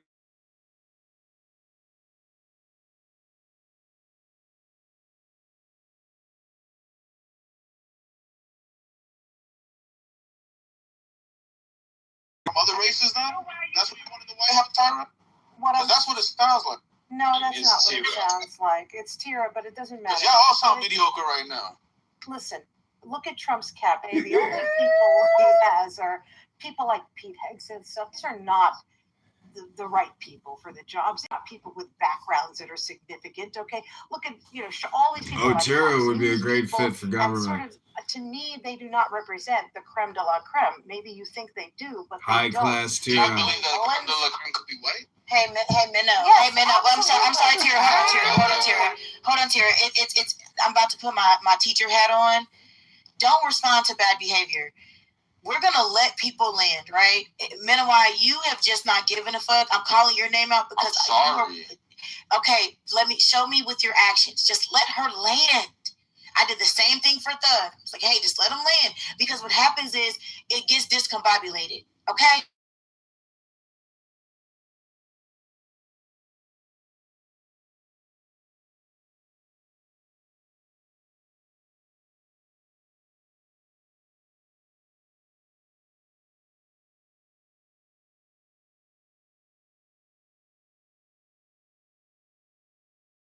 Of course, but I also feel that this administration, by saying that anybody who's not a white man, in essence, it must be suspect, is a real problem. Okay, because that's what they are saying. When Ketanji Brown Jackson is nominated and becomes a Supreme Court judge, how many times have you heard them say she's unqualified? This woman was probably the most qualified person on the Supreme Court. You can dislike her opinions. You can say she shouldn't be safe. Ketanji Jackson is the most qualified Supreme Court justice this country has ever had. And if you don't agree with that, you're a racist. Bias that people who are DEI are all disfavored. Okay, that's craziness. And that's what I've seen this administration do. And this bothers me. There are people all over who are good. There are people all over who are not so talented, etc. But the fact that it seems like anybody who's other than a white man is looked upon with suspicion is one of the things that I hate the most about this administration. I think it's terrible. I don't even think it's legal. And every time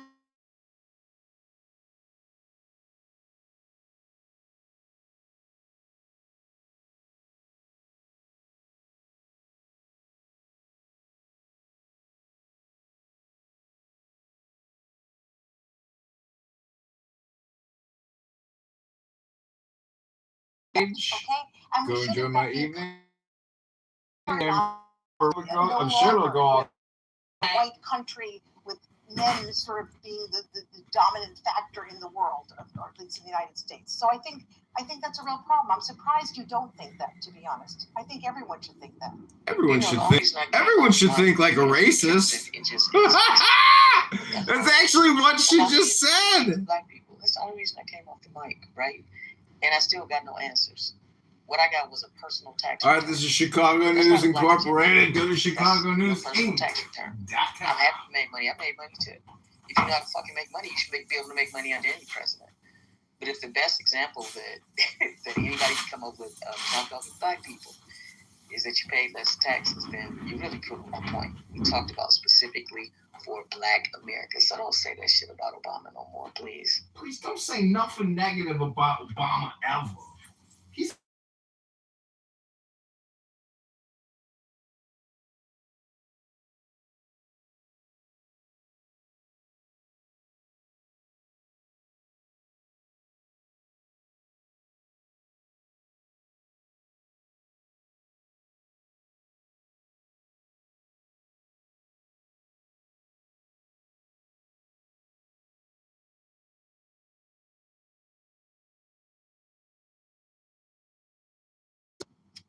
Okay. Anyway,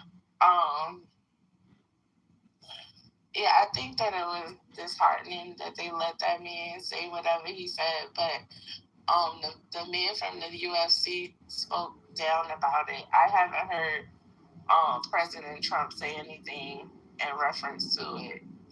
And I think Joe Rogan spoke against it as well, but that doesn't really mean anything. It's the fact that they had the audacity.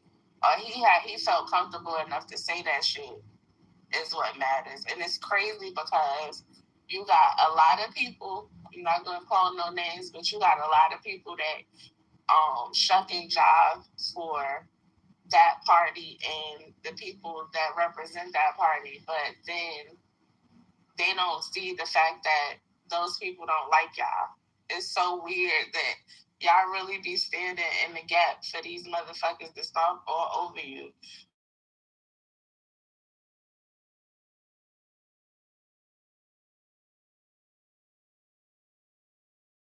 In real life, it just speaks to how much of losers are in real life, because nothing that you say is believable. When you come and you troll people for no apparent reason at all, we know that all of the things that you say about all of the money that you supposedly have is a lie. It's obvious. This is how broke people talk. Broke people talk just like these niggas do. Sorry about that. Tax returns don't lie. Tax returns don't lie. One mic. Hold on, real quick. Hold on. We're gonna get up this back and forth. Because I done photoshopped a lot of fucking I'm doing personal attacks anymore. I didn't personally attack anybody. I said some of these people. Hold on, Brooklyn. Hold on. If those people think that way about themselves, then that's on them. They ain't got shit to do with me. You're right.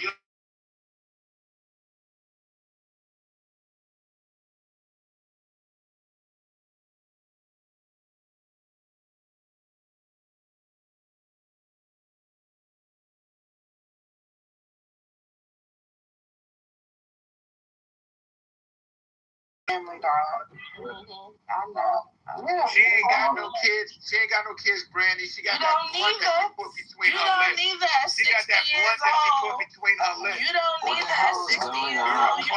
Come on, Brooklyn. Stop, Brooklyn. Don't engage with you. Stop. You got a boyfriend that's 60. No. Stop, please. What's wrong with being gay? Hey, Divine, how about those Knicks, huh? Can we go back to that? Absolutely. I think that's the only thing me and Doug Willie might agree upon. Divine and I are trying to figure out whether we can get to the parade without getting crushed, okay? That's what we're trying to figure out. So if anybody has any thoughts about it, we'd be appreciative. Well, I got some thoughts about DC. Next one. I got some thoughts about DC because I just left DC.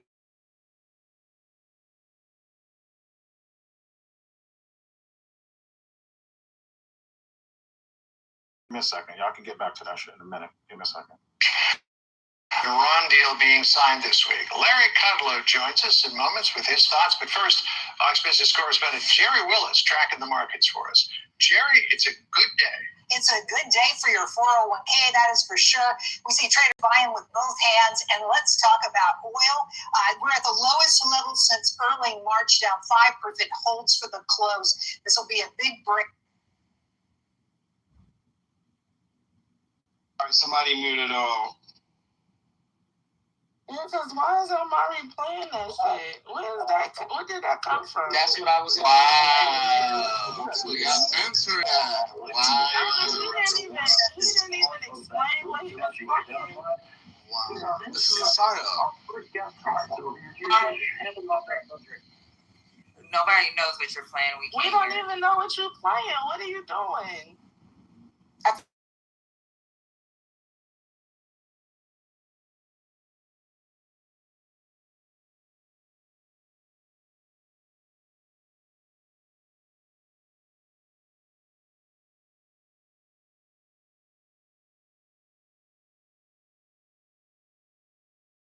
Exactly how they considered it.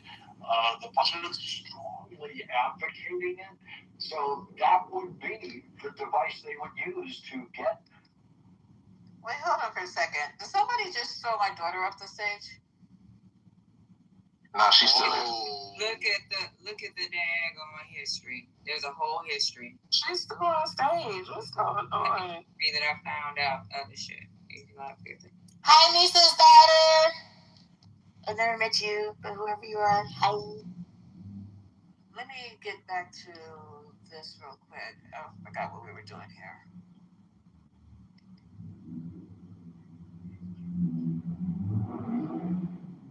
When I came in, you were talking about DC. You were talking. No, we're getting ready to do this real quick. Hold on. Back to it just a second. Hold on. You trying to do Lawrence O'Donnell?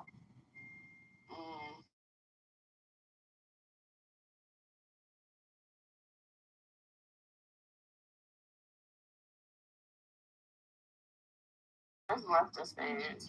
She's still on. No, if it's 212, is it the 212NY account? Yeah, she's still on stage. Okay, no, she's still on stage, Lisa.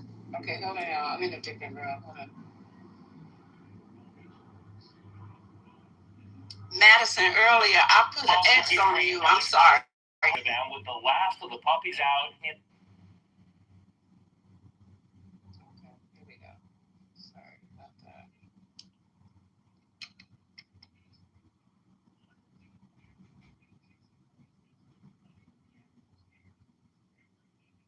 Got moving questions? Who does a whole house? What about packing? Where did you go? How far? Hey, Misha, I got the intro if you wanted me to play it.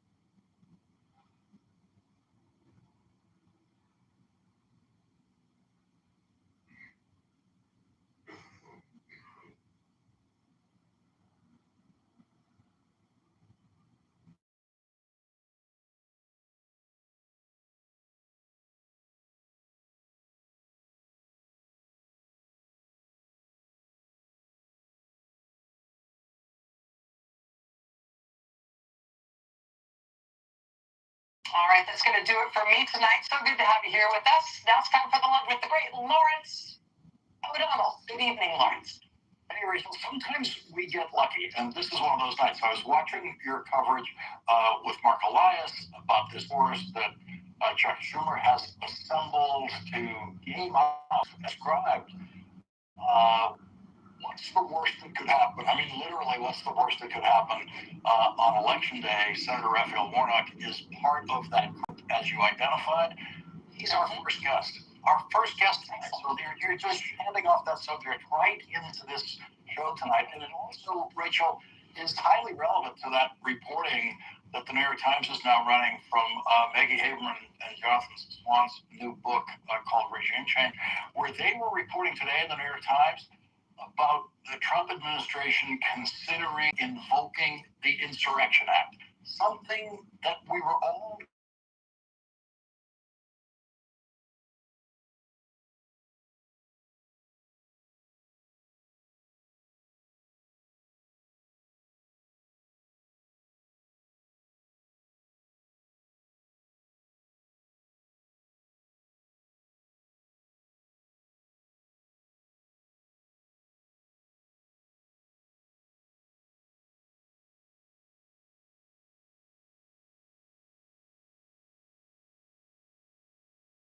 Vance was the loudest voice asking to deploy active duty military against the American public on American soil.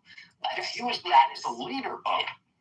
And he could be the top name on the Republican presidential ticket in the next presidential election in the White House, advocating the same thing for that election.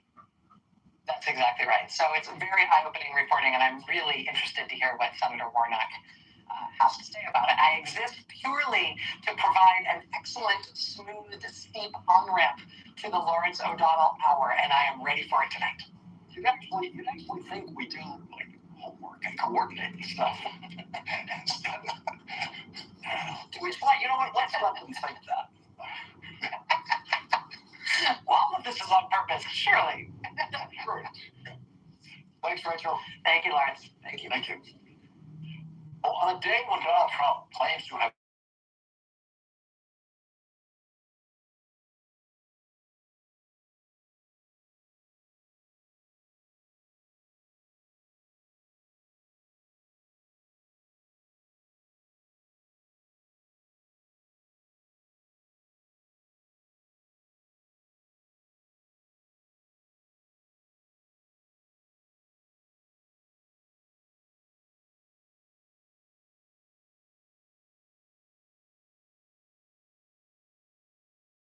new devastating reporting from inside the Trump White House as a pack of lies. Instead, they are, in effect, declaring it to be so shockingly 100% accurate that the reporters must have audio recordings of what was said in the White House. Axios is reporting top White House officials believe New York Times reporters Maggie Haberman and Jonathan Swan obtained audio recordings of Situation Room meetings for their forthcoming book, Regime Change. No White House has ever made that accusation about a book sourced from inside that White House. And every presidential administration since Richard Nixon has had such books written, most of them by Bob Woodward. And there are always some people who try to cast doubt on some of the accuracy in those books. But the truth of it is,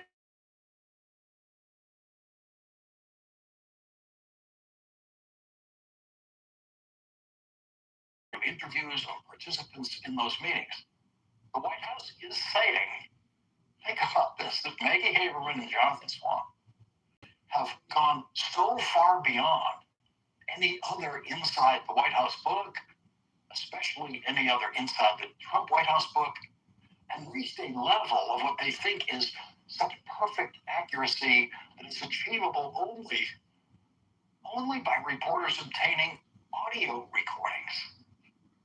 Axios reported, quote, such a taped leak would be a shocking breach of one of the most secure settings on Earth.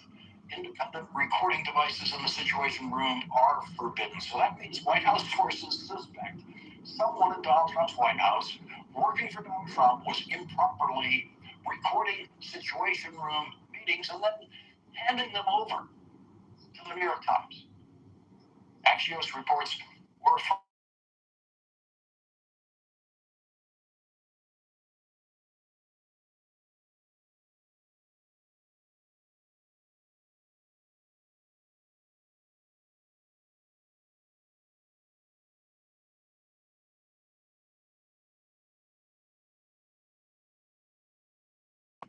The book, titled Regime Change, will go on sale a week from now and can be pre-ordered online and ordered at your local bookstore, and you can get your name on a list for it at your local public library. And the White House is now promising you that this book is worth it. Much of what you will be reading has apparently been certified accurate by the Trump White House. Maggie Haberman and Jonathan Swan have shared some of the reporting in their book in two breaking news articles for the New York Times in today's edition. A report on the debate within the Trump White House led by Stephen Miller to suspend a constitutional right. Something so insane that even people in the Trump White House used the word insane to describe it. And now think about that one. How insane does something have to be for whenever called upon to do so? But privately, they thought Stephen Miller's idea was insane. That's their word for it. Today's New York Times reports some figures in the White House privately called suspending habeas corpus insane. The legal doctrine of habeas corpus has its origins in the oldest English common law and actually predates the Magna Carta of 1215. It took written form in England in the Habeas Corpus Act of 1679 during the reign of King Charles II. It prevents the government from arbitrarily imprisoning people without giving them a right to a hearing. It was something that, as Stephen Miller put it, we're actively looking at.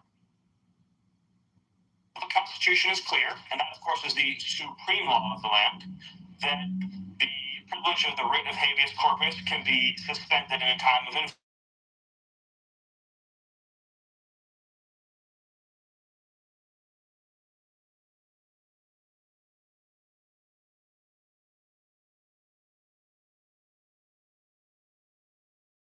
Habeas corpus dates back to the very dawn of English common law. He recorded in his memo to Susie Wiles, denial of habeas corpus rights was a key grievance underlying the American Revolution. And the right to apply to the federal courts for habeas corpus review dates to the beginning of the Republic. Stephen Miller wanted to suspend habeas corpus for immigrants in order to speed up what Donald Trump had promised would be the mass deportation of immigrants. Stephen Miller argued that the presence of undocumented immigrants in the country, even those who had been here for decades, working harder at their jobs than Stephen Miller ever has, constituted an invasion, and therefore habeas corpus could be suspended. The Times reports habeas corpus had been suspended only 4 times, most recently after Pearl Harbor. In every case, the country was at war or facing armed rebellion. Only Lincoln, at the start of the Civil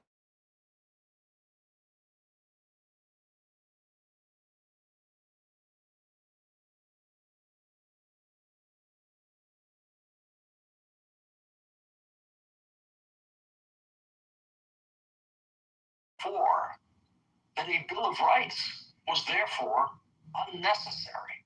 Hamilton said that the habeas corpus provision of the Constitution was enough to prevent the worst possible kind of tyranny. Alexander Hamilton wrote, "The practice of arbitrary imprisonments have been in all ages the favorite and most formidable instruments of tyranny." And so it's Alexander Hamilton versus Stephen Miller in the Trump White House. And as of tonight, Alexander Hamilton is winning. But Stephen Miller has a huge advantage over Alexander Hamilton because Stephen Miller is still working in the Trump White House with a president and a vice president who could not be more ignorant of our history. James David Vance proved that with this statement. If you go back to World War II, if you go back to World War I, if you go back to every major conflict in human history, they all end with some kind of negotiation.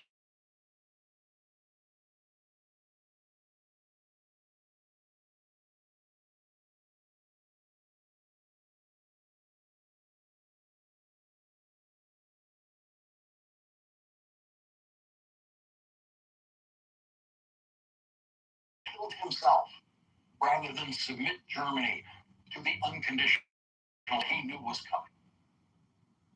Every vice president, everyone, prior to J.D. Vance, has known that President Franklin Delano Roosevelt demanded the unconditional surrender of Germany and Japan during World War II.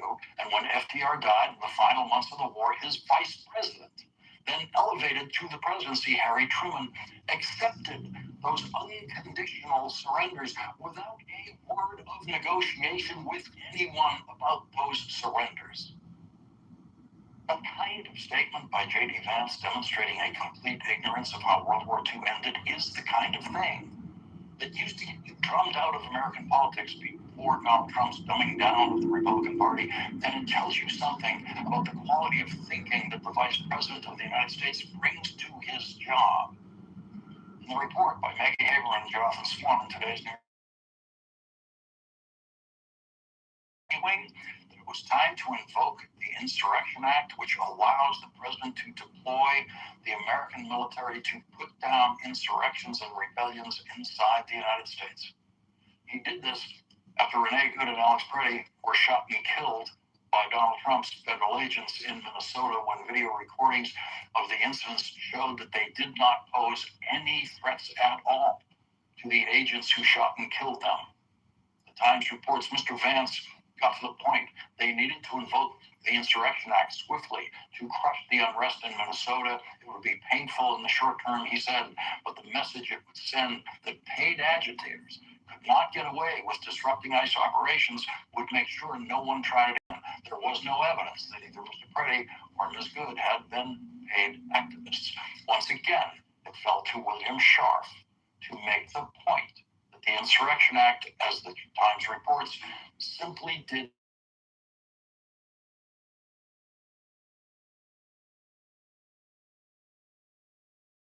as easy as we always thought it was. Discussions of trampling the Constitution, violating the law, and crushing our rights.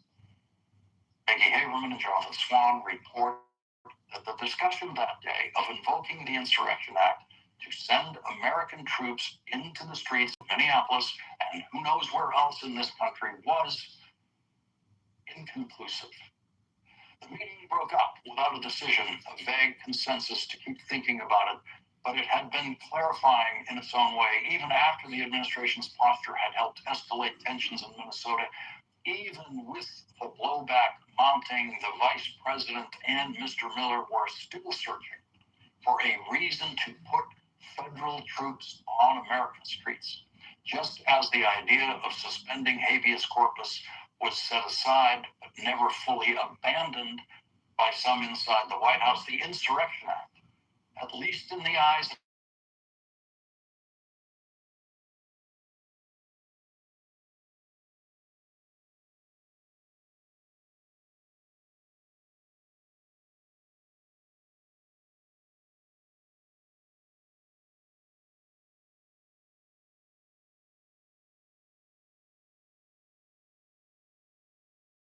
way in the November election. Leading off our discussion tonight is Democratic Senator Raphael Warnock of Georgia. He serves on the Senate Finance Committee and the Senate Banking Committee. He's also the author of the new book, The Crooked Places Made Straight, Reflections on the Meaning of America. Senator, thank you very much for joining us tonight. Okay, there we go. Lawrence O'Donnell for tonight. Any questions or comments? Who is that guy? Lawrence O'Donnell. He's MSN now. Comes on this. Yeah. This wasn't actually new. They were talking about this. There was reporting on this early on, and I think the president even said that he's thinking about it. And this is because there was so much going on. This was in Minnesota and other places, and so it's not really new, but they never did it. So.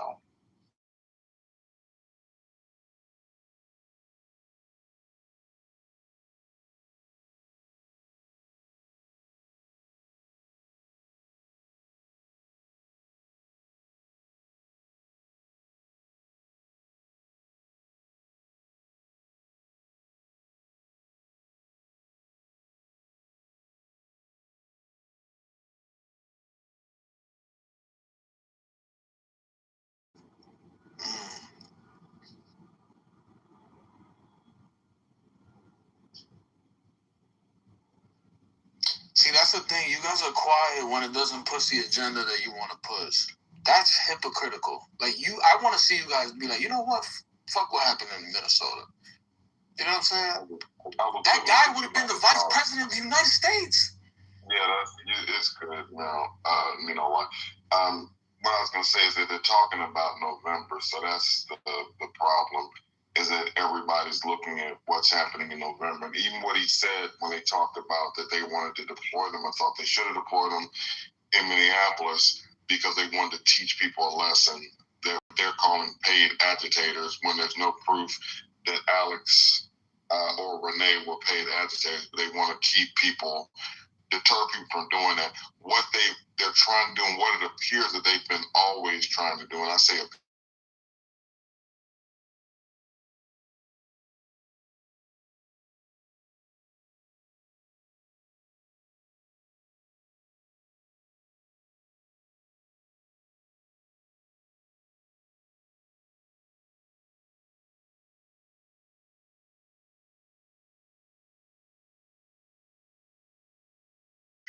in this upcoming election. And so that's what this insurrection is all about, them maintaining power. That's literally all it's about, period. Oh, okay. I don't agree to an insurrection, of course. You know what I mean? That would be weird. So basically, the stupidity of it all and the grasp of straws is not worth responding to.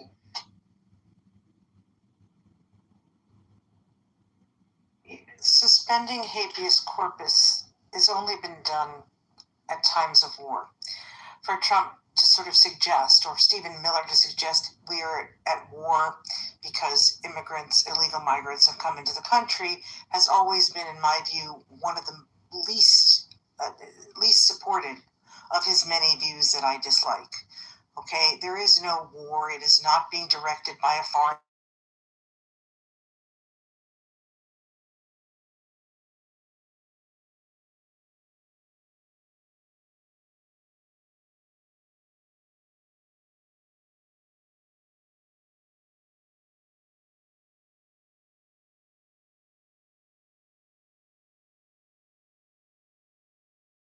Anything credible that suggests there's an actual targeted invasion by a foreign government, I'd be interested to hear it, because I have never heard it. And I think that's one of the reasons why they didn't go down these routes, because the courts have been extremely distrustful, let's just say, even though they give the president great deference in the area of foreign policy and in the area of national security. This is a bridge too far. The thing I'll say too about that, because of what Tara's talking about with heavy scores and what they're trying to do, talking about this invasion being with immigrants, poor whites better go read The Grapes of Wrath. They better really get serious about what's going on, because this is an attack on them. So when you look at like an underclass or an entry class in America, which used to be the free labor they had with the slaves, and then when Irish immigrants came over and different immigrants, like if you just go back and look at history, were sort of a lower class. They weren't like the gentry or the wealthy landowners. So the jobs that they're taking away, they literally want poor whites and poor people in general to take those jobs. So all these people that support Trump are really, it's just the fact that they're relying on people's basically, that's all Trump does. Like I said, he lied to people about what he was gonna do. And I think people are starting to wake up to the fact that he didn't cut the prices, grocery price didn't go down, gas price didn't go down. He, like the whole thing about no new wars, he didn't do all the stuff he said he was going to do. He didn't stop the war with Israel and Gaza. Russia and Ukraine is still going on.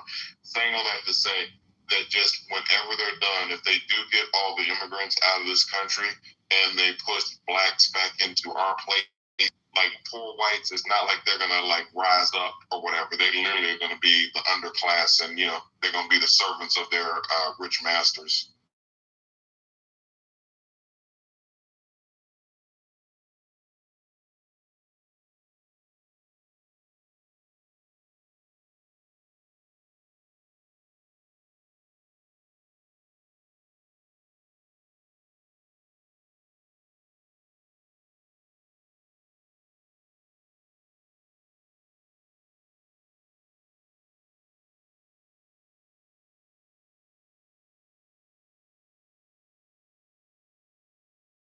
In this next election, I can't fucking wait. How does Trump help anybody? I guess what I'm trying to figure out, because you said the platinum plan earlier. Like, I don't understand how Trump is helping black or white people. So maybe if I could understand that from your perspective, maybe that would help me. You don't want to understand it because you're going to let somebody cut me off, disrespect me, and then you're going to sit there and say, help you understand it. No, if you want to be a baby, I'm saying I thought you were a thug. It's like thugs going to that's not a thug. That's not a thug. You ain't sound like a thug. Yeah, you be a baby. Be a little bitch. You ain't sound like a thug just then, or whatever. Talking about. Sound like a little whiny bitch. You sound tough with a green beam in another state. I know. Push through it. Don't push through it, but I'm saying I'm just, I know it's easy for you to say. I know it's easy for you to say push through it because you got the beam. I know. Y'all so fucking tough. Beam doesn't matter if the fruit out. Y'all are so tough and smart in this room. Y'all are so tough and smart.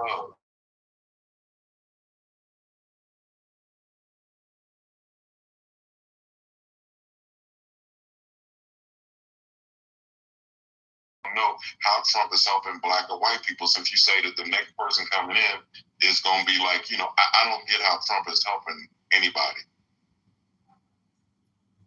Well, you won't get how Trump is helping anybody because you ain't getting no help and you don't know how to get it. That's why you don't see it. What you're looking for, hold on. You just asked me something. Now you want to cut me off. No. I was trying to let you speak. Haitian was about to jump in.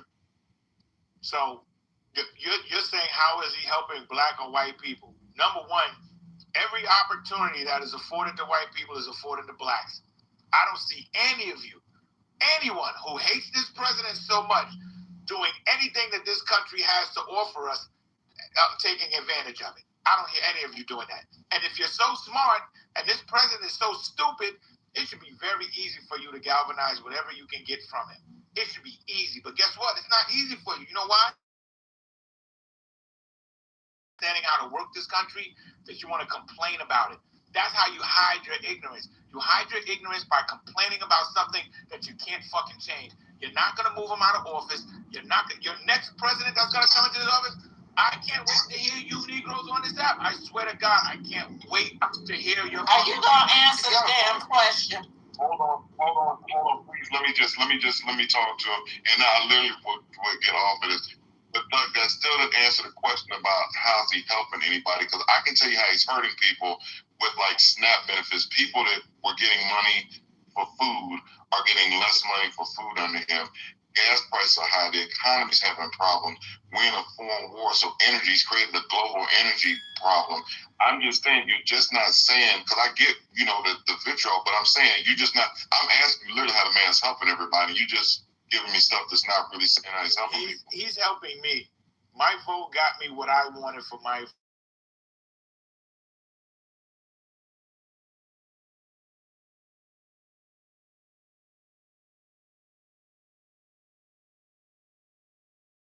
We're good. Tell me what Obama did to help people. Tell me what Obama did to help people. All right, yeah. Okay. Can we move the mic around? Madison already told you. You don't have to repeat it, Mike. Let me step in the time machine. Hold on. Let me see if I can get back to 2012. I'm going to see if I can make it back there. Well, I mean, I'm actually one of those people that made money since Trump has been in office. And the first time around, too, that wasn't even the conversation, because the argument was now as black people didn't benefit because we're not hard enough.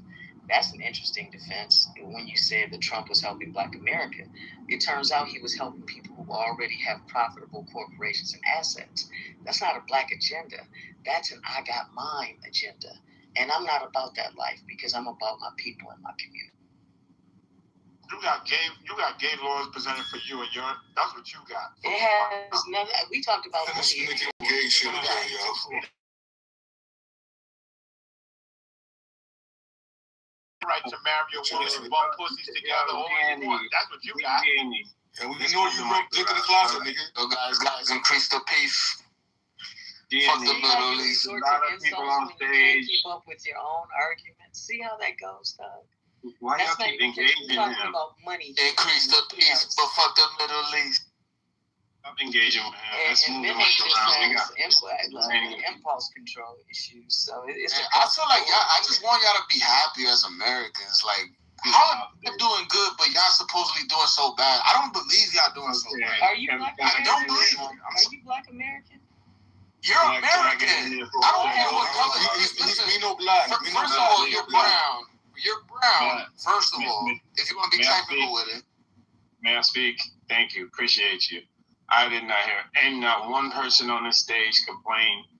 I did not hear anyone. We're stating the facts as they are. It's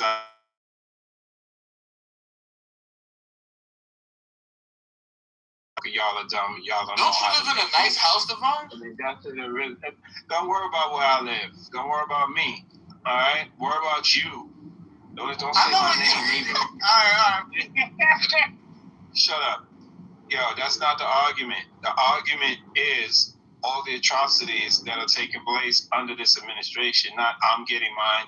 I'm a profitable businessman. Y'all are dumb. Y'all are stupid. Y'all are complaining. Like, that's not even an argument. You're not even defending your own argument. So the audience is not slow. The audience is not dumb. You gotta come better than that, bro. I'm going on.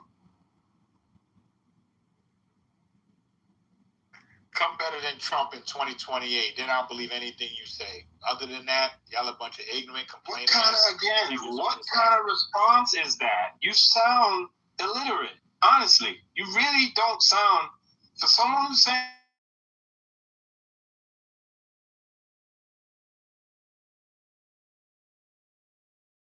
I'm not making a good argument, brother. And we need to move the mic around. I've asked several. There's plenty of y'all on stage. Let's move the mic around. Stop engaging with idiocracy. I'm going on mute. You somebody that got nothing to add. You just want to call names. Mercy. The pussy one. That's what y'all want.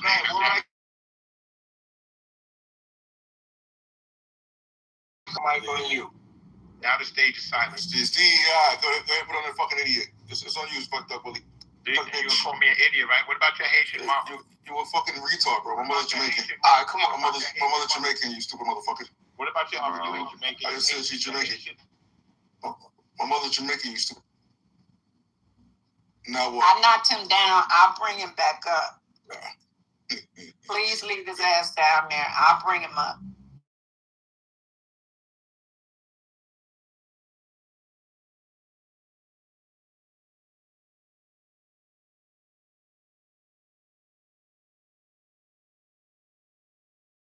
I'm pretty sure I don't want to mess his ticket up, but I think Matt Goliath had thrown out Mark Kelly and Gretchen Whitmer as president of VP. I thought that was an interesting ticket. Isn't there a guy? People are like, no, he's Jewish. I don't care if he's Jewish. Is it the governor of Pennsylvania? What's his name? Josh Shapiro. Is the governor of Pennsylvania, who's been really, I think, very good on the issues. But have you listened to Ossoff's recent speeches? They aren't sort of very well done, let's just say, but I don't know. And he's from the South, which might not be a bad idea, but, they're yeah, go on. Go, No, I was just going to say, look, it's funny. Depressing to me, but I now feel there are people emerging, and there might be some strong, I hope there are some strong good voices, and it doesn't look as bad to me.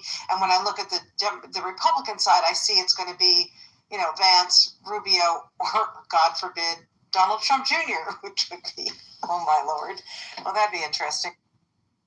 Yeah, the Republicans bench is screwed up because MAGA destroyed the Republican Party.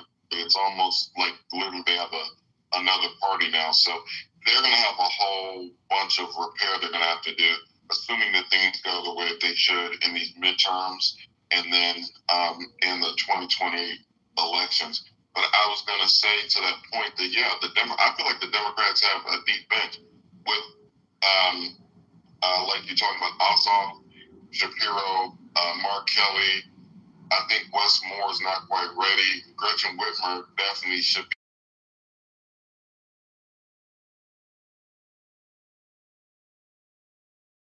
be being gay, but if he runs, I literally would go work and go knock on doors for his campaign. I feel like he's probably the most qualified person that we have on that side to be president.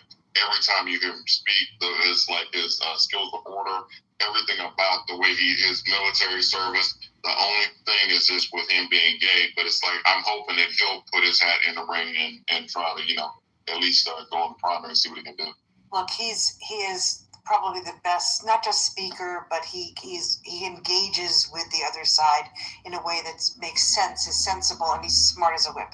And I agree with that, but I just don't think America is ready for a gay president, and I just don't think they're ready. I don't think they're ready for a female president, to be perfectly honest. We've shown in the past, unfortunately, that we're not really that great at this, and we don't get over stereotypes and etc. And I think there's a lot of people who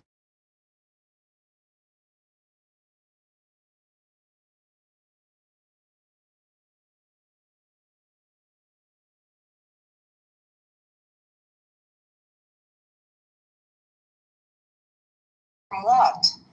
No, he removed. So I'm gonna send it to you. Right? Wait, hold on. Who putting thumbs down, bro? You don't even know what the fuck you putting thumbs down for. He doesn't co-sign what he said. I don't like you. Okay. I don't like me. I don't care. And I can do whatever the fuck I want. And I can do whatever I want. Let us get back to the conversation because we were having it just about these candidates. God, I can't remember what the fuck.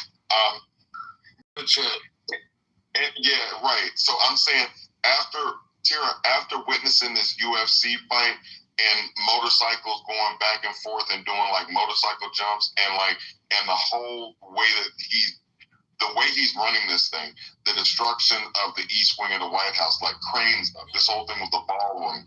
I do think, and I had this talk the other day, I think that by the time it gets to 2028, we could be in a position where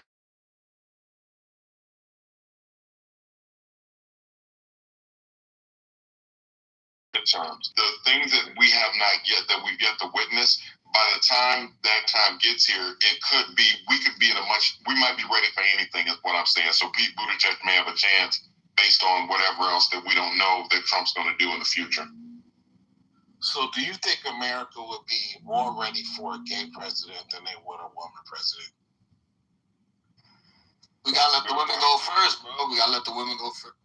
So that's a great question. that's a really good question, but what I would say is I think Republicans, interesting enough, would be more likely to vote for a woman president. Agreed. You know, if for example Nikki Haley had been I think they might have gone for it, right? I would. Because they have a vision of a certain type of woman who'd be acceptable to them. I think the Democrats are more fractious, and I also think Republicans would vote against a Democratic woman in large numbers because they would perceive she would be a feminist, you know, and it's a fascinating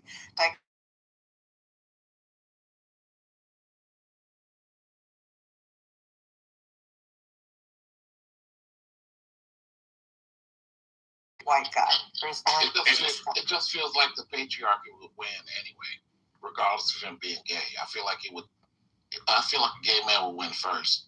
Well, I mean, if he was if he was a gay racist, he would probably win first because America. Look at the cabinet, so Besant or whatever being gay, and you just mentioned Lindsey Graham, who's not out of the closet, but it's assumed that he's gay. I'm just saying that Trump, there's like a MAGA. I read an article about this, and it's been so long, I apologize.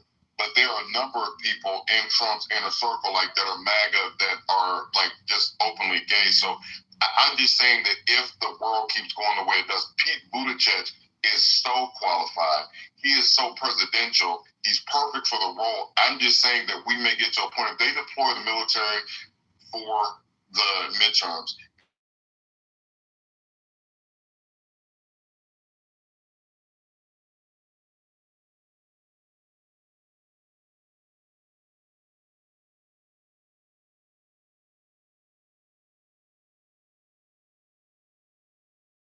My baby right now. Well, I mean, I was serious about what I said. Look at what America was willing to look past. You know, felony convictions, reality show politics, conspiracy theories, constant scandals, and every other form of political chaos imaginable, up to and including this weekend. Why? Because he appealed to the lowest common denominator. And we all know why he got elected. So if they were able to look past it then, as long as they're pushing forth his agenda, which they don't even understand, they're not getting shit out of it either, as long as they feel like they're on top of somebody. And so all I'm saying is that America is ready for any of those things that they normally wouldn't be, as long as the status quo can continue the way that it is. Okay. And don't you find it odd? I find it odd, Michael, you brought it up, Besant, Scott Besant. They never talk about him being gay. Nope. And so Tallarico barely in the race.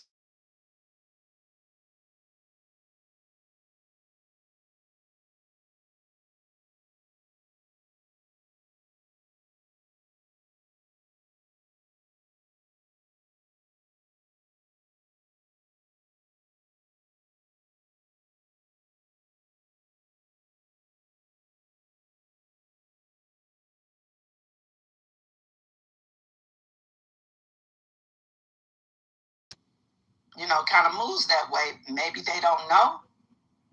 I don't know what that is. No, they know it's what Michael was talking about in Buttigieg. Because if competence, experience, character, and real qualifications were truly the standard, we'd be having a very different conversation. It would obviously be Buttigieg, right? But that's not the conversation. But Buttigieg probably says who he is. I didn't heard Besant. Come on, you may not know this, Deborah, but Grindr came to a halt during the RNC convention. Grindr is an app that just locked up because so many of them were on it. Doug Bully was there. Yeah, I mean, I did hear about that. I'm still just saying that Besant quietly is gay. Yeah, I get that, but I'm just saying that it's not that they don't know. It's that they don't care as long as he's pushing forth the same agenda that this country was built on.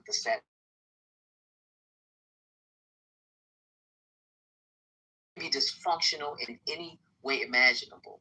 Not that being gay is dysfunctional. I'm saying these are things that they potentially don't agree with. You know what I'm saying? It could be. I do. But why isn't it being called out? That's all I'm saying. Yeah. I'm saying it should be talked about, because a lot of people moving like, everybody can have their own opinion about it, but we got a whole gay cabinet position and it's not being discussed. I'm not sure why we're not. I mean, I don't know. Because let me try. Let me try real quick. I was going to say, to Deborah's point, it is what Madison's saying, I believe. Because Scott Besson, he's openly gay. He has, I can't remember what his husband does, but, and he literally doesn't shy away from being gay. I think, to Madison's point, it's just the fact that they're pushing.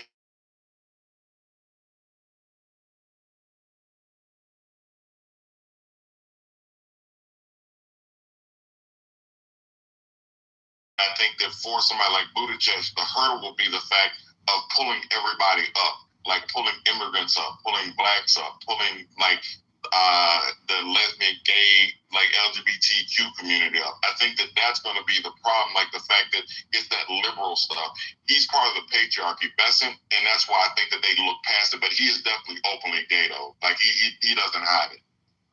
Okay, but y'all are missing my point. I get your point. I think that, but I mean, it would be easier for him, Buttigieg. The climb up, I believe, would be lessened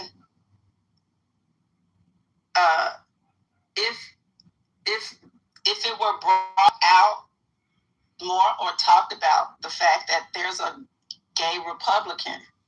I mean, they move they don't like gays, or they're against a gay agenda.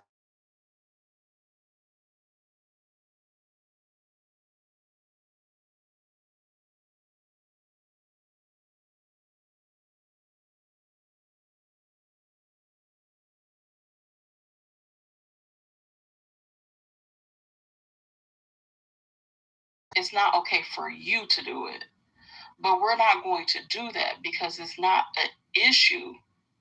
It's not an issue being gay. Well, you would have to put a spotlight on it. And I don't think that it is in that. But how can you coexist? How can they do what they're doing in Talarico and I don't know. It's how do we live in the same universe and see things so differently like that? Right. Deborah, I know what you're saying. It's crazy. It's insane, right? Because it's the same thing with Christianity. It is ignorance is bliss. They literally saw this man hold the Bible upside down and not be able to put his favorite Bible verse. But Christians can literally say he was sent from God. This is cognitive dissonance. They are doing it on purpose. The barrier is not gender, sexuality, religion. It's none of those things. Because there are plenty of examples where people are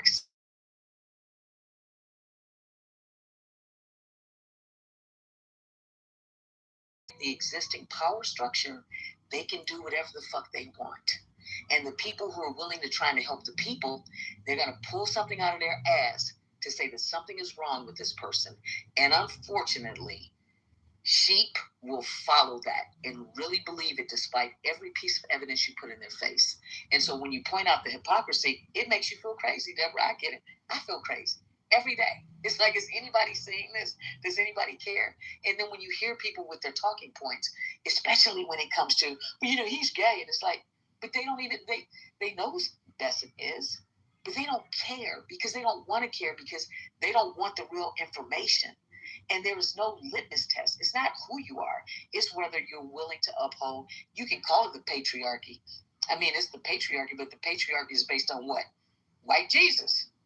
White men winning all the time. And when black men don't even understand that, it's wild. So I know which me to wrap my brain around. I'm just saying it is what it is. And it's a very simple concept. And if you go back to the beginning of this country, the same thing is continuing. And they're just gaslighting everybody. That's all. I mean, it's really not that difficult because people do it all the time when everyone, oh, I'm for the gays, I love gay people, but as soon as a straight man says something you don't like, you call him gay. So everybody's a hypocrite if you think about it. It's who you like. It's not about their sexual orientation, their color. It's if I like this person, I'm gonna ride with this person. We call straight men gay all the time when we're mad at them. So ain't no difference.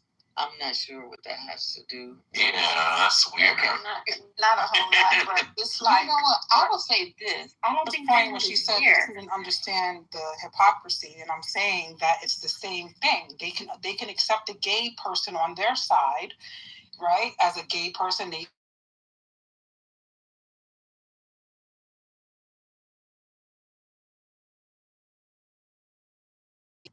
in office. And I'm saying that we justify it and we understand why they do it, but we don't push back, and then it works. They win the argument. It was the same, and I'm just going back for a minute. I ain't trying to relitigate anything. It was the transgender thing and the surgeries in prison with Kamala when Trump was in the White House and it was signed under him, under his administration. And they won the argument on a lie. And so I'm just saying, why don't we push back? I know why we don't, because we don't agree. But that shouldn't be, when we don't push back and get the facts out, and because I still don't believe everybody is paying that.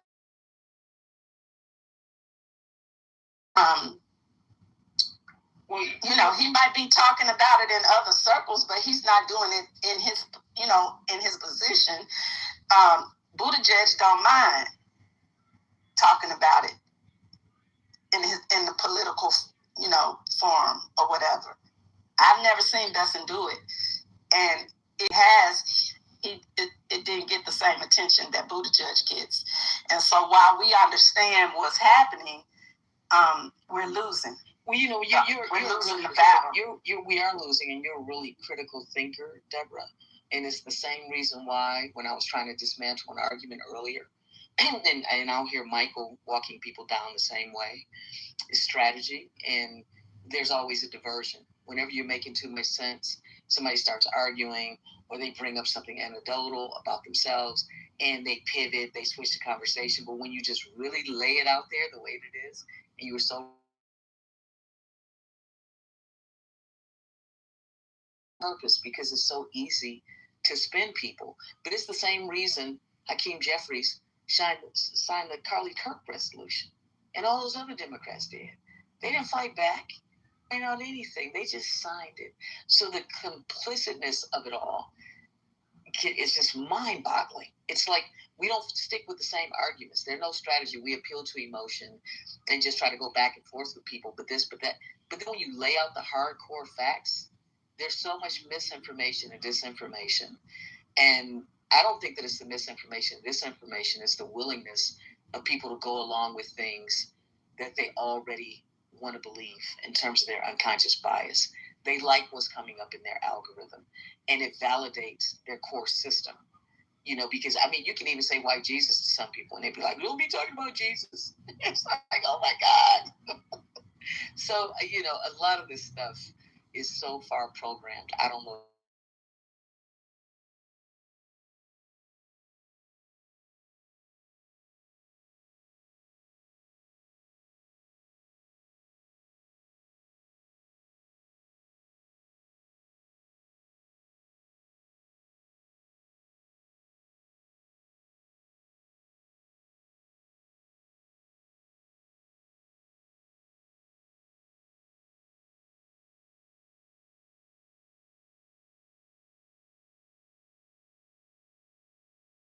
and women and men's, men and women's sports, things like that.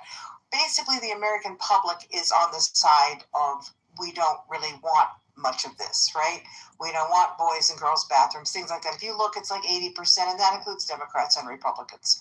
So I think part of what happens here politically is that many of those candidates, it's not just that they're gay, it's that they also support transgender rights, which is a real that's a difficult one politically to deal with because it's not popular.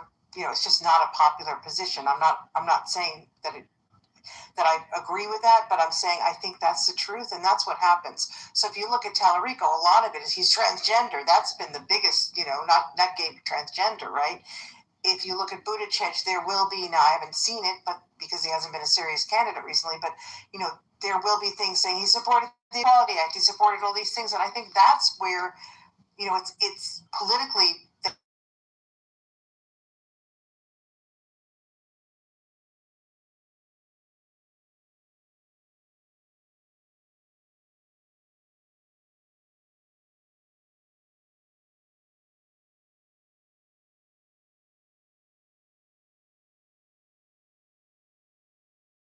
The men's bathroom then. when you game it out and when you actually follow through with the whole thing. So you don't want the man dressed up like a lady to be in the women's bathroom, and nor do I. Because of little girls. But you want them to be in the men's bathroom and you're not concerned about your little boys. And then you deal with the entire fact that children, by and large, are molested by straight men. And mostly white men, as a matter of fact, if you look at the statistics. But nobody gives a shit about any of those things. So yeah, I definitely don't think that they should have hung their flag on that, one thing at a time. Don't do those things that are polarizing. But the Democrats go in and they espouse those same agendas over and over and over again and continue to lose. It's like one thing at a time. Even in the LGBTQ community, it's like, look, if you're black and gay, just be black first, okay? Let's just get the black stuff done because you're going to benefit either way. So can you just chill for just a minute? You know what I'm saying? Everybody get in fucking line. But everybody's whining about this or whining about that. Just get a damn third bathroom. And Madison, you make a great point with that because, it's not quantified enough. What you said, white men are more likely to have molested a child, a straight white man. And we don't say that. When you said that, the bell went off for me. We hear it one case at a time, but I've never heard it quantified, just like you just said it. And it should be said. We running around assuming that transgender men are the ones that are, molesting or whatever. And I think just that.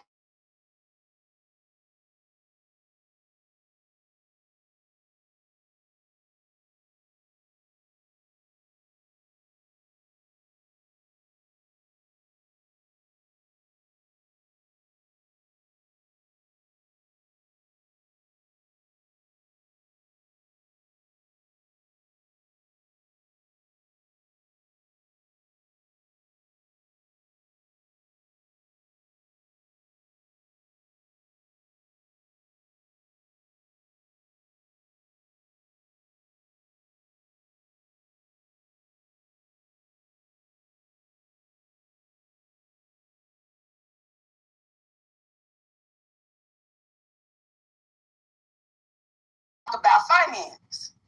Yeah, I'm willing to bet you. I mean, the fact that a lot of people have never even been in in close company with somebody that's transgender, but they got an uncle that's molesting the little girls. When you look at the statistics of women that have been victims of abuse in some form or fashion, it is staggering. If you get in a group of 10 women, I guarantee you, talk to them and see what has happened within their own families that ain't nobody talking about. And it's that uncle, that straight uncle that's supposed to be cool as hell, but you worried about a transgender person that you would never even see in those kind of circumstances. But you let your kids be around all these other, man, it's so. I'm willing to bet you if you were to ask Bessent his view on transgender rights, he would say that he's against, men and girls' bathrooms. He's against, men taking biological women's spots in sports. That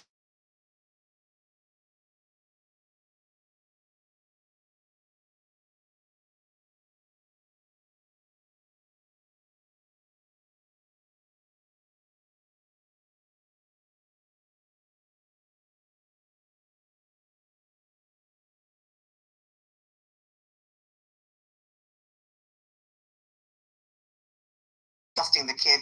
Remember they were talking about gay teachers are going to be molesting, and I was thinking like, no, it's probably going to be like the family friend or the relative or the uncle or the right. That's the much more likely scenario, obviously, or the priest for that matter. But I think that unfortunately, the point is, it shouldn't be a Democrat or Republican thing.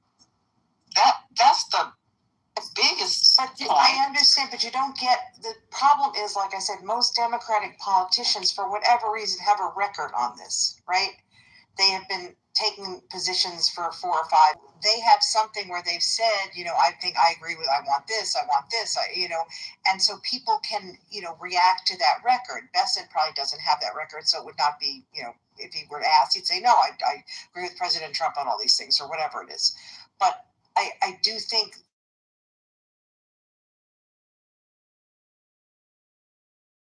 in high school sports, so few, it's really ridiculous, right? I mean, it's just not the issue that it's being made to be. It is not destroying the fabric of our society. There are very few instances where underage kids have gotten, gender reassignment surgery. You know what I'm trying to say?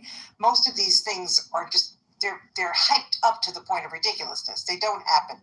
They're not happening much. They're not an issue for 99.999% of people. But people perceive it to be an issue, and that's where the Republicans have done an amazing job, right? They have managed to whip this up, people into a frenzy about this is the worst thing in the world, right? Drag queen, whatever, reading hour or something. It's not even close, but I don't know if you can put that genie back in the bottle right now. I think they've already succeeded culturally on this one, and people have records, and they're going to have to figure out how to address this. Well, I think everything that you said is true, Terry. But what's crazy is most people in the LGBT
don't think he's going to do that. That's my view.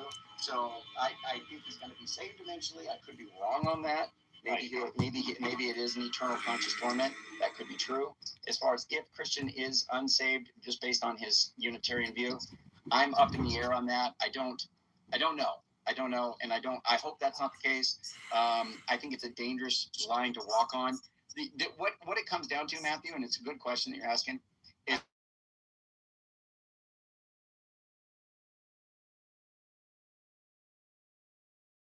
essentials. Now, Hans is definitely going to take issue with this, but I think one of the essentials is that Christ died and rose from the dead. I don't think you can, that is not, like, that's a non-negotiable, that is a core historic tenet of Christianity. And if you deny that, Christian, what do you think about that? I think he did, absolutely. Yeah. And he rose from the dead. Yep, he rose 3 days later. Yep, that's right. But he's not God. He's just like a human. He's the Messiah. Yep. He's the anointed one. Yeah, he's the anointed one, Messiah. Right. So Christian's going to agree with like pretty much all the texts that I do, as far as Jesus died, rose from the dead. He died for Christian sins. You got to repent, believe in Christ, all of that. Absolutely. He believes in God. All that's great. The problem is the only issue, the only difference is that Christian is not willing to say Jesus himself is God. He's also not willing to say that the Holy Spirit is God. So the point is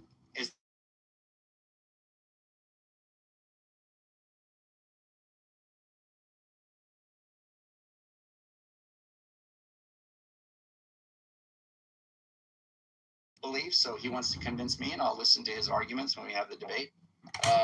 But yeah, that's my view. So I hope he is. I'm not sure that he's not. Got this view. Andrew, do you think it's amazing? Do you think that it's amazing, or just human nature that everybody, I was kind of being a little bit facetious, but also very, I couldn't put it in more simple terms. So I asked you, do you think that people, I said it's my assumption that you believe people that think like you are to heaven, and that people that think differently from you are going to hell. Do you think that maybe, what do you think about that? No, I know what you're saying. So just keep in mind, I think we're going to have a lot of people like somebody else, and that will be hard. I'm a Christian, and that's okay.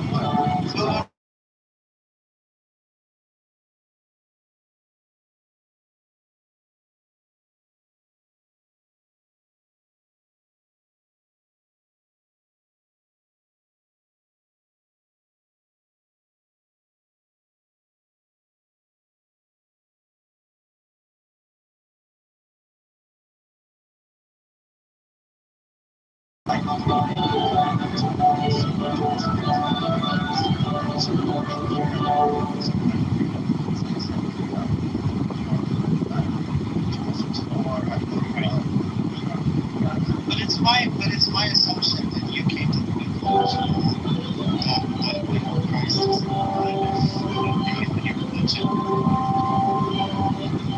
It's my assumption that you came to your conclusions that you're Christian and you believe a certain way and you think it's true. But I assume that the reasoning that you used to reach that is very different from us to us.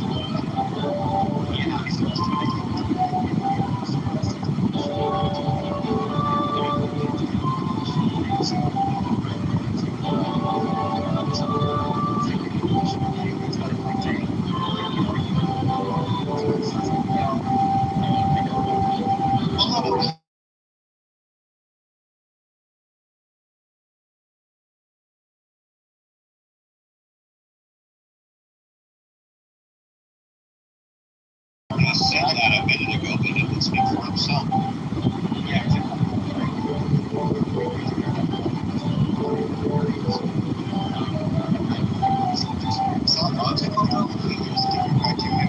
Yes, it's very logical. Allow me to give you an example. Is Bro still here? Okay, I'll use JCC. Fine. When Pro or JCC tell me that they know something is true, I'm going to believe them until someone else proves to me that it's not. On the other hand, if I run into some people that I think are idiots, I have no credibility, people that I just don't give a lot of stock in, they tell me something is true, I'm not going to believe them until I prove it for myself. That's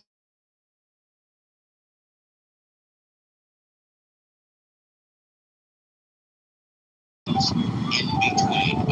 Continue. Well, no, I mean, that sounds, it's very unspecific. I mean, when you started to speak to me about this, I would have to assume, because he specializes in that area, that what he's saying is at least partially true. Well, maybe he's having a bad day, or maybe he doesn't like you and he's purposely lying to you. What do you say about that? That's also possible. So how do you judge whether or not what he's telling you about rap music is true? Well, I think the only way you can really judge that is by looking to see how well they know a specific subject matter, and then looking to see their reputation within that specific thing. Like, I make perfumes for a living, right? Which means you have to take each situation and judge it differently, which is exactly what Andrew said. So we should appeal to authority then? I'm gonna let Andrew speak. And before that, I want to, since the conversation surrounding me is that I am in a position where me and his, truths align. And this is gonna, go to what he said earlier about me being saved or not, and then I'll address, the general theme. I am just as he is at the same opportunities to be saved. Now, of course, I don't know what will happen in the future. Maybe, Andrew will believe, theism, and he won't believe in God, and then, he can just go to hell because that's what he decided to do. Maybe he decides to murder somebody, and, he decides he doesn't want to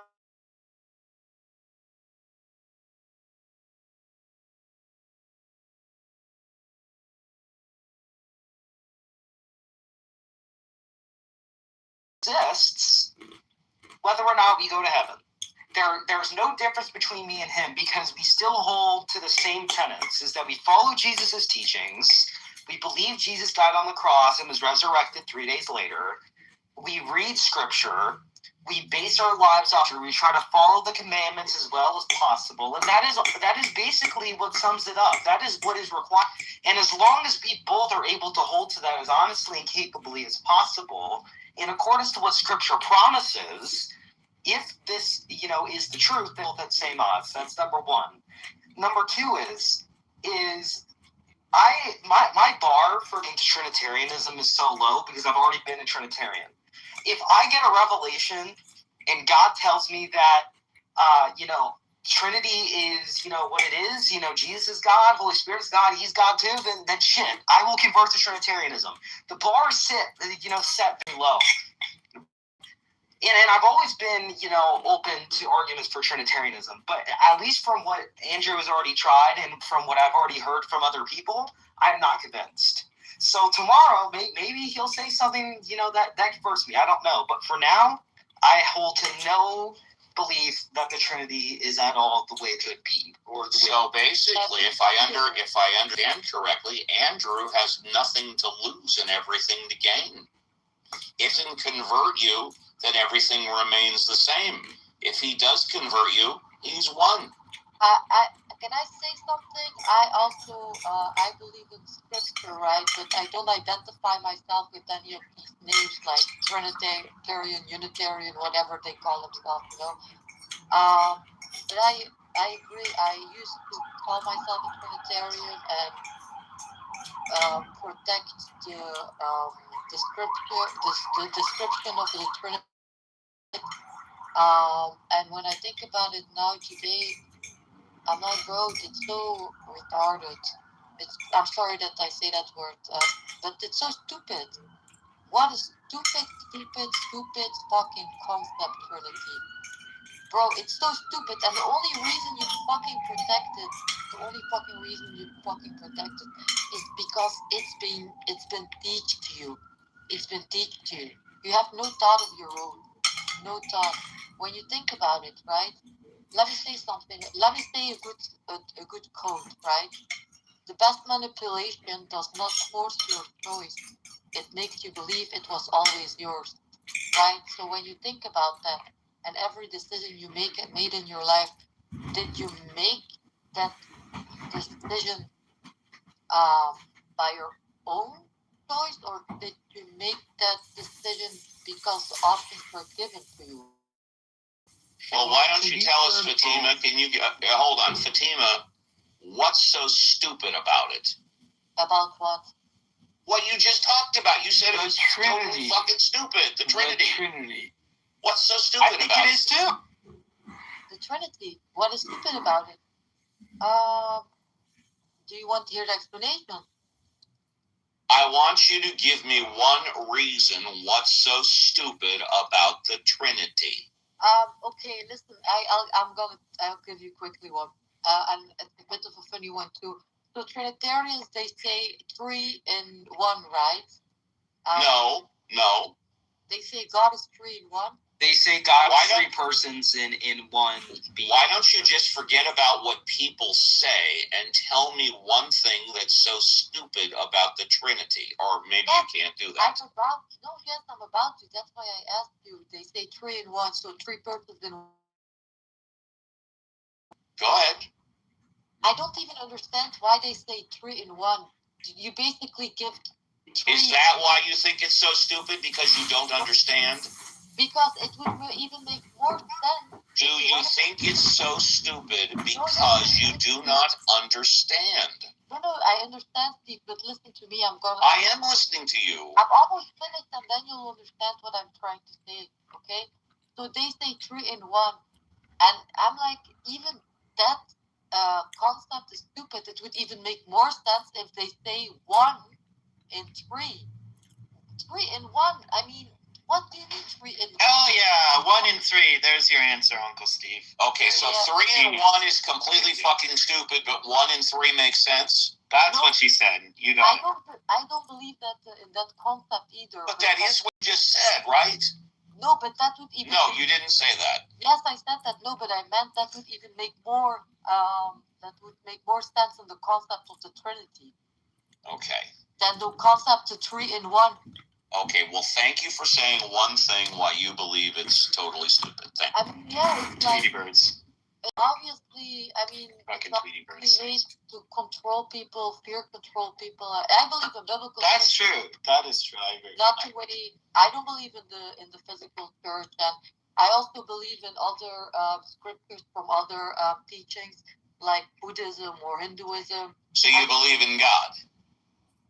Yes. I don't believe in God in the sky, like the Bible doesn't also teach that, by the way, and other scriptures from other teachings like Hinduism, Buddhism, they also don't teach that he comes, that he is coming. That's all metaphorically, by the way, the revelations about Jesus in the sky. Yeah, I do believe in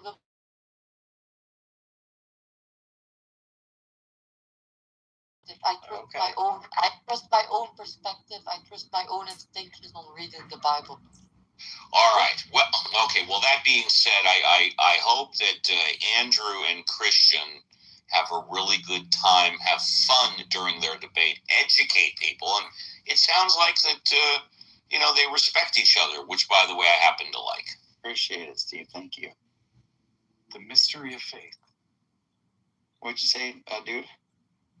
Well, the mystery of faith. I think that a lot of theologians would view it as kind of a profound mystery, but then would find rational arguments and reasons for the Trinity.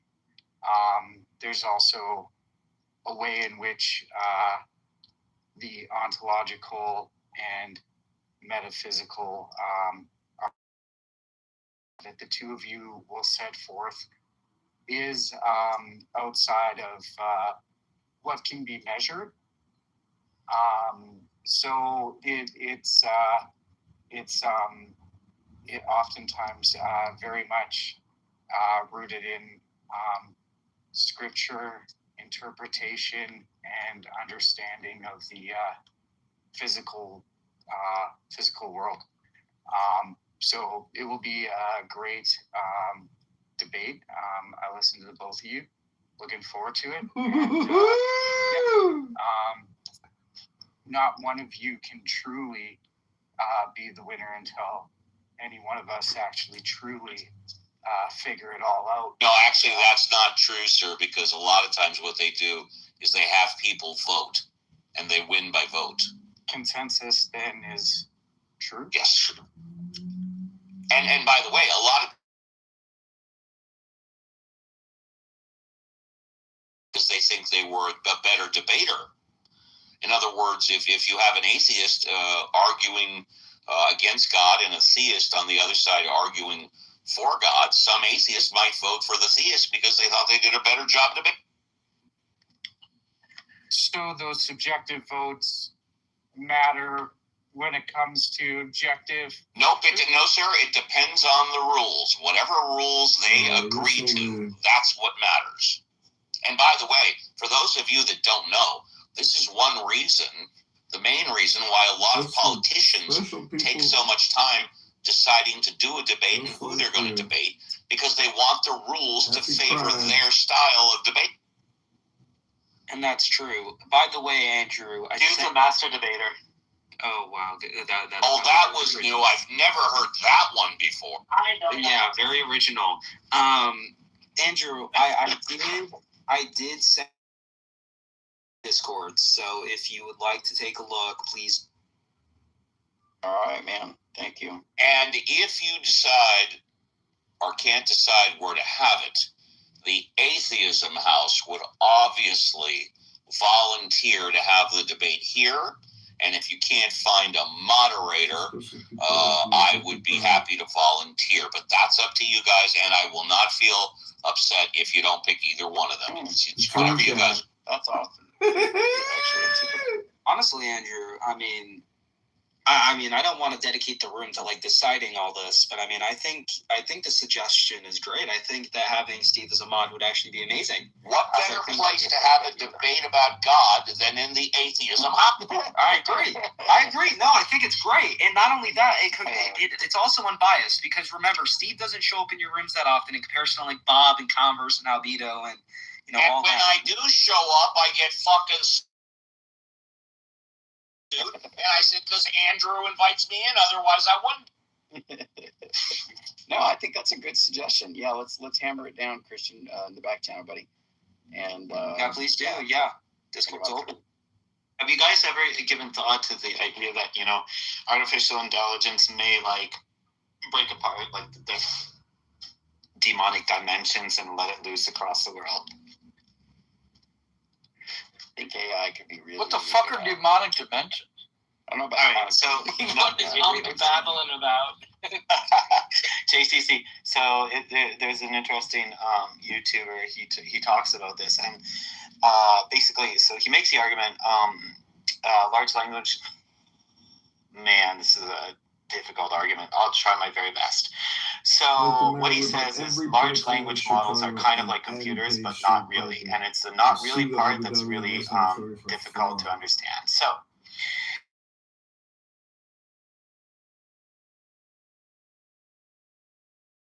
and you turned all of the whatever transistors into like water pipes, you could like literally build, I don't know, Microsoft Office using like pipes of water, and if you had enough pipes and you had enough water and these systems were constructed with enough finesse and complexity, you could run a massive computer like operating system using very archaic things. Do you understand this concept? Like everything within transistors and microchips, it's all physical, right? You understand what I'm saying? Yes.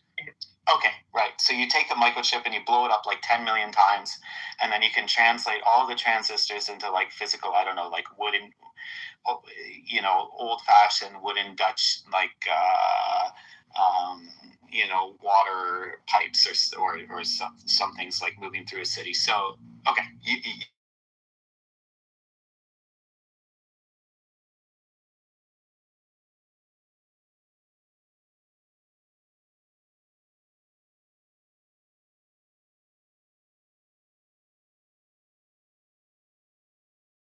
the water wouldn't flow quickly enough. But hypothetically, what you could do is just sort of imagine you took a microchip and you blew it up 10 million times. You could walk through it like a city. Everything there is physical, right? Okay, that's the old-fashioned computers. What this weird fellow says, and I'd have to put down his YouTube channel, is that you can only get so far in large language models doing this because you need back propagation, and the back propagation kind of allows these physical objects to insert a degree of randomness. Now, that's actually where they become much more intelligent than without randomness. And so this scientist that hosts this YouTube channel, he is trying to drill into what is randomness.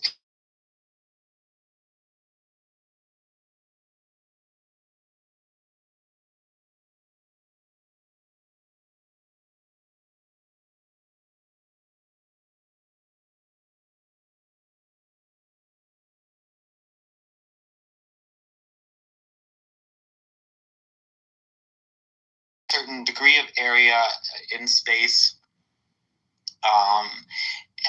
but Otter understands this stuff actually quite well.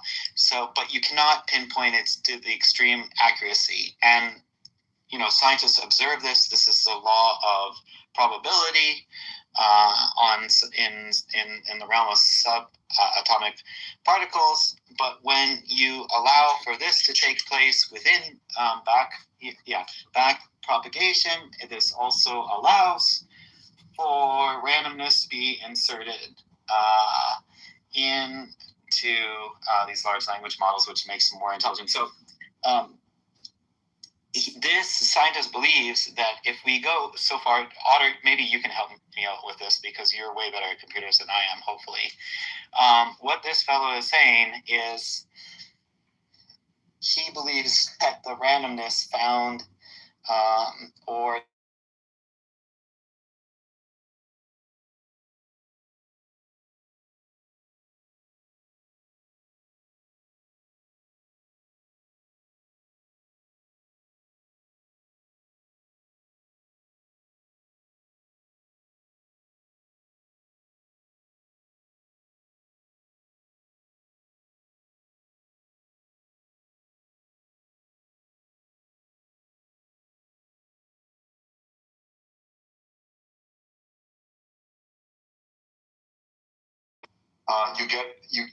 once they accumulate, you get into something called gradient descent, right? Gradient descent. And now the problem with gradient descent is if you descend too far, you reach the sort of, the very pits of hell, right? Like Dante's Inferno. So the job that these like AI scientists have to do is tricky. They need the gradient descent to work, but they can't let it go down too far. It's a bit like in the Lord of the Rings, right, where the dwarves, like, they dug too deep, right, that they woke up the Balrog. Yeah, it's a really weird thing because this scientist, he basically splits the laws of physics into very measurable, everything is measurable and solid, and everything in the universe is material. But then there's this mysterious force, which is this quote unquote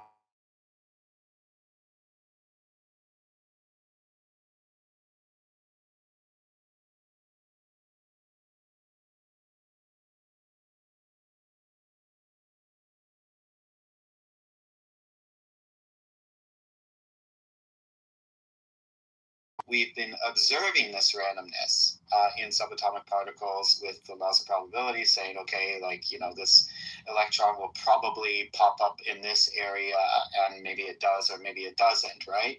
So we've always been observers of this, but now he believes that we're actually fucking around with this randomness and employing it or using it,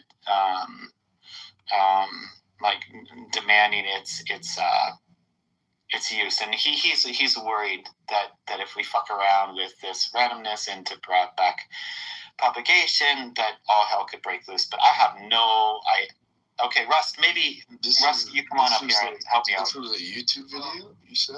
Yeah. No, I mean, about the laws of probability, you said? Man, I'm honestly, mid-riddle, I'm probably getting all of this wrong. I'm just trying.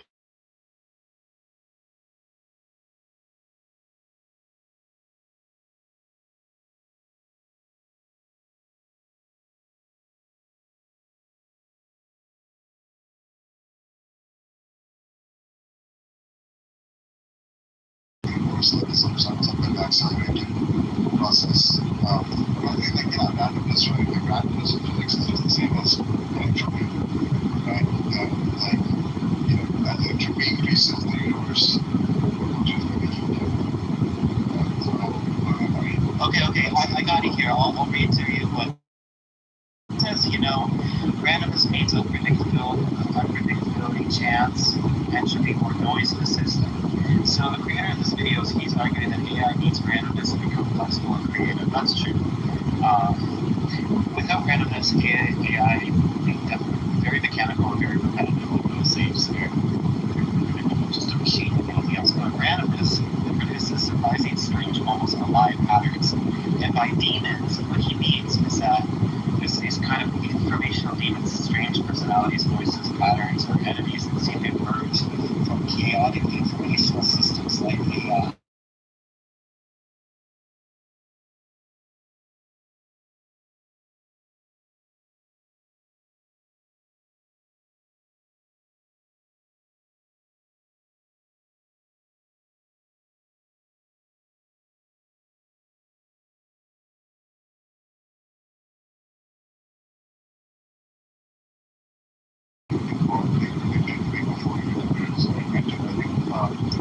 Maxwell, David thought Maxwell was like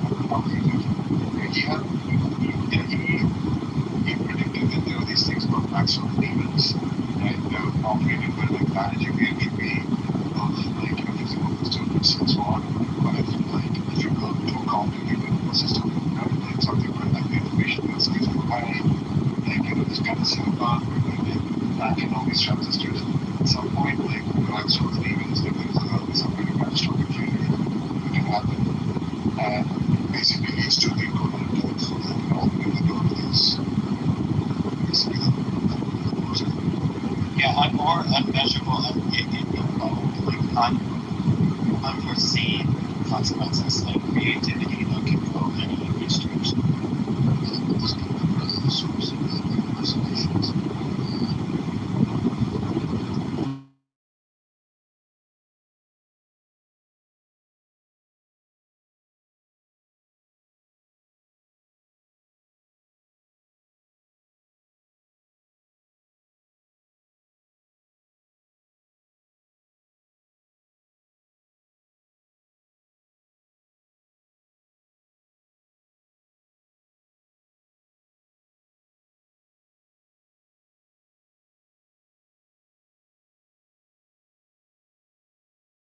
You know, a mirror reflecting the picture of the bird, right? So it doesn't measure reality. One for one, it interprets reality just in the same way that we can only interpret things through our particular lens. Yeah. Well, we always questioning. And apparently the other thing is like another part of like another kind of like meaning algorithm they use to make these machine models is they're called cross entropy. And yeah, I think it's just process that speeds up the creation of entropy, right? I think there's a real like It's just the LFC, the Large Hadron Collider. There was a serious concern that there was going to be they would create black holes. Yeah, but they fucking did it anyways. It's not universe, but let's just do it anyways. Well, it's just about doing cool things and then like the consequences. It's crazy. Okay, this night says the fear of AI waking up is a superstition of the simple. It's not that it's waking up, it's just that it can be super capable and unsteerable. That's the problem. Yeah, exactly. It's the fact that it's able to have such a large influence on humanity that it turns into more bad than it is something that benefits us. That's essentially what it comes down to. Which we're already seeing the effects of, and we literally had what we consider now to have like top of the line advanced AI now, which is scary. Think about what it could be in 5 to 10 years. I could do it. Well, I'm interested, right? I mean, I don't know, like his own book of Revelations, right? Like the horns of like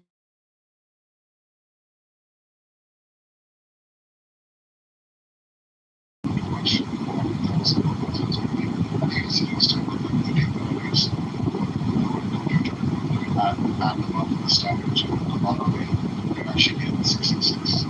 So I don't know, people that seem to be discussing these things just because they know scientists. Yeah, but I can say this, I can say this. I don't want to say this for certain. I love history, and a lot of the time, as you guys know, like for example, we have a Trinitarian here and a Unitarian here. When every time there's a new information system or a new series of technologies released into the world, new religions are created, ways of looking at the world that academics have created. And then, very obvious people fucking blame for everything too, right? So I honestly believe that as AI gets more and more powerful, I can definitely see or foresee Israel is probably the least led country in the world now. Actually, that's what a bunch of polls I just looked up said. And by chance, a lot of the owners of several of the owners of large AI companies are Jewish, and I could just imagine the sort of, people are stupid. They always want to find someone to blame. But I do see this sort of happening. When people start losing their jobs, they're going to play news again, and they're going to say, this AI is demonic, and I just see it. I just see it happening.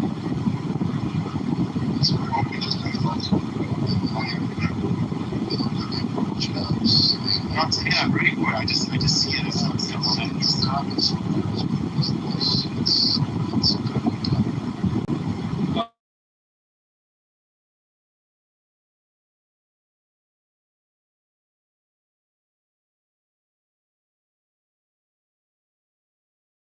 amazing computers in it. Like, my slave bookkeeper, and if all the bookkeepers in the world are fired, and they get angry, half the university professors are fired, if life is turned upside down because of AI and people are losing their jobs, I just, exactly what fucking Marshall was saying.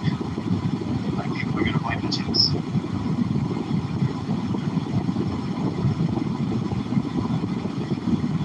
And with that, I would like to welcome Lynn to the stage. If no one knows who Lynn is, then you're about to find out. So, Lynn, welcome. Hello, Christian. Hello. You want to tell them who I am, or are you going to make me guess? No, you can tell. You can tell.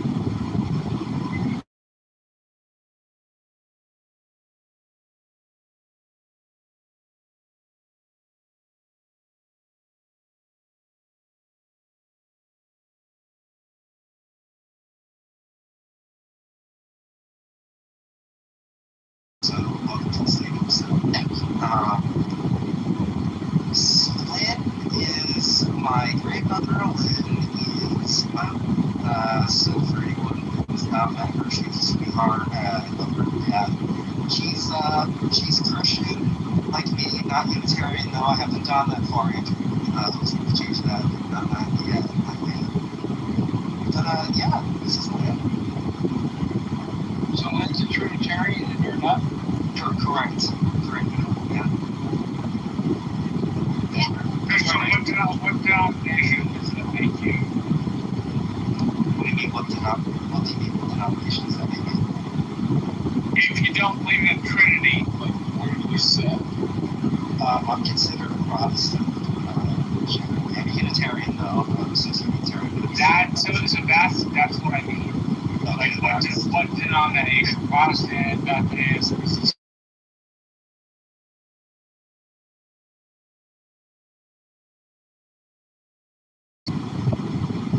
Yeah, Protestant's such a generalized title, though, because really it's like any other, denomination, except for like Catholicism, Orthodoxy, things like that, basically at this point. So it's really, I don't know, man.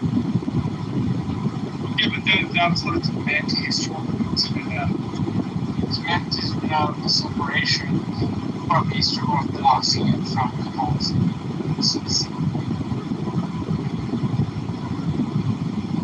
Probably not denomination.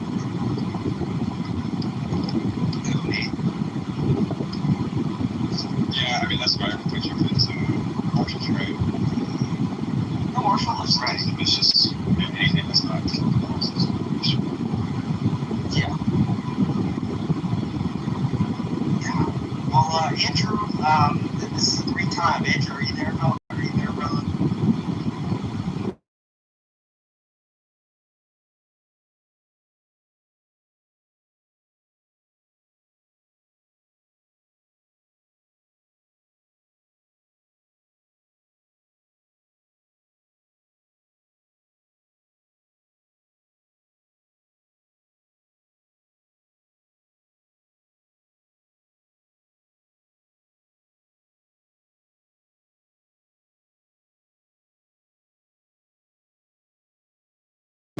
Let's see, what else are we going to talk about? Yes, Lynn, did you hear me and Andrew were going to be having a formal debate on the Trinity tomorrow? I did hear about that. I was here when it was being talked about. Oh. Let me know when I'm going to try to be there. Oh, yeah, absolutely. Yeah, he still has to answer for what time, but yes. What's up, Crips tonight? Welcome on stage. Welcome, Alfonso. What's up, Alfonso? What time and where? So, from what is being talked about, it's probably going to be somewhere in the evening, probably somewhere around, I don't know, 4:35 PST, Pacific time. Probably could be earlier than that, depends. On the 7th? Yeah, on this app tomorrow, it's going to be in the evening's house, the same house as we are in right now. Steve's probably going to go about it. Maybe, yeah.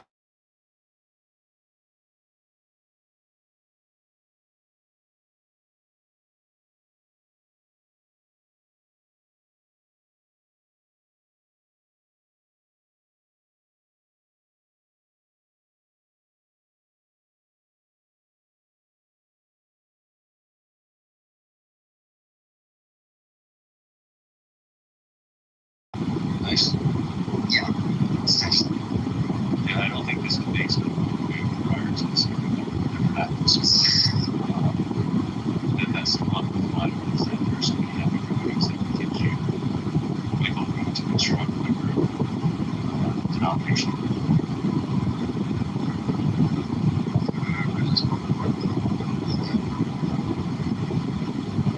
This is a conclusion. This is the first formal debate. Andrew, that's correct. Yeah, this is his first formal debate, at least for what we know on the app. Which is, interesting because I've had many formal debates on here. I've had so many on various things. So I have a pretty solid track record in comparison to Andrew's. 0-0, clean slate, absolutely no formal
No, it's okay. I was just wondering because I could hear it, and I was wondering if that was.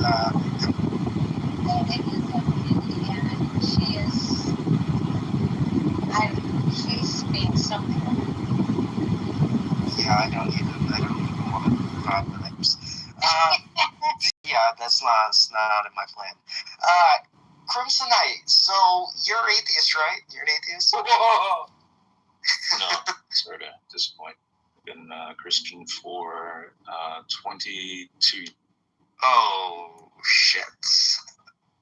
What the I started out as typical conservative Baptist denomination. I've since transitioned to the Arminian. It's a Protestant denomination. Oh, Protestant denomination. Okay. All right. Yeah, I just read your profile. Trinitarian. I'm not even going to try to pronounce Wesley on the list, but yeah. Huh. Well, that's cool. Well, at least I'm not the only Protestant on stage, eh? We love that. No, I'm Presbyterian. Oh, never mind then. I'm a straight up Calvinist. Wait, you're a Calvinist? That's what Presbyterians are. No, I didn't know. That's why I didn't know either. You're Presbyterian or Calvinist. Jeez, I did not know. You see, this is why I need to ask more questions when I meet people. So are you a part of the elect there, Marshall? No, theory is bullshit. It's been explained to me a dozen times, and every time it's explained to me, it never convinces me. I'm like, but, like, that's supposed to be random, not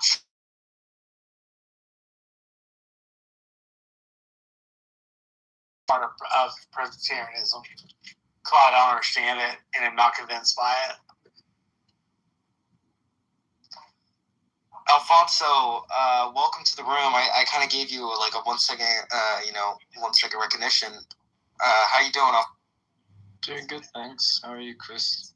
Oh, I'm doing just fine and dandy. Great. Yeah. Let's see. Who have we not addressed? JCC, remind me. Carlos, Frenchie. We said hi to Frenchie. Hans, you got any questions, Hans, for Anit?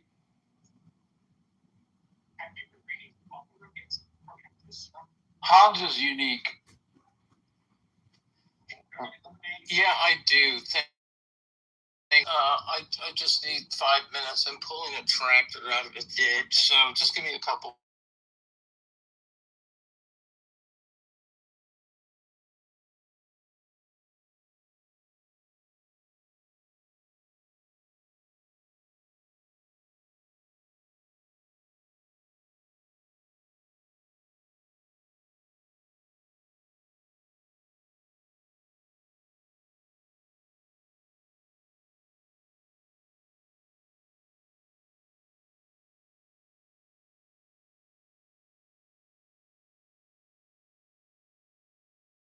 Just mainly confronting Calvinists and other, Black Hebrew Israelites and whatever, Muslims. So what I've noticed is there appears to be this appearance, and that's what I'm basically asking about, is whether or not this appearance is valid. It appears to me that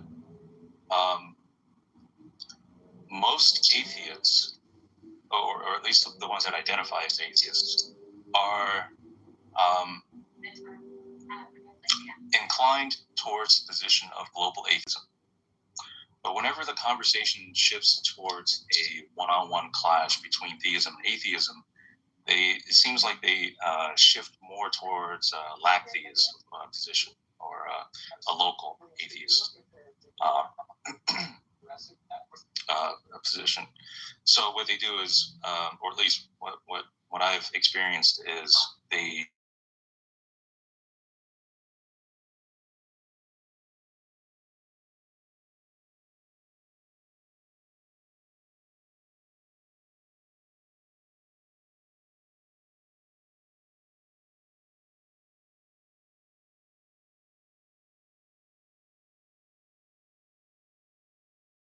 global atheism? And if so, I'd like to hear an argument for that. Not because I want to have something in front of me to attack, but really, I haven't heard any. I might have heard Matt Dillahunty put an argument for global atheism, but it's a very long time ago. It might have been on his call-in talk show on YouTube. But other than that, it's when I talk to an atheist here like JCC, he said, well, it's not that I deny X deity, I just lack belief in it, or I'm neutral. So I am the person you're looking for. Cool, awesome, thanks for that. Yeah, what would be a conservative argument that a global atheist typically puts forward in defense of their position? So,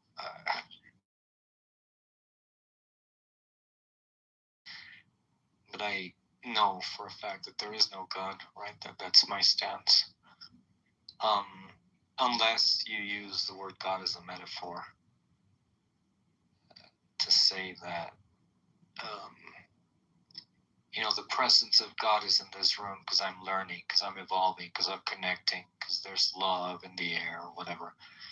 Mm-hmm. But if any other definition of a personal God is, to me, absolutely outrageous. I was a Hindu child. I was a born-again evangelical Christian for a while. And then just because of some trauma and some harsh things that I went through, I became very, very strict about the way I assess reality.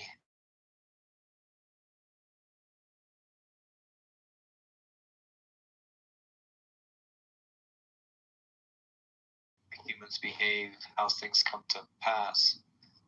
And as I went on, it was clear to me that there was no way there could be such a God. I can sympathize with that. When you say global atheist, what do you mean by that? Do you just mean the generic God, or are you looking for an argument against the generic God? Yeah, someone takes a position that there is no God or gods out there whatsoever. Yeah, well, I can answer that quickly then. So I define God as an eternal conscious creator. So eternal, just always existed. Conscious, has awareness, able to make decisions, that kind of thing. And a creator just has sufficient power to bring about the observable universe, right? So that's what you mean by a global. That's what you mean by a generic God. Hey.